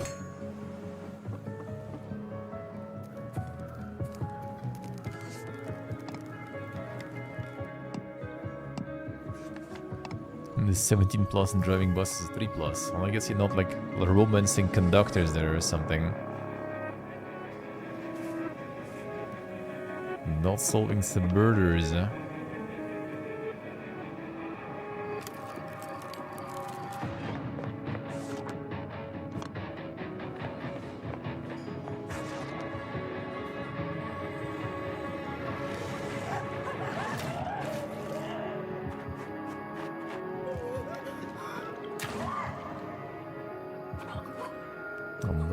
Is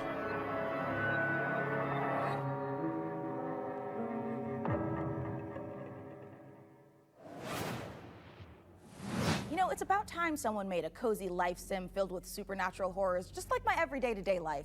And of course, it's from Blumhouse Games. You know, I often felt that the only thing missing from Stardew Valley was the ever-present danger of murder. So this should hopefully scratch an itch. And Grave Seasons isn't the only world premiere horror game we've got for you. Feast your eyes on this. the actual Blumhouse, yeah. Starting to get some bangers in. On this most auspicious of nights, I would like to raise a toast. New friends, I bid you welcome to the club. We've got to get out of here. Dex Builder. I'll keep an eye out for anything dangerous. I'll check for anything on the floor. A terrible curse has drawn you together, but fear threatens to drive you apart. Did you seriously rob me? Is that blood? God! Oh, God! Keep your cards The Dex slope. chest, No, this isn't right. for you'll need to decide who you can trust. Is somebody there? Before the rest of my guests arrive.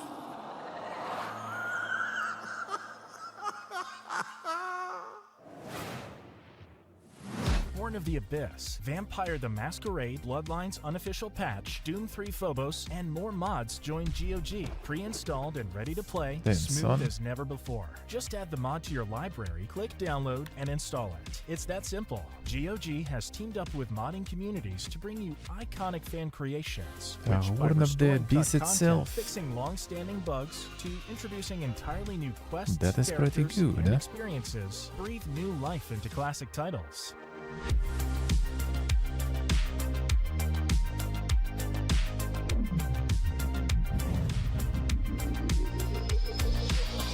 And the Sky Oblivion also. Insane. Later this year. Hungry? Yeah! Get some fast food. Velocity noodles. Fast food at its best.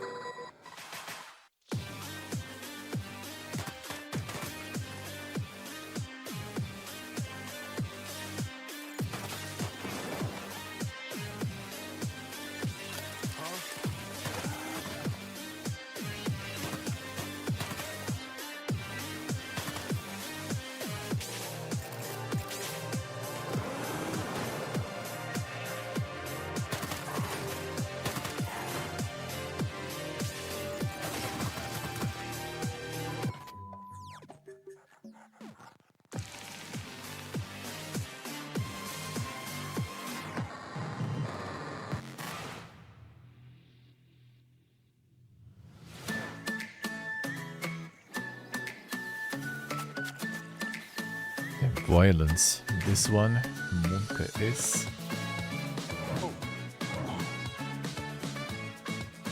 We're gonna beat some kangaroos there. Or other way around, eh?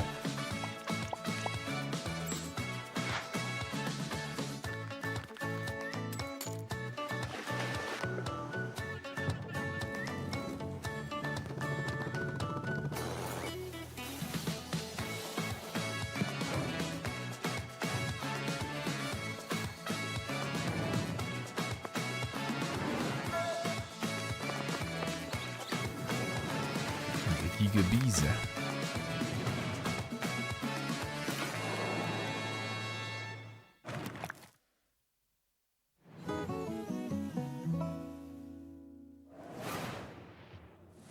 Well, Sean, by using my advanced spy technology of looking out the window, I think the rig is just about ready to boot up. Hey, Frankie, how we doing in there?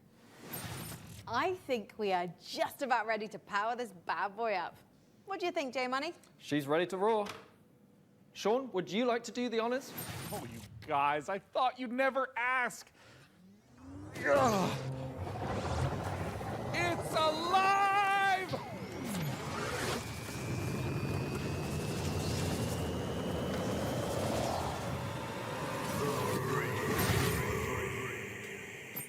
It's beautiful.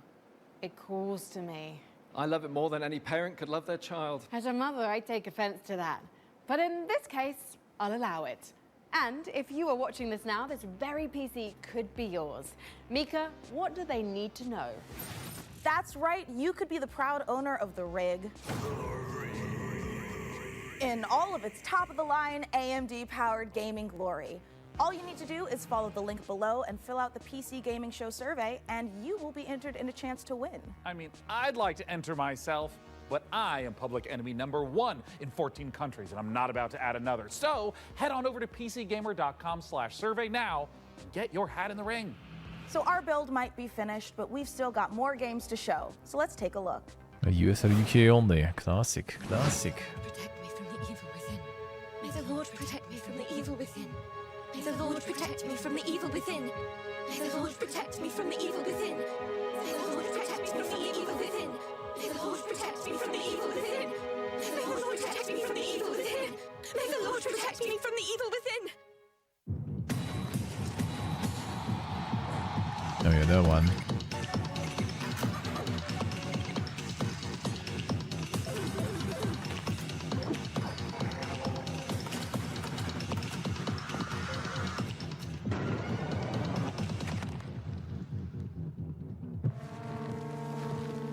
More dankness, we like that. We like that.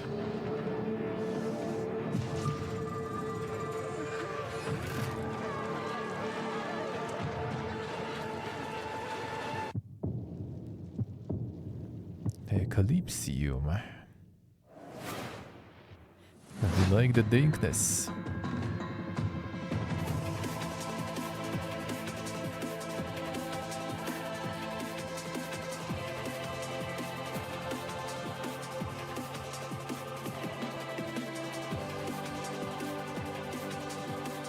Isn't this one out already?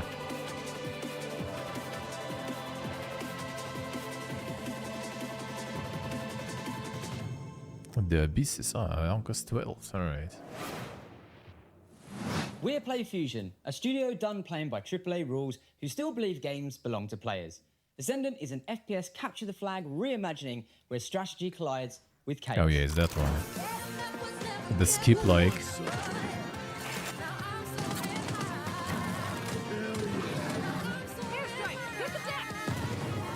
Another one making FPS great.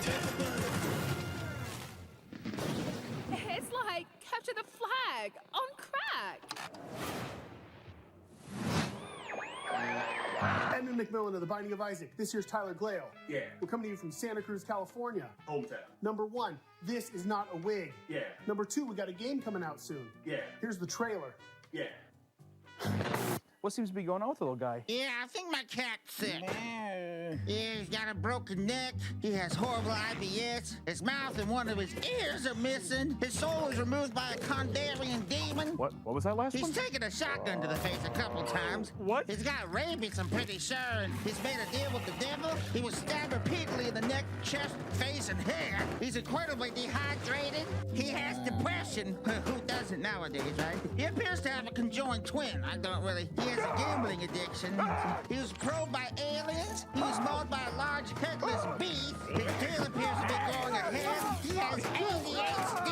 He got into a fight with a dog. Eugenics, coming to Steam February 10th, 2026.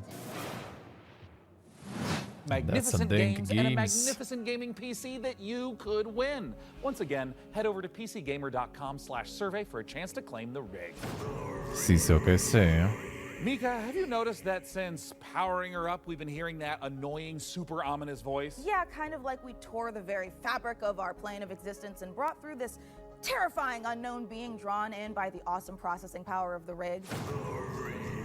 Oh, thank God it's not just me. No, it's not. And you know what? I know we shouldn't mess with whatever this is, but the rig. Yeah, I feel it in my teeth. God, same. But okay, listen. The show's almost done, so let's finish strong and agree to stop messing with whatever is saying the rig. Great idea. Let's close out the show the same way we began, with a trio of exclusive world premieres.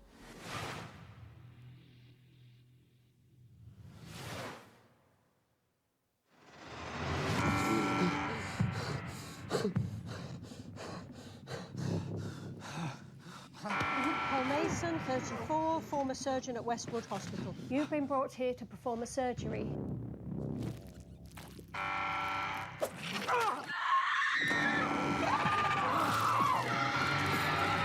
Wat denk je van wie stuff? Paul Mason, former surgeon at Westwood Hospital. I don't know how, but I think we've done this already. All I want is a way out of here.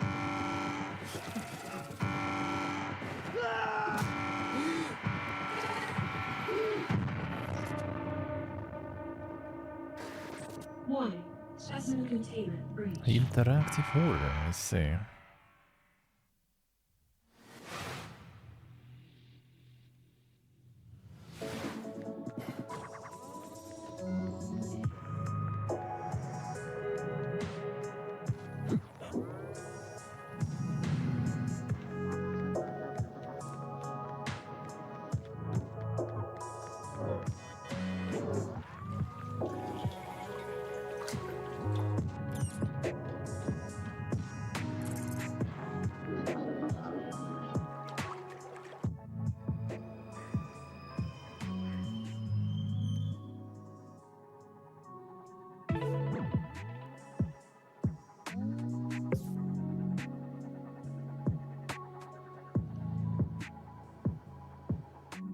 Dang game, man.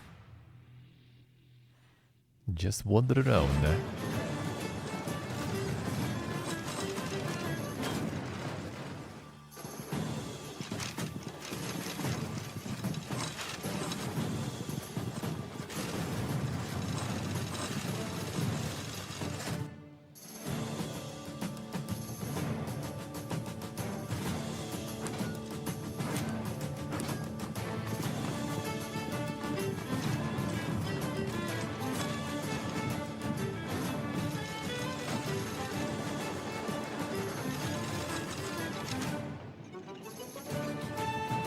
The Wonder Burger.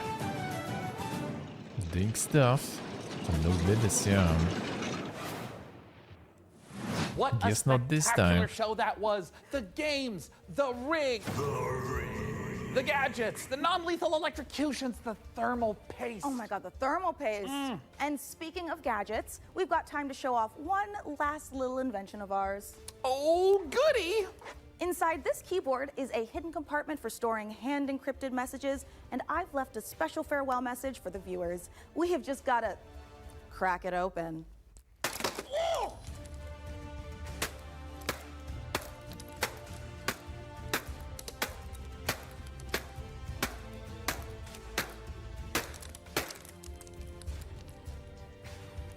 Oop. Yeah, this is just a normal keyboard. It's Jim's from accounting. Poor guy can't catch a win, and this soon after the divorce? Oh, a reminder to everyone, thermal paste isn't food. A big thanks to Frankie and Jacob for building The Rig. And thanks, of course, to all of you for tuning in. We'll have to work super hard to top this when the PC gaming show Most Wanted returns in December. Thanks for watching. See you in December, everyone. But it's creepy.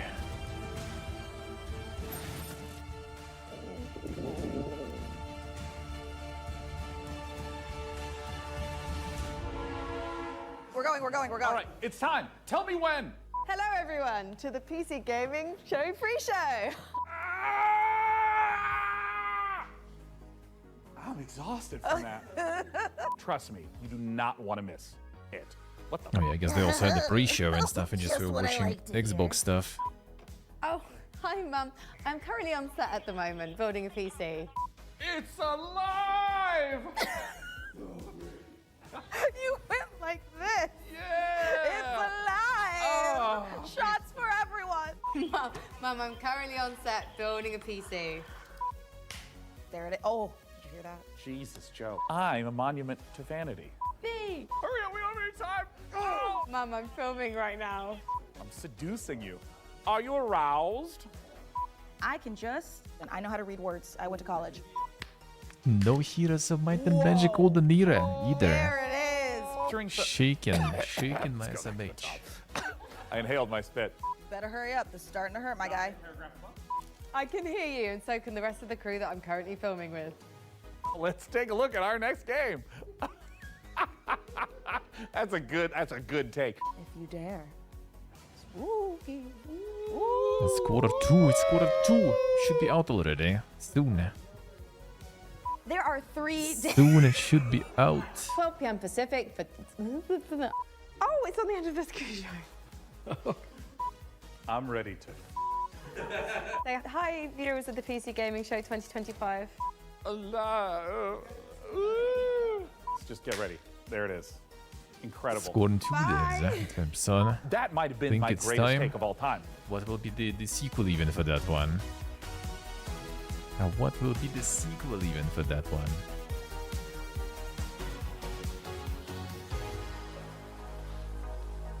I think that one was kinda over, you know.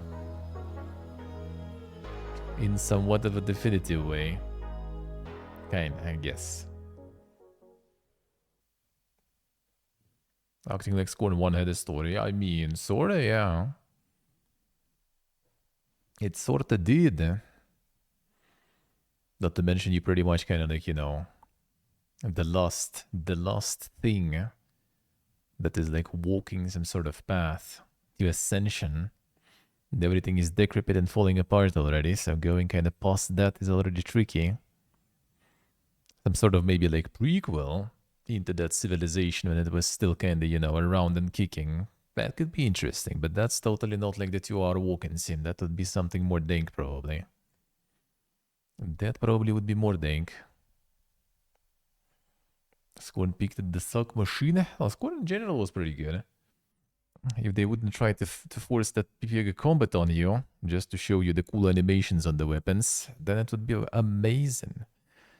But PPG combat, and then also coupled on top of that with PPG checkpoints that they fixed later in patches at least, thankfully. And that made it, that soured the experience a little bit, you know. Just a little bit, but still. Alright, so we are done. We are done for today. So yeah, tomorrow, no RPG Monday because the next fest is starting. So I will need to get the demos ready. And we gonna get a bunch of demos to play. I do already have something at least, so that is something, not that many though. Need to download a bunch, but speed at least is kinda alright here, so we should be fine with that. So yeah, gonna be some demos tomorrow. Some demos into Dune Awakening. That's the plan. Yeah, the demo fiesta gonna be overriding RPG Monday for probably 2 weeks. Probably. We'll see. I mean, there's a lot of demos, but if I get already tired of them or something, maybe the last Monday I will just do some KCD or something. We'll see. Oh, I need to get water. So yeah, thank you guys for watching. Thank you for hanging out. Thank you for all the support, all the subs, resubs, followers, donors. Appreciate it a lot. Thank you so much. Thank you. I will be back tomorrow. 9 a.m? Maybe 10, but most likely 9. 9 a.m. CEST. I will try. I mean, what time it is? Should be doable. Just need to wake up in time and get some schedule already. I get the demos downloaded, answer some emails and stuff, and should be good. So yeah, 9 a.m. If not at 9, then at 10 I will be already for sure. So yeah, that's gonna be the plan for tomorrow. Demos into the Dune Awakening. That's the plan for tomorrow. And the whole week basically gonna be just a bunch of demos in the morning and then some Dune Awakening like the second half of the day. I don't know yet. I need to ask about the plans exactly, but we were thinking end of this week, maybe. There might be like a bit of a shorter stream, one of them. Other than that, I plan to do like a bunch of long ones, just so I can like do the demos and do the Dune also on top of that, because I want to play Dune, but also need to play demos. So, you know, I'm gonna try to kind of manage to balance it all out. So gonna be just longer streams probably. So yeah, that's the plan for tomorrow. And yeah, I'll see you guys there. Enjoy the rest of the evening. Sleep well if you go in. Love you all. Bye bye.